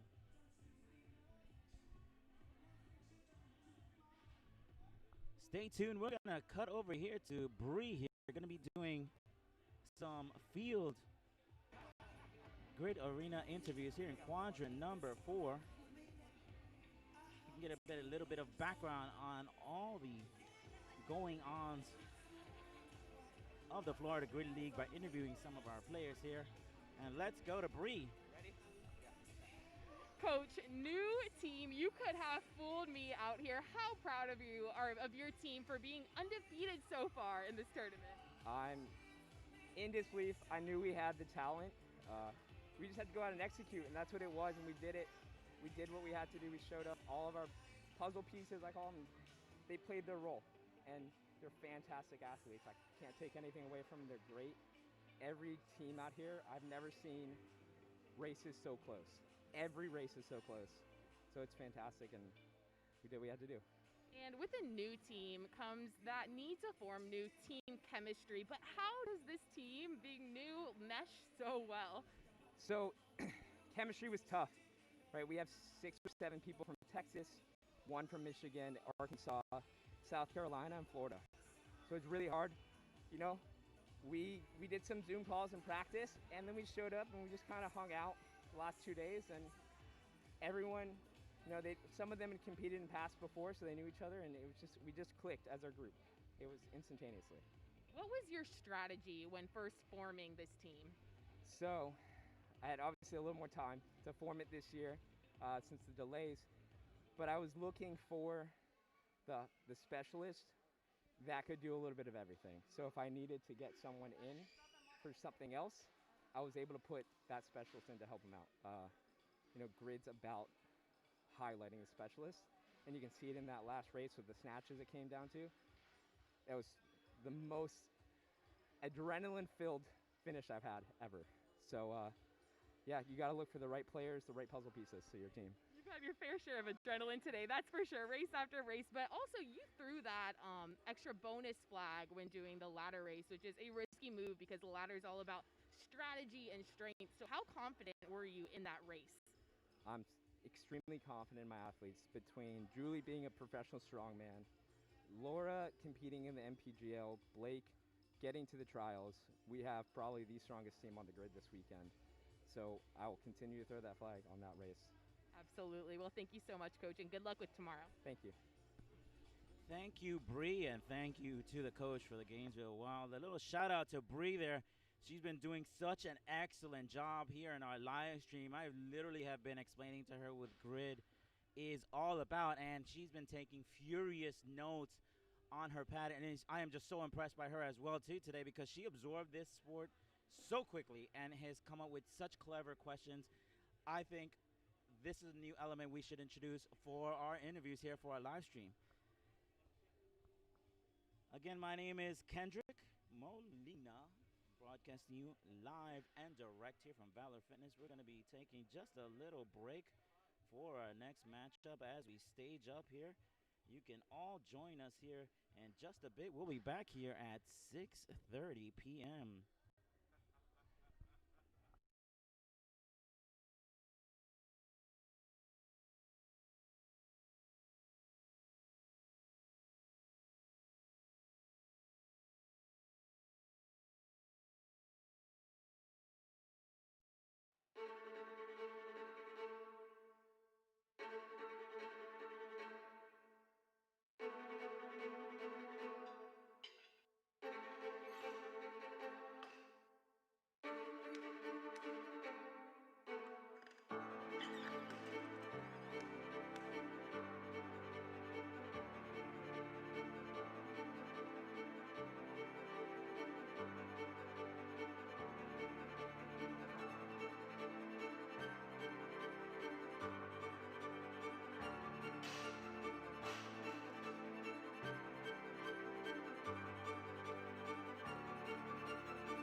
Unbrokenshop.com. Gear to work out better.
didn't invent this gear.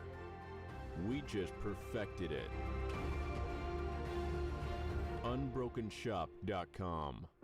Gear to work out better.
didn't invent this gear.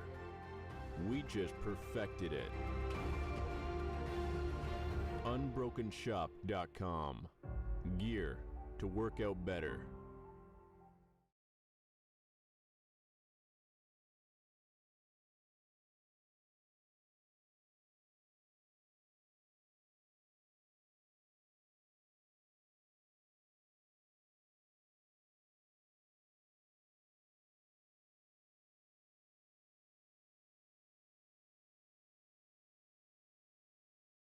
You really ain't ready now. You haters just in the crowd. But still I just look around. Are you with me now? Are you with me now? Are you with me now? Said, are you with me now? Ain't felt this good in a while. They want us to see.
Unbrokenshop.com. Gear to work out better.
And here we go back here at Valor Fitness, Pinellas Park, Florida for the As One tournament. As One, we come together to view the Palm Beach Breakers against the Tampa Bay Brigade as the Tampa Bay Brigade run on to the grid arena. We're about to start off here our third match here for the evening. Tampa Bay Brigade against the Palm Beach Breakers. Here should be an exciting matchup with both of these teams. Palm Beach Breakers is actually an amalgamation of two other teams that we had in the Grid League that were formed together. So they have a really great balance of skill and veterans on that team. I mean, some team members I recognize on the Palm Beach Breakers I've seen on on the Palm Beach Elite, which used to be one of our older teams here in the Florida Grid League. I mean, we have returning players like Gabby Mostar, Kylie Walsh, Nicole Moore, and Claudia Reque. Claudia Reque recently was one of our local CrossFit competitions as well here in South Florida. Jose Carreto was also a member of the Miami Freaks as a strength specialist. So a lot of these players like crossing over to other teams to give an opportunity to teams to be successful. 25, 35, 45, and 50.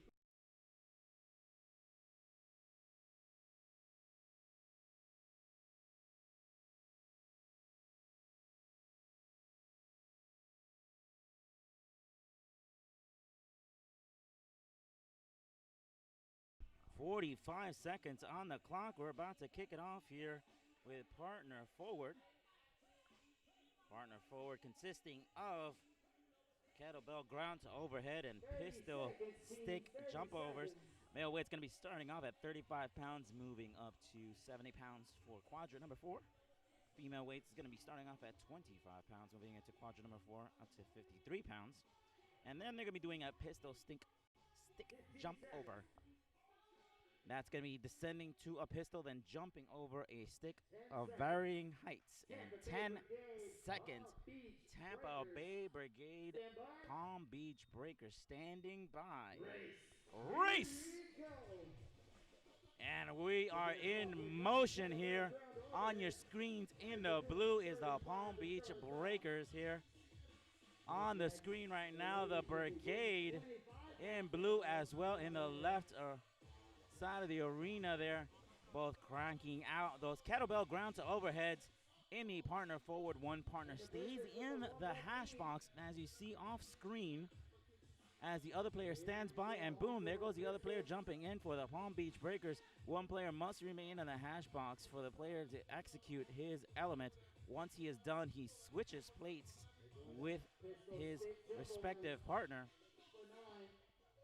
Claudia Reque here for the Palm Beach Breakers on the pistol stick jump overs here. Starting off in quadrant number 1. That is a 6-inch high pistol stick here. And here come the Brigade, looking on to 45 pounds. Here comes the Brigade. That is 45 pounds. The Brigade is cycling here with those kettlebell ground to overhead. And the Brigade is now already taking the lead here, already cycling through their kettlebells as Reque steps in and try to make up some time here in quadrant number 2. As the Brigade now starting off on the pistol jump overs, the height has increased for the males. That is a 12-inch high pistol stick. The players have to make sure they clear the pistol over the stick. If they knock over the stick, that is a fault, and they have to reset the stick actually back into place. Patiently waiting. Team captain for the Brigade. And this is the third matchup in the McKinley partner forward race. And now the Tampa Bay Brigade substituting their players in quadrant number 3. The weight jumps up to 53 pounds in that kettlebell ground to overhead. Not a problem for the Tampa Bay Brigade as they're cleanly cycling that kettlebell as they're already taking the lead here, about 3 reps ahead of the Breakers. And we have Gonzalez here, formerly of the Fort Lauderdale Lions, cranking out that female weight at 45 pounds for the kettlebell with 4 reps left as the Tampa Bay Brigade taking a slight lead here. They're already taking up. They're already on quadrant number 3 in the second to last pistol high stick. That stick is 12 inches high. There goes the Brigade in quadrant number 4. Now they're taking a significant lead ahead of the Breakers here in quadrant number 4 as the Palm Beach Breakers have to make up some time here. Moving in. Here comes the Brigade in quadrant number 4. Female is cranking out. That is a 53-pound kettlebell. They got to do it 3 times before moving on to the stick. Already 1 rep left, and they're moving ahead to the pistol sticks as the Brigade trip up in the kettlebell. That looked like it hurt, but it doesn't phase the player here as the Brigade are in the last final elements. 3 reps left. That is 15 inches high, and the Brigade crossing to the finish line with a loud roar finishing that race. That's how it's done. That's how it's done for the Tampa Bay Brigade as the Palm Beach Breakers cross into the finish line with plenty of line in the cap. And they knew nothing can stop them in this race. They did very, very well, Tampa Bay Brigade, with this race.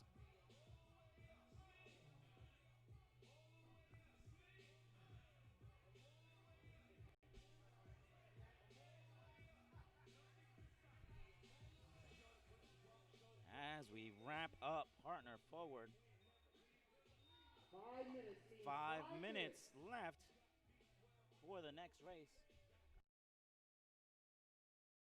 And now a word from our sponsors.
We didn't invent this gear.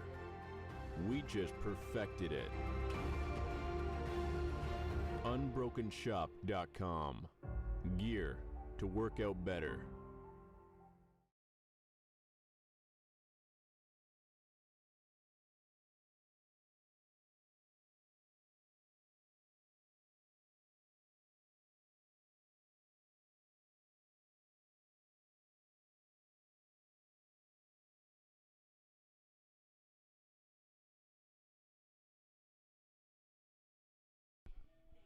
And we're back here. Tampa Bay Brigade 2, Palm Beach Breakers 1. Moving on to the mirror, 28 hang snatches. Men are going to be cycling a 175-pound bar. Women are going to be cycling a 110 bar. 2 barbells are going to be moving here at the same time. Barbells cannot touch the ground here in this race.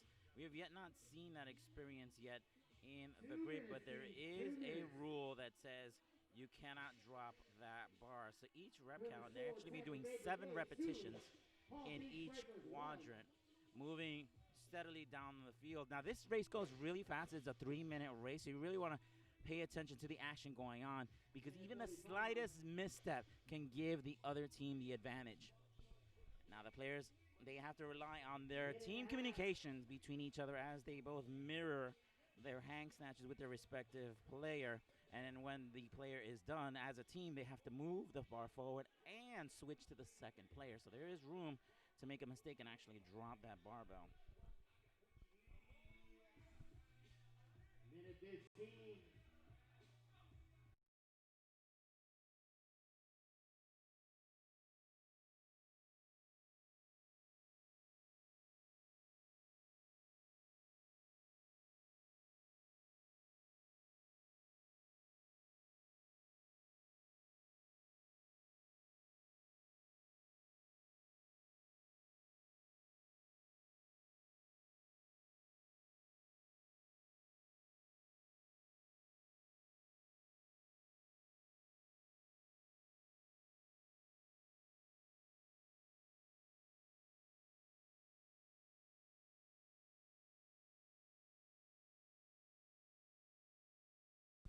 "30 seconds before the start of the mirror here.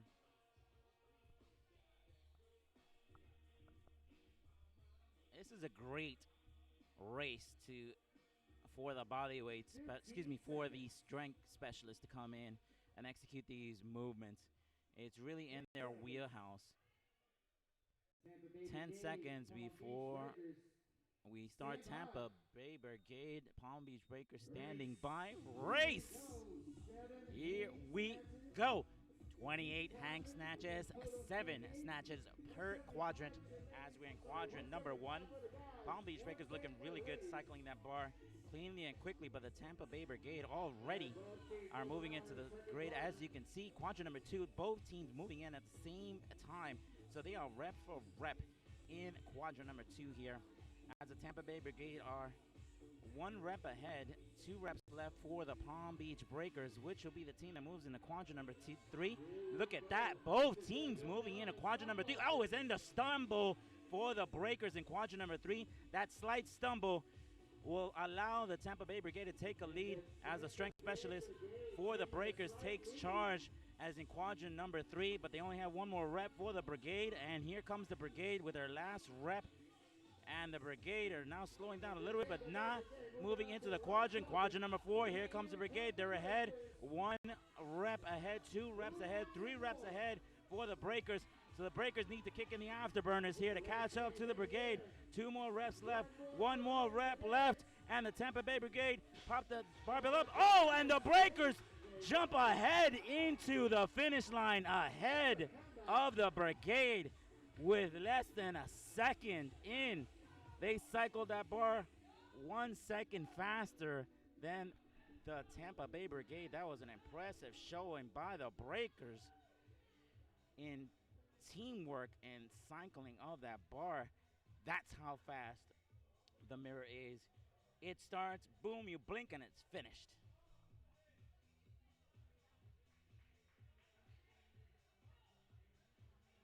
As we move on to the next race, as we get ready for the Echo, just to give you some background on the makeup of the Florida Grid League, the full grid teams of 14 athletes represents major regions in Florida formed within a North and South Conference. Now the teams, they're 8 teams: Miami Freaks, Tampa Bay Brigade, Southwest Florida Sharks, Orlando Aces, Fort Lauderdale Lions, Palm Beach Breakers, Gainesville Wild, which used to be the Jacksonville Steel, and the South Beach Palms. Now, as previously mentioned in our other races, we normally have our competitions in a 3-month cycle between 2 regions. Northern regions compete against each other, then southern regions compete against each other, and the winners of those competitions go on to compete each other in the conference playoffs, and then moving on to the championships, North against South. What we've done differently in the As One tournament 4 minutes on the clock. 4 is we minutes. brought together and condensed all that action into a weekend. All the teams are here. Everybody's working out. And I got to tell you, I've been talking to some of the players, and they go, wow, I am sore. I'm going to have to sit in a bathtub of Epsom salt after this, even though we got to probably work tomorrow. Because normally we compete, like I said, 11 races in a match, but at the As One tournament, there's actually 7 races. So grid is different from other fitness competitions, so they're asking a lot of the athletes today, as they typically compete in 11 races during a single match, not 2 matches in one day. The teams never play matches on consecutive days, with the exception of the finals. We do that, but during the As One tournament, teams are going to be required to compete in 2 matches in a single day. So the league will be here making adjustments to the roster rules, match formats to accommodate your tightening timelines and to keep players' workloads manageable. So this is the second time that the Breakers have shown up today for a matchup, and so has the Tampa Bay Brigade.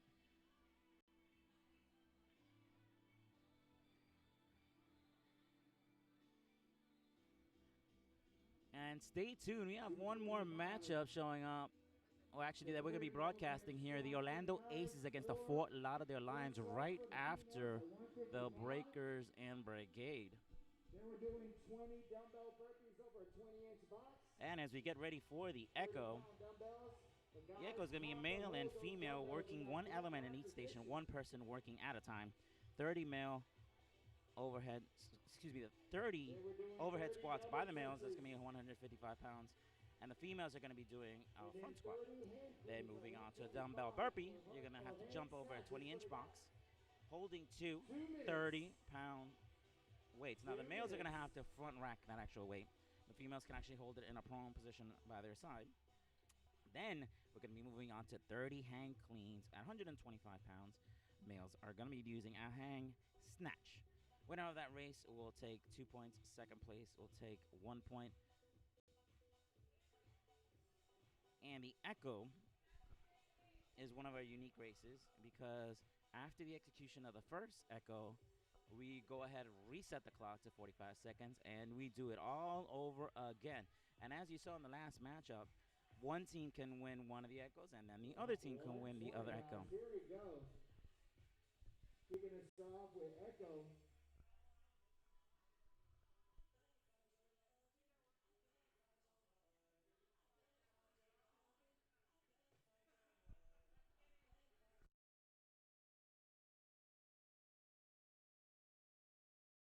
One minute for the start of the first Echo here.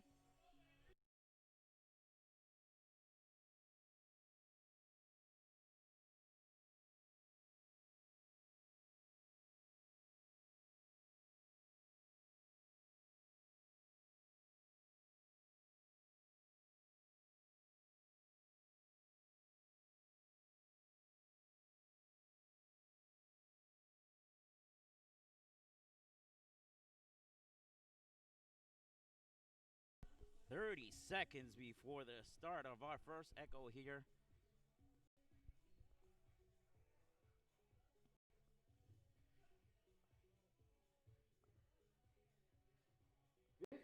Seconds. 15 seconds. 10 seconds. 10 seconds. Tampa Bay Brigade. Tampa Bay Brigade. Palm Beach Breakers standing by. Race. And we are underway here. Quadrant number 1. We have the Brigade choosing the front squats for the women. The men on the Breakers choosing the overhead squat here. Great cycle speed by both players here in quadrant number 1, as they got to complete a total of 30. And that transition by the Breakers is very impressive. That technique is where instead of dropping the bar like the Brigade did, they rest it on their shoulders and pass it over to their players. This actually speeds up the transition of the bar with only 1 more rep left. And there goes Reike being called in a substitution as the males grab onto that dumbbell burpee. That's 2 30-pound weights that have to be racked, front rack, to count as a valid rep. Both teams are really on it right now. Check out the speed on Claudia Reque here in quadrant number 2. Trying to keep up pace with the Tampa Bay Brigade as they match speeds here in quadrant number 2.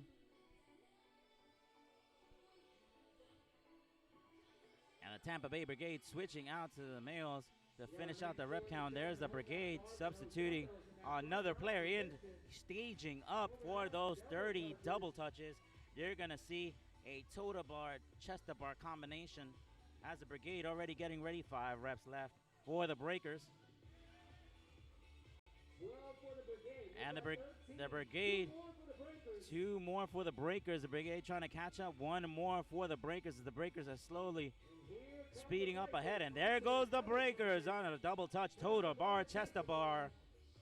Amazing movement. Check out that fluid movement, toes to bar, chest to bar, as now they're taking the lead and pushing forward as the Breakers now stage up their next player to substitute in. Here comes the Brigade starting off their movement as the Breakers now are taking the lead here on the second half of their toes to bar. Doing a phenomenal job here. There goes the Breakers substituting out. Finishing up the last couple of reps here. Kali stepping in quadrant number 4 as the Breakers at 24 reps. 2 more for the Breakers. Kali Walsh, boom, already on the hang clean, cycling that bar. Check out that cycle speed by Walsh here. Stepping in is Jeffries here.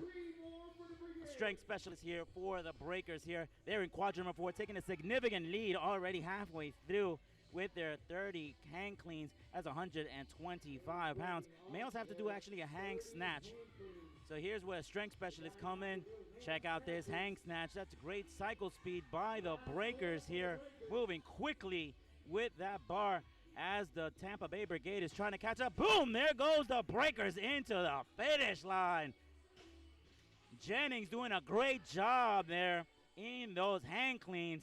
Great cycle speed by the Breakers there as they blast into the finish line. 5 reps left for the Tampa Bay Brigade as they're finishing right under the cap. And there goes the Tampa Bay Brigade finishing up this first echo. And here we go. Let's hit the rewind button. We are setting 45 seconds on the clock, and we're going to redo this race again.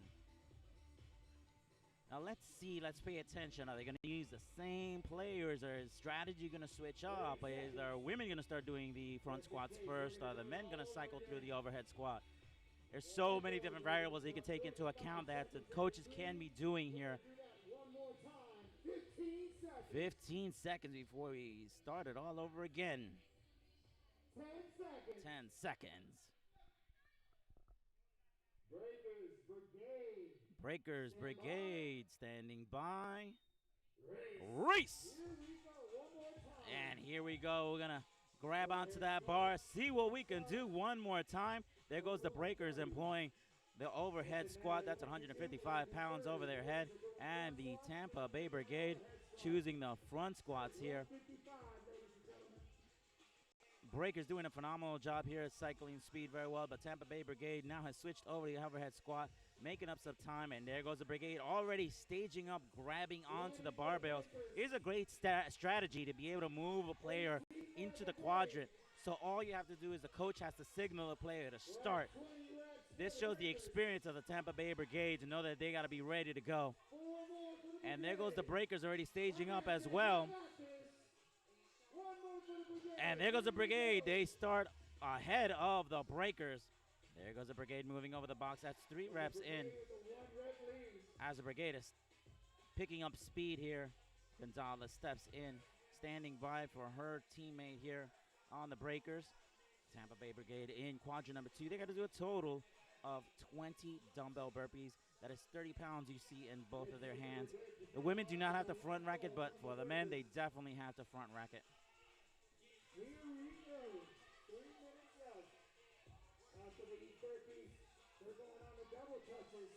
Dumbbell burpees over 20-inch box. You think the burpees were painful, try adding some weight on it, and then you got to jump over a box. This is truly an excruciating movement. But look at these players, such professionals, moving quickly As Gonzalez steps in, she cycles quickly over that box as the Breakers and the Brigade already staging up on the rig, getting ready to start their double touches.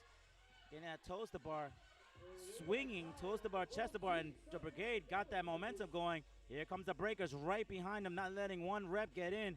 Look at that downward power thrust. You see the rig is moving with so much potential energy flowing through those bars. An amazing showing by both teams as the Brigades immediately switch over to the next player, showing great communication as the transition is just flawless on that bar. When they transition over, just to not lose any time, the Breakers deciding to switch over now as the Tampa Bay Brigade are in quadrant number 4, standing by the bar, getting ready for the last rate. Boom, there goes the Brigade on the bar, and the cycles begin. Cycle speed is in action for the Brigade. And there goes the Breakers in. Wow, look at this speed here on quadrant number 4 for the Breakers. Look at how that bar is moving quickly. They're making up some time here for the strength specialist here for the Breakers, as Walsh is standing by for the women. They both call each other out when they feel they can take over the bar. 3 reps left for the Brigade. They're not switching over. 1 rep left, and there goes the Tampa Bay Brigade crossing into the finish line. What an impressive showing. And the Breakers are down to 2 more reps, 1 more rep, and the Breakers jump into the finish line. And that goes to show you, ladies and gentlemen, just because you won the first echo is not going to mean you're going to win the second echo. So that means 2 points for the Brigade, 2 points for the Breakers. Up next is our thruster ladder. 4.5 minutes.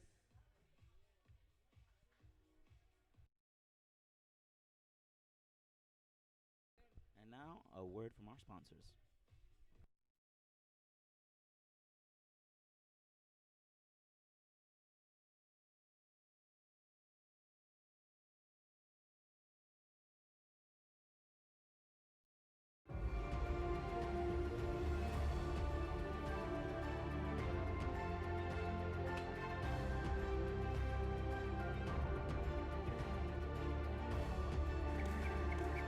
We didn't invent this gear. We just perfected it. Unbrokenshop.com. Gear to work out better.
And we are back here for the thruster ladder. This is where our strength specialists get to shine. In the thruster ladder, the men are going to be moving on to quadrant number 1, doing a thruster at 205, moving down the quadrant, ending up in quadrant number 4 at 265 pounds. For the women, women are going to be starting off in quadrant number 1, 130, and finishing off in quadrant number 175 pounds. This is, again, one of my favorite races to watch because this is pure strategy here to be able to gain as many points as you can. As you move down the grid and you execute the movements in the grid, once you lift it, for example, quadrant 1, you get 1 point, quadrant 2, you get 2 points, and quadrant 3, you get 3 points, quadrant 4, 4 points. Now, this is the only race that at the finish line, you don't know who finished. We got to tally up all the points. And as you see here, the Palm Beach Breakers using a very nice strategy. Their players skipped quadrant number 1 and moving on to quadrant number 2 and 3 because he's confident he can lift these, and he has no problem with 225, 245, 265 on deck for the Breakers. It goes up,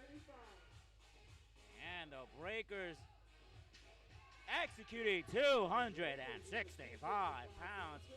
Sophia for the Tampa Bay Brigade did an excellent job at the 145, 160, 175. Phenomenal veteran for the Tampa Bay Brigade as the Brigade step in with their main quadrant number 3, 245 goes up. Not a problem for this strength specialist as he's moving forward, eyeing that 265 for the Brigade. Pushing up, and it's good there. Really good for the Tampa Bay Brigade, doing an excellent job. Here comes the Breakers. Quadrant number 2. Good lift here as the Tampa Bay Brigade is doing well, matching barbell to barbell. Quadrant 3, 160 is good for the Brigade here. Let's see as the Breakers racket as well. Quadrant number 3 is good for the Tampa Bay Brigade, good for the Breakers as well, and they run into the finish line. And there goes the Breakers moving forward here, as well as the Tampa Bay Brigade hitting quadrant number 2. Both teams, male and female, you see on the screen right now. Breakers in quadrant number 3, good in that lift. Crossing the finish line, here comes a strength specialist for the Tampa Bay Brigade here. And that is a good lift for him, not a problem. That was 265, it just flew in the air like it was 5 pounds. Amazing by the Tampa Bay Brigade. 2 minutes left for the ladder out of 4 minutes here. And we got a great showing here for the strength specialist here for Carreto here in quadrant number 4. Carreto brings up 265 with not a problem. Great showing here by Carreto here. And here comes Laura Gonzalez, quadrant number 2 here for the Breakers, having not a problem for 145, and she's stepping up to the 160 as the Brigade step up for 245 pounds. The Brigade have no problem with 245, neither does Gonzalez at 160. Both cross the finish line. And here comes Jennings. He doesn't even care about quadrant number 1 and 2, number 3. He's stepping into quadrant number 3. He's like, I own this. Here goes the barbell up. Quadrant number 3 is good. He's like 245. That's light. Let's do 265. Jennings bring it up. He's bringing it down. It pops up. Boom! 265. That's how you do it. Jennings for the Breakers. And the Tampa Bay Brigade moving into quadrant number 3. That's 245. 45 seconds left. We got to try to get as many players down as the Brigade just stroll into quadrant number 4. 265. Brigade is like, let's see if this goes up.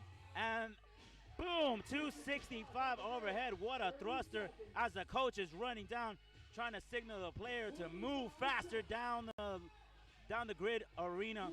See the coach on the Tampa Bay Brigade side signaling their player, and each movement running alongside, guiding the player. Here the women goes 175. Oh, and it missed. There's a coach signaling for the next player as the Brigade launch another player. 3 seconds left, and it's time. What a great showing. Very impressed by the Palm Beach Breakers. They did such a great job with their strength specialists, Carreto and Jennings, really showing what they got. They are both respectively from other teams. Jennings from the Palm Beach Elite, the former Palm Beach Elite, and Carreto from the Miami Freaks. That team is, like I said earlier, an amalgamation of different teams formed together. Claudia Reque was also part of another team. So was Kylie Walsh. It goes to show you could have been part of another team. You join a new team and you just know how to mesh really, really well. As we tally up the score here, current score is Tampa Bay Brigade 6, Palm Beach Breakers 6. Let's see what this ladder brings out.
And the results are in. The Tampa Bay Brigade win the ladder 67 to 66. That's 1 point that made the difference there.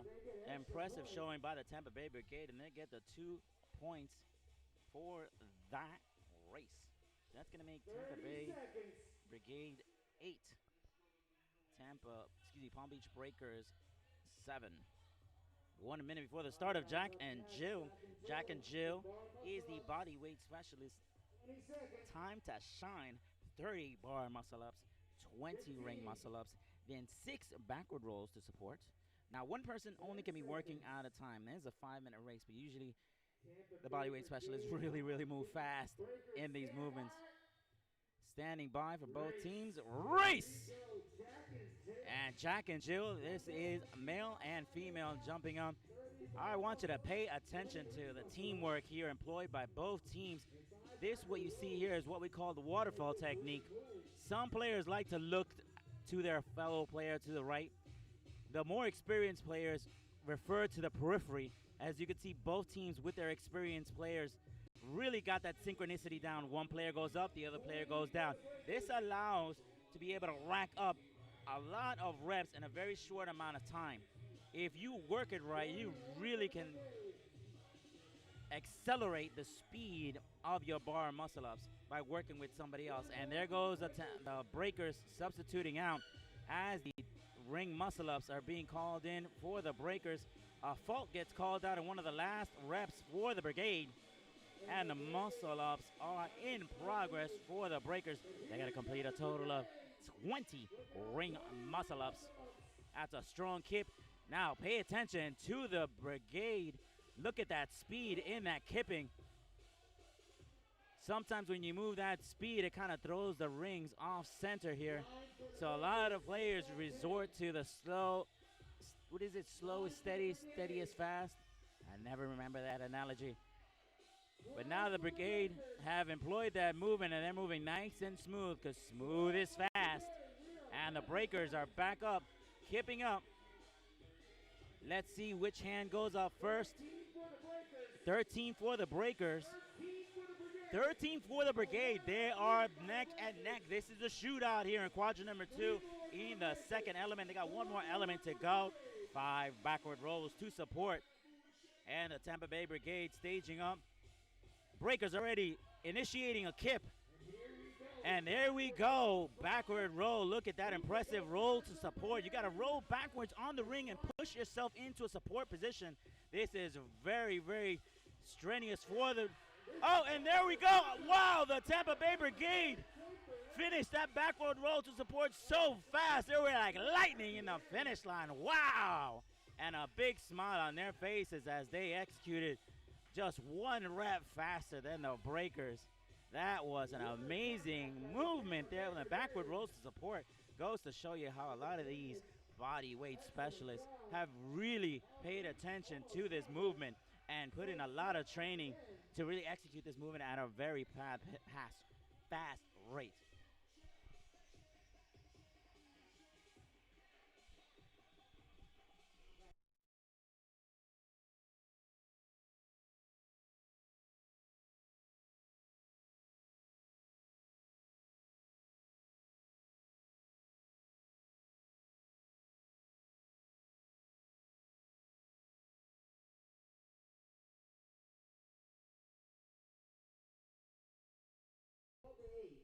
Tampa Bay Brigade 12, Palm Beach Breakers 8.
here we go into the sprint relay, the last race of the day here for the Palm Beach Breakers and the Tampa Bay Brigade. Current score, Tampa Bay Brigade 12, Palm Beach Breakers 8.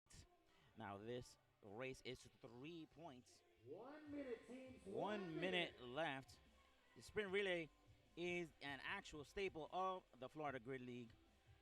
The players are going to have to run to the station, execute the element, run back to the start line. Now they must cross the start line in a 4-point touch. We've already seen a couple of the teams getting a no rep and a fault when they don't cross over the start line, and that's when you hear the air horn go off. 35 seconds. 35 seconds for the start. We're going to be starting off with 10 double dumbbell shoulder overhead at 60 pounds, 20 handstand push-ups, then 4 back up rises, then 3 legless rope climbs. That's going to be a rope climb 15 feet up in the air with hands only, no leg assisted. Then the flip sled. That's 100 pounds.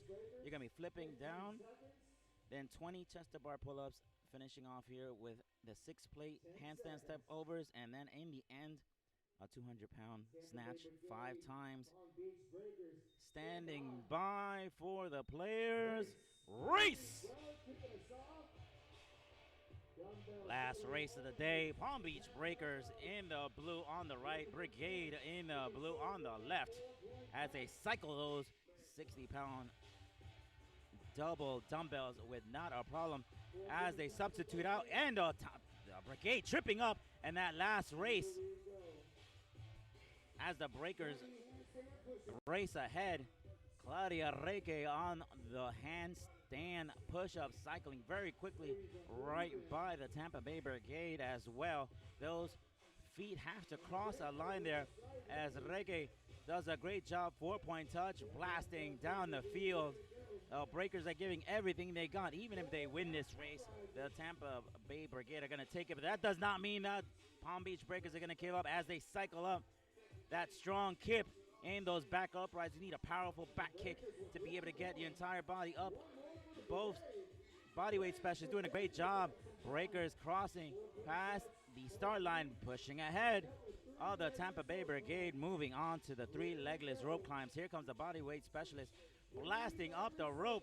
Check out the Breakers. What a great move. As they slide back down, the Brigade as well jumping in for the second rep as the Breakers are 1 rep. And the ref calls a fault on that last one. Lets the Brigade catch up. They only got 1 rep left. And the Breakers have to do 1 more rep. But there's a Tampa Bay Brigade already crossing into the start line. Moving on to the next element. The flip sled is about to be moving. And there you hear the flip sled. That is 100 pounds being heaved and hove over there for the Tampa Bay Brigade on the left of your screen there.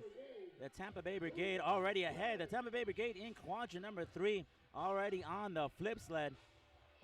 As you can see, that's 100 pounds being lifted very, very beautifully by the Tampa Bay Brigade as they're taking a huge lead here. And there goes the next movement.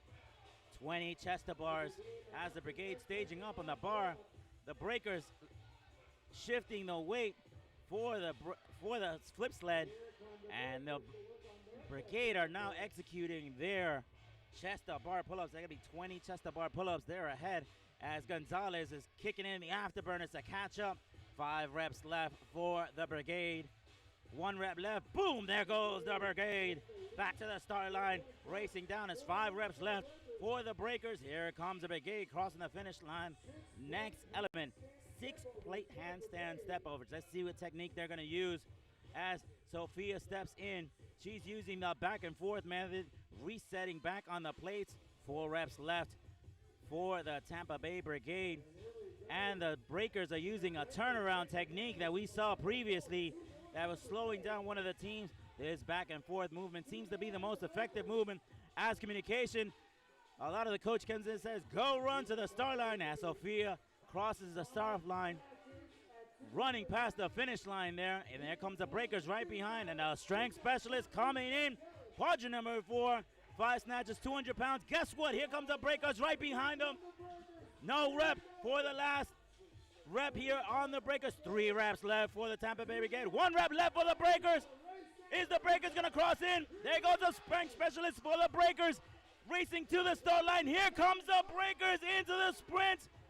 Running in to meet his teammates. Great job by Carreto. Such a big guy, but moving so quickly. Those Palm Beach Breakers, you got to give it to them. They gave it all they got.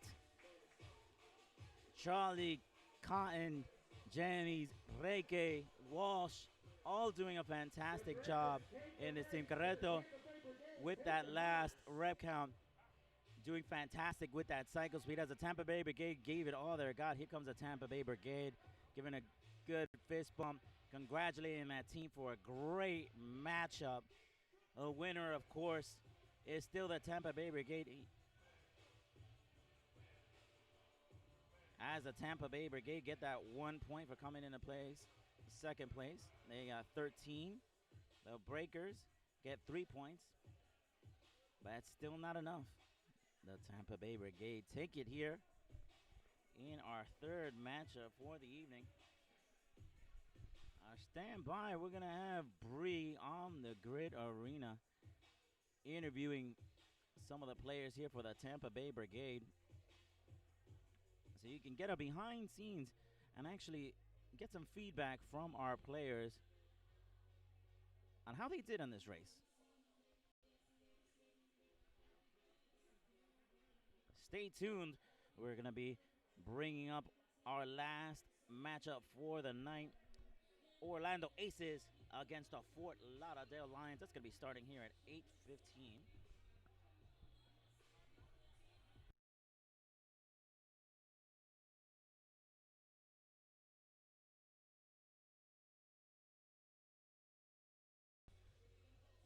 And it looks like Bree's going to interview here Sophia Davenport here.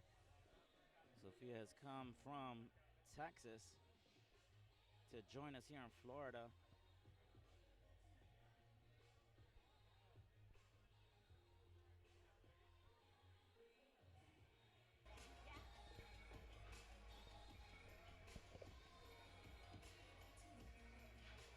And we go to you, Bree, in quadrant number 4. So it was a very tough start to the tournament, but how important was it to say, like, hey, we need to come back here and forget about that match and just focus on this match at hand? I think that it was more like our first one was coming together as a team. A lot of us are from out of state.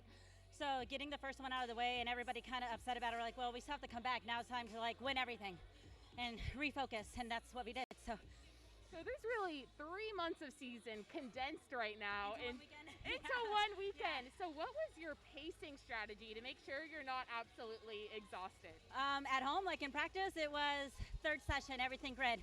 Weekends, run the grid, do all the matches all together as if you were with your team. So that way when we get here, we can be awake at night and still do it over and over and over and over again. So like we're fresh now because at home we did it tired. Does that make sense? Makes sense. So the Brigade is our defending champion. So how important is it for your team to defend that title? I think everybody kind of is out to get us. They want to take that title, which is like in every sport. So for us, it's just more of pride. Like we want to show that even though COVID happened and everybody's gyms got shut down and we were training at home, that we can still hang out and we can still hold on and we can still come back and get that W. Absolutely. And why do you choose to participate in the Florida Grid League? Oh, this is the funnest thing I've ever done in CrossFit. I only have to do 30 seconds of work. It's great. Thank you so much and congrats. Thank you so much. And thank you, Bree, and thank you, Sophia Davenport with the Tampa Bay Brigade. Coming up next is going to be the Orlando Aces against the Fort Lauderdale Lions, one of our last matchup here at 8:15. Stand by, and we'll be right back here in just a few. Keep that channel on, and we want to thank you so much for joining us here.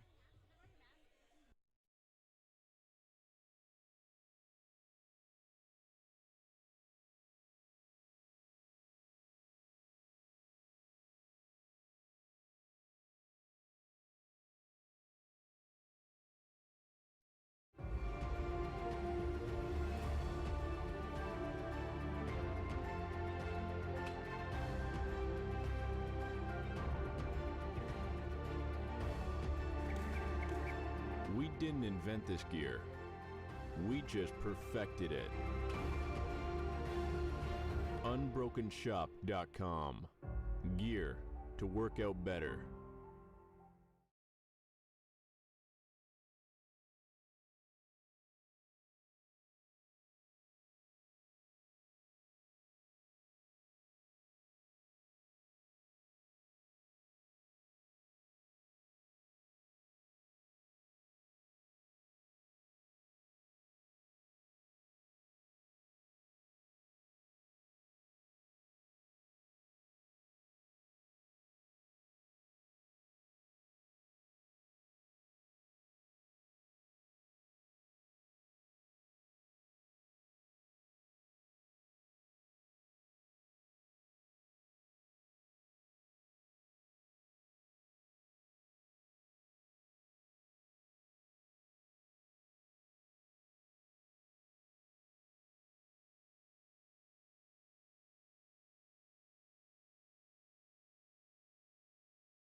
My name is Erica Kaufman. I am a utility player for the Miami Freaks. Sat Erica Kaufman waiting in the quadrant, getting a good amount of reps in for the Freaks. And by day, I'm a full-time exotic and small animal veterinarian. I'm extremely familiar with transdermal gels and patches. I use them all the time. And when they came in a form that I could use, I was on board. I have extremely sensitive skin, so I have to be really, really careful about different ointments and creams and things that I put on. So I absolutely love that this doesn't leave a residue. It does not irritate my skin in any way. And I can be wearing my full gear in the OR, doing surgery, and have my patch on.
And we're back here at Valor Fitness A as one tournament here at the beautiful Tampa, Florida, getting ready to start off our last match of the night. The last matchup of McKinley, the Orlando Aces against the Fort Lauderdale Lions. It's going to be an exciting matchup here. This race is going to determine who's going to be going on to the championships. The teams that are moving on tomorrow are determined by the number of matches won and then the points differential. So the Wild, since they've been undefeated, are definitely moving on to the championship. Whoever wins this match, Aces or Lions, will move on as well. Unfortunately, the teams who have lost both matches, Sharks and the Breakers, will not move on to tomorrow's matches. Stay tuned. Tomorrow morning, we're definitely going to be back here for the semifinals and the championships. But as of right now, let's welcome both teams on to the grid arena. On the left, we have the Fort Lauderdale Lions, Robbie Rhino leading his teams out onto the field for the second time tonight. A mixture of veterans and brand new players for this team of veterans. And the Orlando Aces are in the grid arena ready to go up against the Fort Lauderdale Lions. I can't recall if the Fort Lauderdale Lions ever competed against the Aces in these coming years. So this should be an exciting matchup here. The Orlando Aces here, the local favorites here in Tampa, Florida. Nothing to it but to do it. Here we go. Here we go, partner. Forward, 4 minutes, male and female race here. Kettlebell ground to overhead and pistol stick jump overs. This race has been an interesting race to watch. As you can see, the teams really taking it seriously as they push their partner forward down the grid arena. It's going to be a rep scheme of 9-7-5. 3 quadrant 1-9, quadrant 2-7, quadrant 3-5 reps, and finishing off in quadrant number 4 with 3 reps. So as the players move down the field, the rep count decreases as the difficulty increases. Female heights will start on the stick at 6 inches and move on to 15 inches for the females. For the males, the pistol stick jump overs start off at 6 inches as well and move up to 18 inches.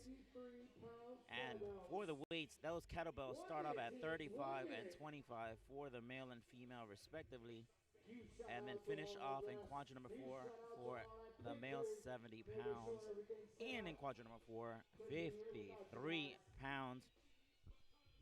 This is a great determiner on how the actual matchup is going to go. You can actually see how well the teams work together. On the screen right now, Eric Cardona for the Lions and the Orlando Aces all staging up, getting ready here to start the race. Cardona is usually the first person that's being put in here for the Fort Lauderdale Lions in the partner forward.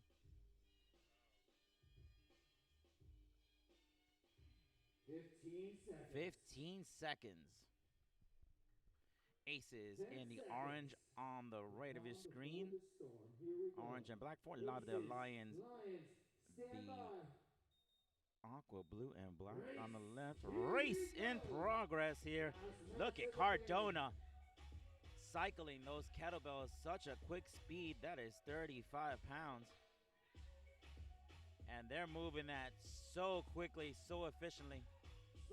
And there steps in Boast for the Fort Lauderdale Lions. The male and female partner, as you can see, Cardona off screen, standing by in a hash box. Orlando Aces as well. And they're both rep for rep here in the pistol stick jump overs. Look at that feet coordination from Cardona. That is great technique there and moving and cycling through, as Boast is also employing the same technique there, allowing them to move quickly over the stick there. Those are the signs of a veteran team there familiar with the movement. Last rep for the Lions as Cardona steps in quadrant number 2. That weight jumps up to 45 pounds for the kettlebell as the Orlando Ace is still trying to finish up the last stick here at 6 inches. There goes the Orlando Aces trying to make up some time. Boast stepping in quadrant number 2, cycling those kettlebells quickly. Great teamwork by both, cueing each other off, knowing how to push the weight and push each other forward as Cardona is standing by to jump on that stick. That stick now jumps into height to 12 inches. And remember, if you go down and kick the actual stick off the actual holdings, you're going to have to get a fault, and you literally got to put the stick back on. Boast stepping in quadrant number 2. She is on the stick there, 12 inches. She's jumping over.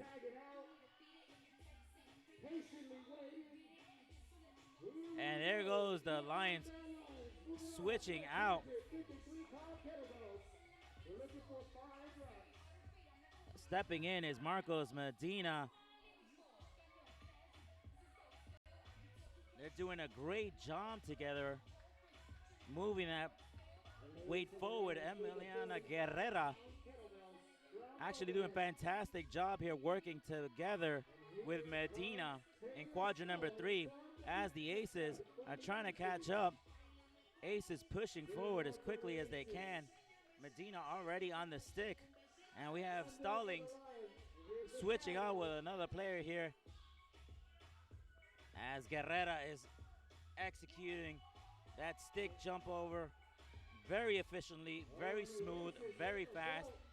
And there goes Medina in quadrant number 4, already executing that 70 pounds overhead in quadrant number 4. One more rep for the Fort Lauderdale Lions. Look at Medina, strength specialist for the Lions. Guerrera jumping in as well. Guerrera has 53 pounds in the hand. One more rep up in the air, and it's good. There goes Medina as a coach is signaling in for Medina to jump over that stick. They got to jump 18 inches for the males. 3 more reps for Guerrera here. She's got 15 inches as the Aces are trying to make up some time. And the stick falls for the Fort Lauderdale Lions. They have to reset it. They got 1 more rep that has to go down. And the stick is hit again by the Fort Lauderdale Lions as the Aces cross the finish line. A slight misstep by Guerrera in quadrant number 4 lets the Aces take advantage of it, where the Fort Lauderdale Lions had a huge lead in quadrant number 4. That stick is quite intimidating at 15 inches high. The moment you tap it down, you have to reset it. Incredible change of events here in the last race of the day. Fort Lauderdale Lions, Orlando Aces. The Aces take 2 points, and the Lions are at 1 point.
And moving on to the mirror here, that's going to be 28 hang snatches.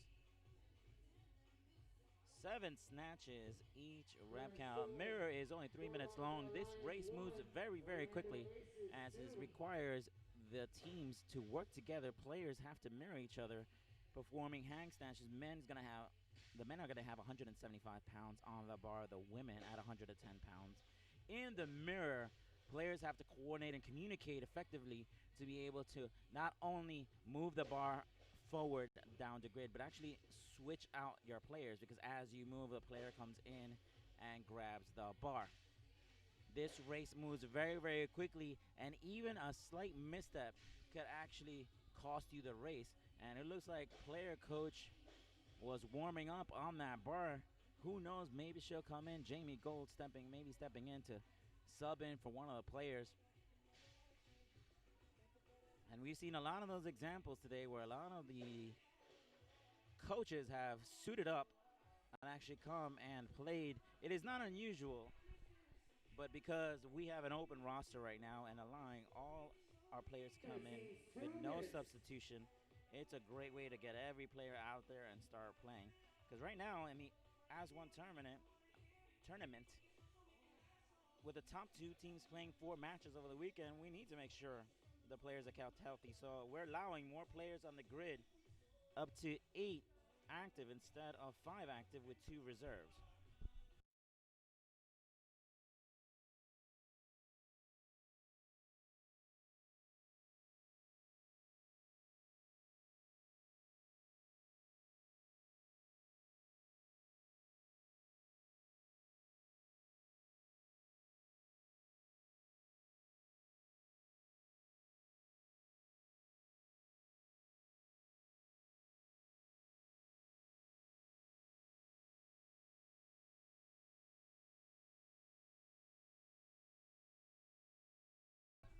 And 1 minute before the start here of our McKinley last race of the day. Thank you for joining us.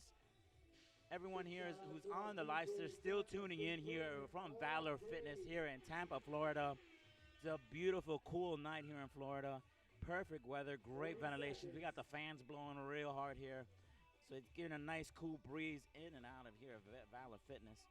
The mirror stepping in for 30 seconds. Remember, the barbell can't touch the ground is one of the rules, because if it does, the entire team has to reset and go back to the start line. With these hang snatches, that means your hook grip has to be like a falcon, right wrapped around that bar so you don't drop it. 10 seconds. 10 seconds. Lion Aces standing by. Race! Here we go. 7 repetitions in each quadrant has to be moved. Every hang snatch has to be executed with precision. Remember, don't drop that bar. And there goes the Aces moving forward about 1, 2, 3, 4 seconds ahead of the Fort Lauderdale Lions as they interchange their players. The Aces doing a really great job here, keeping the momentum of the bar. As the Fort Lauderdale Lions, we have Ree Macharelli and Robbie Rhino on the bar here in quadrant number 2, as the Aces already moving into quadrant number 3. 1 more rep left for the Lions as we move into quadrant number 3. The Aces are already a couple of reps ahead of the Lions here. Lions really need to pick up the pace here to catch up to the Aces. Aces are stalling a bit here, but gives them more than enough time to move into quadrant number 4. There goes the Aces moving into quadrant number 4. 2 reps left for the Fort Lauderdale Lions.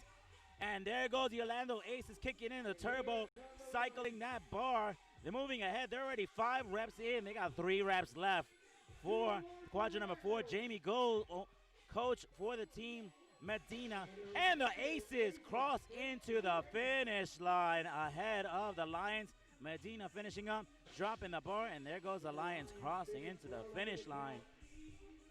Fantastic showing by the Aces. That quadrant number 4 performance was impressive by Stallings. She was cycling that bar at such an incredible speed.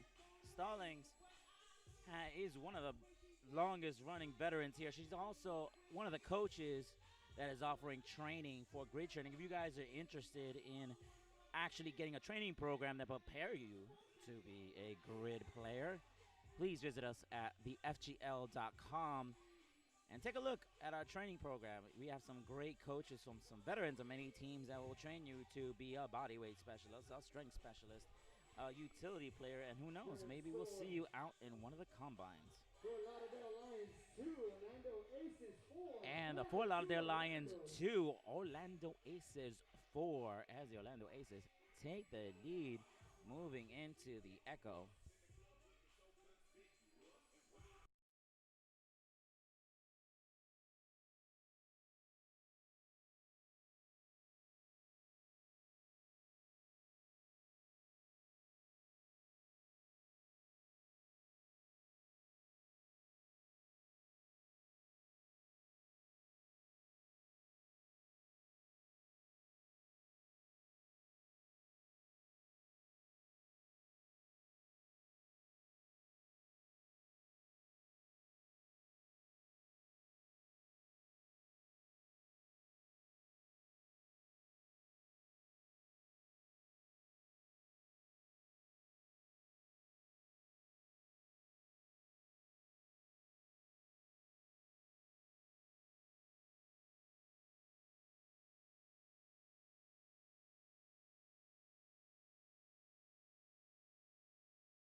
And moving on to the Echo.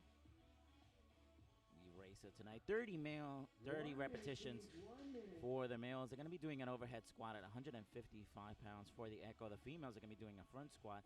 And we've been seeing in a lot of the matches that they've been employing a technique where they're allowing the females to go first, or maybe the males to go first, to see who can cycle the bar faster in that squat movement. Then moving on to the second element, 20 dumbbell burpees over a 20-inch box. Players are going to be holding two 30-pound weights. Then moving on to 30 double touches. That's going to be a toes to bar, then chest to bar. Then moving on to 30 hand cleans at 125 pounds. The males are going to be doing a hand snatch. In this element, each station, only one person is working at a time, and the Echoes are actually run twice. it's a repetition of the previous race, and it's a very exciting turn in what we've been seeing, that the team who initially has been winning the first Echo has not necessarily won the second Echo. Let's see if this is the case here with 10 seconds going. Lions standing by, Aces standing by. Race! This is it, Echo underway.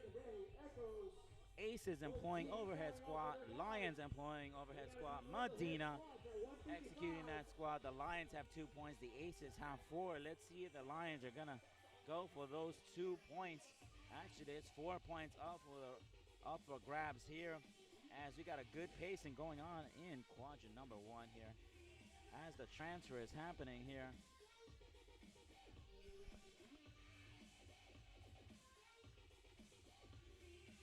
Stallings here doing a great job cycling the bar in the squad, in that quadrant, excuse me. 4 more for the Lions. As Sanchez getting ready already on the box. Sanchez, one of our out-of-town players here that flew in for this matchup, has been here in South Florida for the Lions. Second year on the team here, doing a great job here.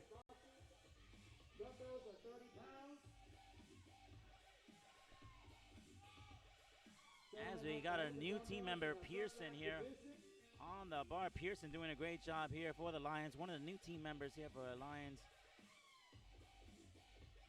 Remember, the males have to actually front rack that weight to be able to count as a rep, as Bose jumps in. 13 for the Lions. 5 reps left for the Aces, as the Aces are pushing us. No rep, no rep. They did not front rack there. There's a fault. They're called by one of the reps. The refs here in front of the Orlando Aces. The males have to front rack that weight. And we got a swing going on for the Fort Lauderdale Lions. Look at that speed from Cardona, from the toes to bar, chest to bar. These double touches are one of our favorite movements to see here in the grid lean, as Guerrera is standing by and a jump in for the Lions, queuing off for a player. And there goes Guerrera with the toes to bar, chest to bar movement. These double touches are a staple of the Florida Grid League. And here we go, as Paul is now stepping in for the Fort Lauderdale Lions. And here we got Jamie Gold already on quadrant number 4 cycling. It is Gold against Stallings here. Who can cycle that bar faster here in quadrant number 4? Stallings, Gold. 2 veterans racing head to head here. There goes Gold, swapping out, substituting in. The Lions cycling in. It is a shootout here in quadrant number 4. Aces, Lions. The bar gets dropped. Car gets picked up. The cycle continues, but the Aces cross into the finish line ahead of the Lions. Great job by the Aces. What an impressive showing. And guess what? We're going to hit the rewind button, because that's what we do in Echo. It is an Echo in time. We hit the 45 seconds on the clock. Everybody restages back up. Let's see what kind of strategy the teams are going to employ here in this second race. The Aces take this first race, so they got 2 points. Are they going to get the second 2 points on the second Echo? Let's see in 15 seconds. Fort Lauderdale Lions, Orlando Aces, stand by. Race. Here we go again. Here come the gentlemen. Overhead squat. And the Lions employing fresh players coming in, stepping in to do the overhead squats.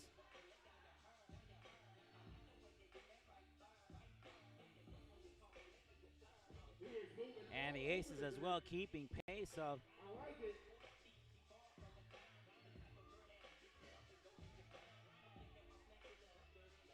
and Stallings stepping in once again in quadrant number 1. 34 for Orlando. Last two for the Lions here as the Lions execute first. There goes the Lions jumping over that box. Sanchez doing a great job here, cycling through the box here as the Orlando Aces try to catch up in that rep count right here in quadrant number 2. This is our second echo here as the Aces have to front rack the weight. And Pearson, new member here for the Lions, doing a great job skipping over that box, fast feet over the box. Great technique used by the Lions here as Boast steps in. Boast, veteran for the Fort Lauderdale Lions, 5 reps left for the Lions. And there goes the Orlando Aces. Now they got 5 reps. The Lions are just 2 reps ahead in quadrant number 2. Let's see if the Lions can get on that toes to bar, that double touch going. And there he goes, Moran. Moran on the bar there. Paul Moran, double touch, and they're underway here. 11-12 for the Lions. 8 for the Aces. 8 for the Aces. As Arcamonte is executing the movement there for those double touches. And last 4 for the Lions. Here comes Macharelli in quadrant number 4, up against Stallings once again. Macharelli already in progress, 4 reps in.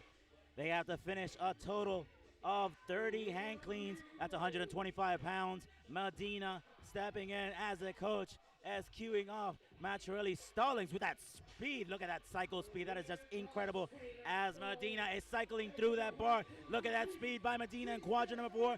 This is what shows what veterans do as they cycle through in quadrant number 4 as the Lions are catching up. Aces giving everything they got, keeping the pace up with Medina. Who's going to cross it first into the finish line here? And the Aces cross in once again. Once again, the Aces cross into the finish line as Medina finishes up the last couple of races here. What an amazing turnaround here. It looked like the Lions had it there for a second, but the Aces kicked on the turbos and got that cycle speed going. And this is the impressive showing of the strength specialists. They really know how to move that bar quickly and employ a strategy on who to put in to be able to cycle a bar quickly. What an exciting matchup here by the Aces as they take both echoes. That's 4 points for the Aces.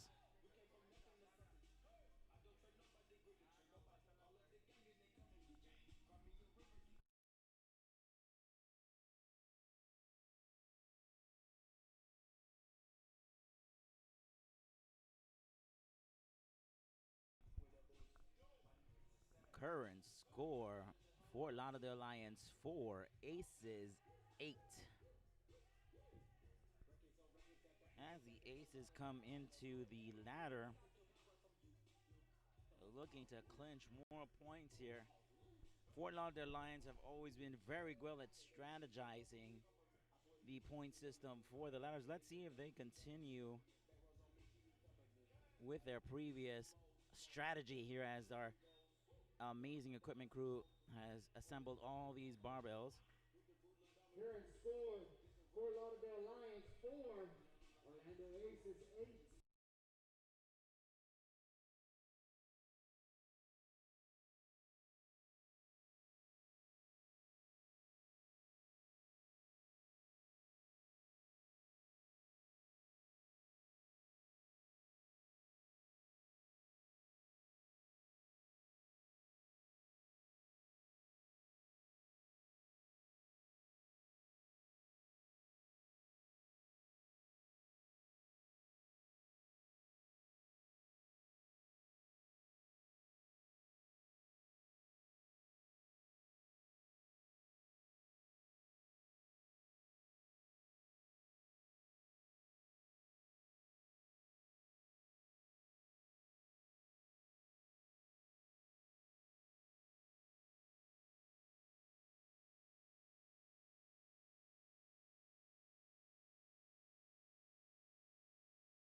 1 minute on the clock before we move into the ladder here. The ladder is one of my favorite races here. A ladder composes of the strength specialist coming in and actually executing the elements within the quadrant. Quadrant 1 awards you 1 point, quadrant 2 awards you 2 points, quadrant 3 awards you 3 points, quadrant 4 4 points. Now, the scoring of this race is a bit different. We don't actually know who actually finishes it because the refs have to get together and tally up the points. But whoever wins the ladder wins 2 points. The second place team wins 1 point. Now, it's a great way to showcase your strength specialist. And we're going to be seeing who is going to get deployed here. Aces on the right, Lions on the left. Starting off here, Quadrant 1 has 205 pounds for the men. That's 130 pounds by Stallings. Looks like Stalling is going to cycle through all the quadrants to be able to rack up 10 points. There goes Stalling. Quadrant number 3, she's picking up 160. Moving on to quadrant number 4, that's 175. Thruster, let's see if it goes up. That is not a problem for Stallings. As Robbie Rodriguez, not happy that he missed quadrant number 4. That was 265 pounds. He was looking forward to it. Guerrera coming down quadrant number 3. 160 for Guerrera. Ooh, she got a no rep out of that one, barely pushing that one out. Faulting out. That was a fault, a clear fault. And the Aces lifting 265. A handshake from Stallings saying great job. Baritz doing a great job. Medina, strength specialist, hitting that 245, not a problem. Here he comes into the finish line. Only deciding to hit quadrant number 3 as Boast is on the line here for the women here. She's going through all the bars. Here looks like 130, 145 with thrusters as the Aces hit that 175 for the women. That is a fault there, not called out. There comes Boast. Quadrant number 3, 160. Boast goes up and she doesn't hit it. No rep for that one. And here comes Saavedra. Quadrant number 2, he's gonna hit 205, 225, moving fast, smooth. 245 goes up. Oh, that is not a problem, and he steps up to 265. 265 is good by the Lions. Wow, what a great Santa Ella doing such a great job here. And here comes Jamie Gold, coach for the team, actually showing how it's done, leading by example, taking the front. She's already on 160. Thrusters goes up, and she finishes good as she crosses into the finish line. 160 for the Aces. A minute 20 seconds remaining as the Lions keep deploying their players here. Quadrant number 3, 245 is going up. And it's Kit. That is not a problem. One of the new team members here for the Fort Lauderdale Lions. Quadrant number 4, 265. What an impressive movement. Yes, he hits it. What an awesome job by number 10. New to the team here. Be True did such a great job here for the Fort Lauderdale Lions. And veteran Brielle Macharelli here in quadrant number 3. Stepping up to that 160. Let's see if she hits it with the thruster here as she's pushing, and it's good. Great job by Macharelli here. Here comes the Aces. That's 245 going up, for the women, 160, 30 seconds as we're trying to get as many players down the grid arena as we can. 25 seconds. 245 is being brought up by the Lions, and it's good. What a great extension and form here as 265 is being prepped up for the Lions. Boom. Oh, no, correction. That was called a fault. 4, 3, 5, 4 as the Aces hit that 265. Great job by the Aces with that last lift. That's great, 4 points. What a great showing by the Aces. Their strength specialists are really being showcased here very, very well. And this team has very, very strong players here for the Orlando Aces. As coach is patting Robbie Rodriguez for not hitting that 265 in quadrant number 4. We're going to be standing by here to see which team takes the ladder here in the last race of the night.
My name is Erica Kaufman. I am a utility player for the Miami Freaks. Sad Erica Kaufman waiting in the quadrant, getting a good amount of reps in for the Freaks. And by day, I'm a full-time exotic and small animal veterinarian. I'm extremely familiar with transdermal gels and patches. I use them all the time. And when they came in a form that I could use, I was on board. I have extremely sensitive skin, so I have to be really, really careful about different ointments and creams and things that I put on. So I absolutely love that this doesn't leave a residue. It does not irritate my skin in any way. And I can be wearing my full gear in the OR, doing surgery, and have my patch on.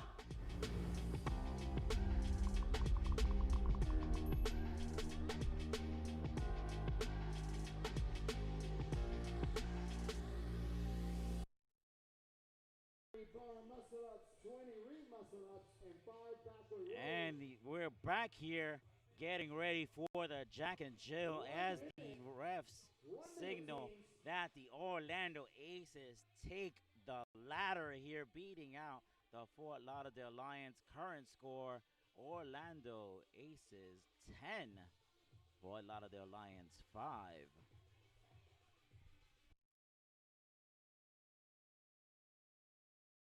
35 seconds here as we get into the Jack and Jill, which is the showcase for the body weight specialists. Body weight specialists are going to be doing bar muscle ups, ring muscle ups, and 5 backward rolls to support. Now in the Jack and Jill, it's one person working at a time, male and female, so strict coordination is needed to communicate what the actual partner is going to be doing and what the actual player is going to be doing when they step in.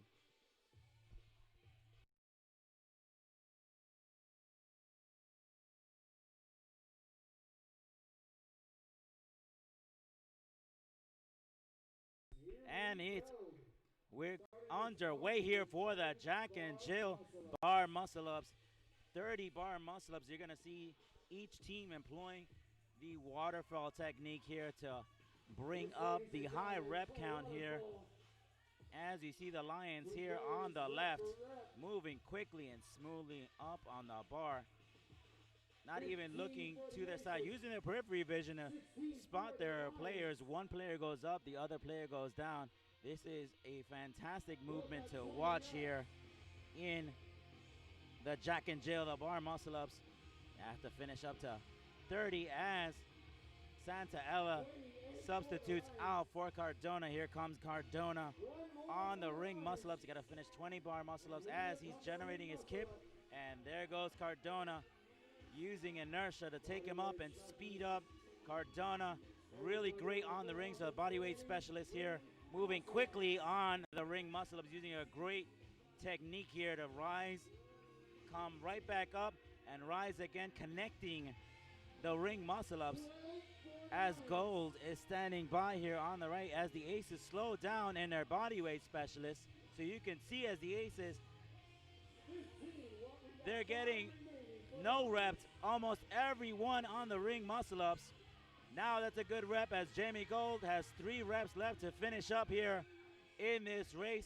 One more rep for Jamie Gold here. Coach, player acting for it today here as Cardona steps in, and here goes the backward rolls to support. What a beautifully executed movement. He is tight on those rings, really got a really fast spin, so he's really using his inertia, and they just stroll into the finish line as they own this race. The Fort Lauderdale Lions giving a big old hug to the coach. That is how the veterans do it. When you put the movement together, use your skill and experience, as the Aces are still jammed up on the ring muscle-ups. 5 reps left on the Orlando Aces as the Orlando Aces are back on the rings. The judges holding up. You got 2 judges mattering and 1 more ring muscle-up left. Here we go, the backward rolls to support. The bodyweight specialist stepping in. He's got 3 more, 2 more. Oh, that was last call, and he jammed up, and he's off of the rings right now. He got stuck in the last one as the coach comes in and says, slow down. You really got to concentrate when you go into backward rolls to push into support. 1 more. Great job. Oh, wait a minute. And he fights it. That's a great job by the Aces as they walk into the finish line. This is what you got to love about Grid. You can have a team full of strength specialists, but if you come into a race that requires bodyweight movement, that's where the tables get turned as the Fort Lauderdale Lions take those 2 points for this race. 1 more race left, ladies and gentlemen. Stick with me with the millions that are tuning in right now on YouTube and on our website, thefgl.com/AS1 here at the AS1 tournament. I really do appreciate everybody who has tuned in and has spent the entire day with us watching all these amazing races, all these amazing players just displaying and entertaining you with their high level of virtuosity and skill. Current score, Fort Lauderdale Lions 7, Orlando Aces 11.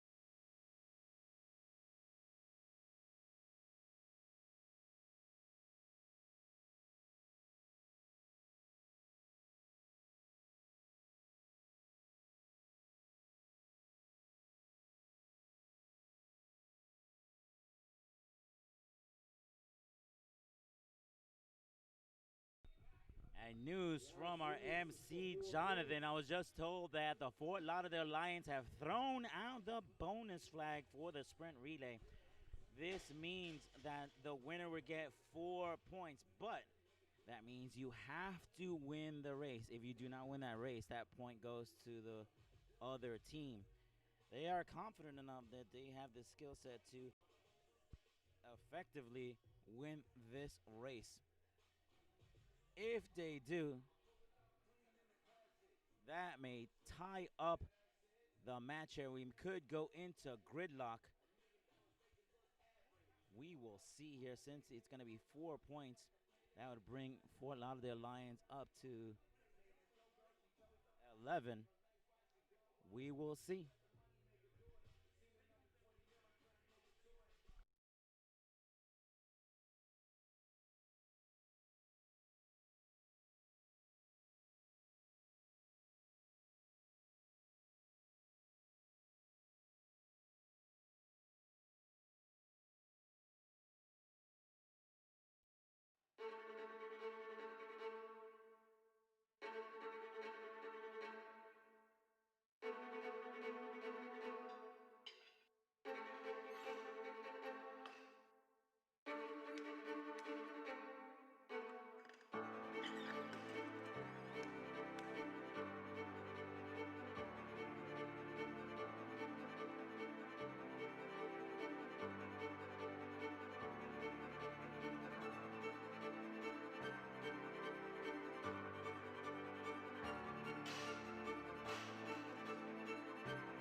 Many thanks goes to our sponsor here, Valor Fitness, allowing us the use of this amazing equipment and incredible facility. They're going to be moving on to a larger facility here in the coming year.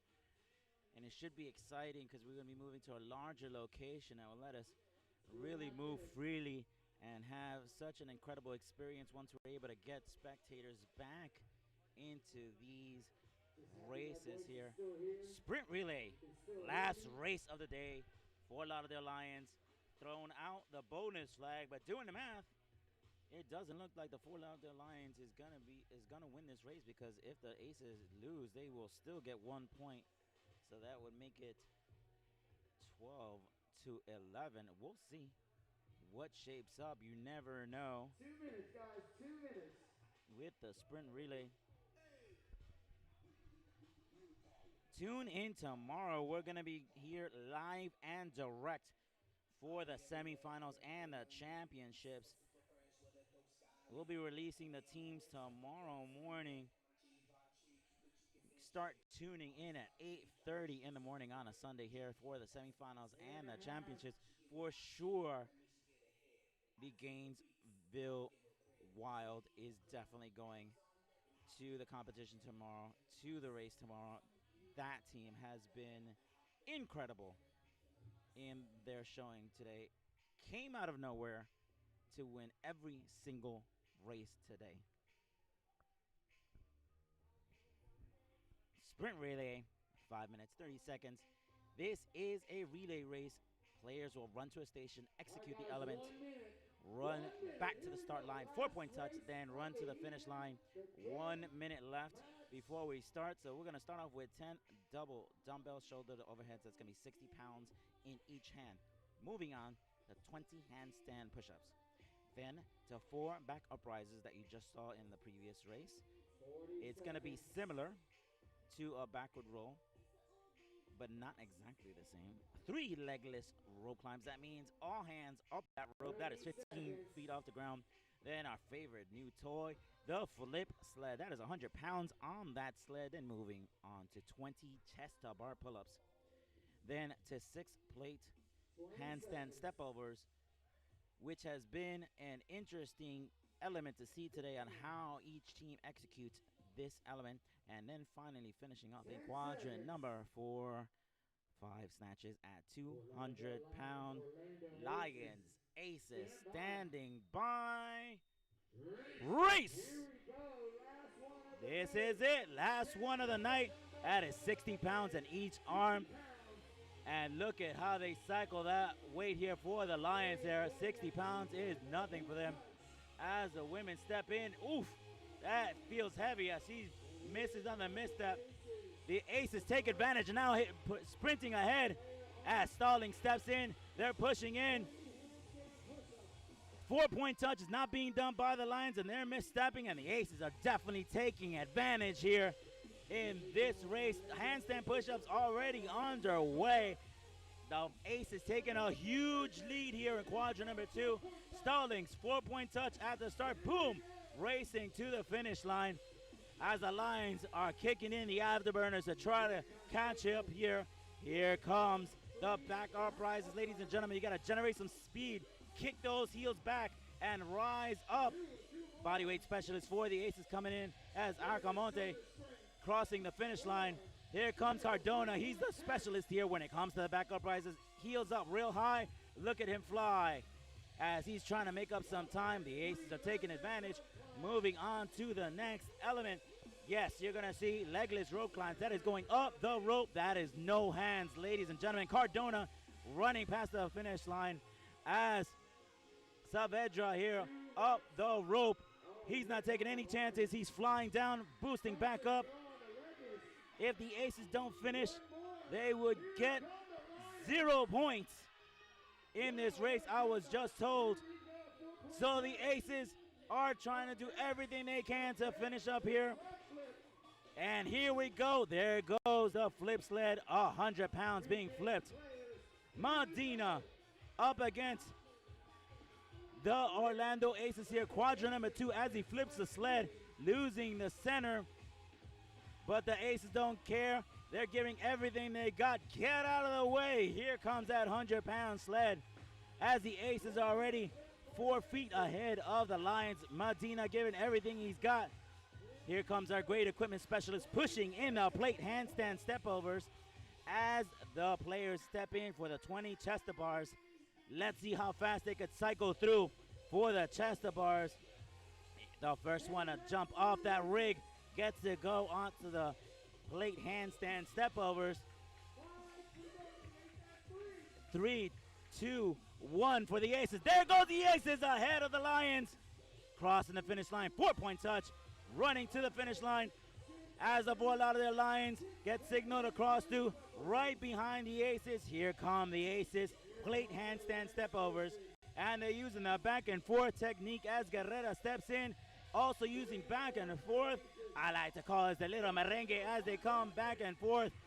And the Aces using that technique flawlessly, standing up. There goes the Aces, racing down the grid arena. 5 snatches is the only thing standing in the way.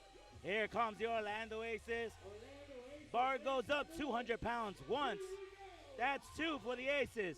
That's 3 for the Aces. That's 4 for the Aces. And that is 5 for the Aces.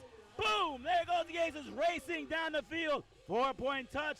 Here he comes down the field. Orlando Aces taking the sprint relay away from the Fort Lauderdale Lions.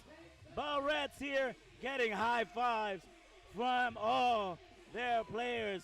What a phenomenal turnout as Robbie Rhino comes in. Here comes the Fort Lauderdale Lions. What a great showing from the Lions. They didn't really give up, but the Aces proved to be a formidable opponent. It is a sight to see. Taylor Stallings was doing handstand push-ups. As you see most of this race, Taylor Stallings has been doing some incredible strength work, and then boom, she goes in there and does the body weight specialist. What an amazing race. This was great. I'm glad everybody stayed tuned in to really watch a fantastic race that came down to it. Even the use of the bonus flag did not prove to work as an effective strategy for the Fort Lauderdale Lions. With a lot of their new team members, the Lions have a lot to go through to train all their new team members. Still a great showing from the Fort Lauderdale Lions as they get eliminated here, and the Orlando Aces are going to be going into the semis here. Great job by both teams. What an exciting matchup here tonight. Super stoked that I was here to announce it, everything. We're going to be going to Bree here in a few minutes for our arena interview here. And I just love this scene right here. I don't know if you could see it, how the Fort Lauderdale Lions here are really just having fun talking to the fellow coach here, Stallings, because there's a lot of love here in the Florida Grid League because they treat each other as a family. And it's heartwarming to see. It really is.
And stay tuned.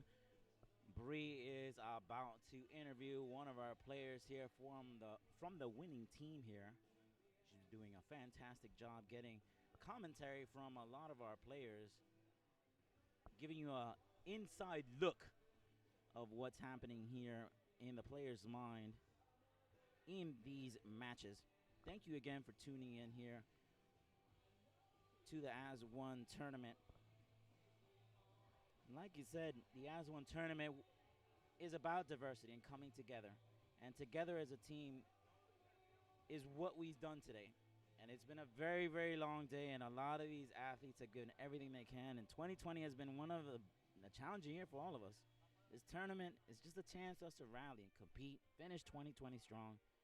So we're bringing our league together, our sport, our society as one.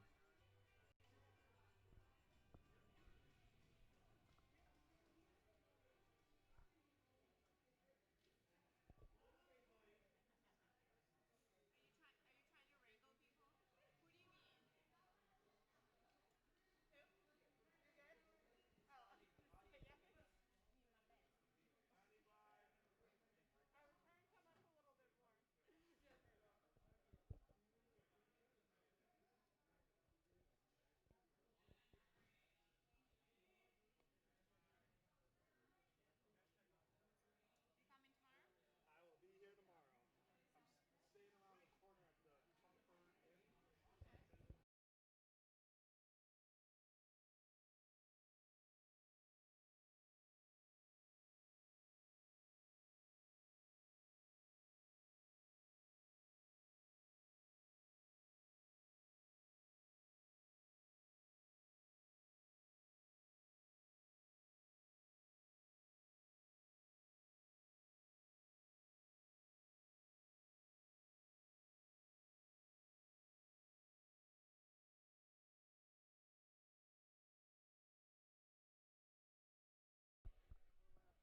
And we're going to go down to Bree on at the quadrant number 4 to interview Taylor Stallings from the Orlando Aces.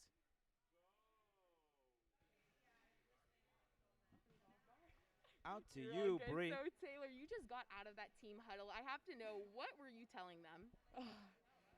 I told them how proud I was of them, and I told them that they were damn good. I'm sorry, I don't know if I can curse, but I told them they were damn good. Like, we're family over there, and that if I tell them to run through the wall, they're gonna die trying to run through the wall. And they picked each other up.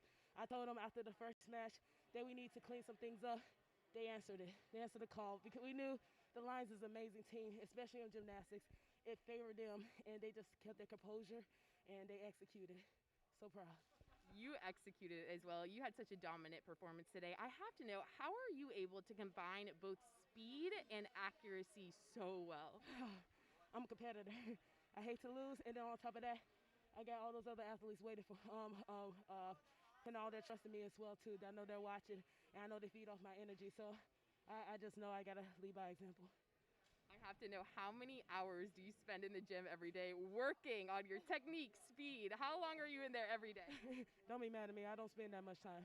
Yeah. So how? I actually over the past month I've been battling an injury. I hyperextended my elbow, so I had to do a lot of readjusting, and so I'm just nursing this. So I honestly have been doing lower body work. I haven't done much training because I wanted to be as fresh as I could for them. I know my body. I've been doing this for a long time. I know I'll show up. I'll deal with this later. Wow, well, you absolutely could not tell it all, but I have to know, what are your expectations for the rest of this tournament for this team? Stay humble, stay hungry. I told them, it's just going to get harder. The teams out here, they're incredible. So I told them, we can't get too comfortable with this. This is over and done. We just got to keep on cleaning it up, stay smooth, and just focus on executing. Thank you so much, Taylor, and good luck. Back to you, Kendrick.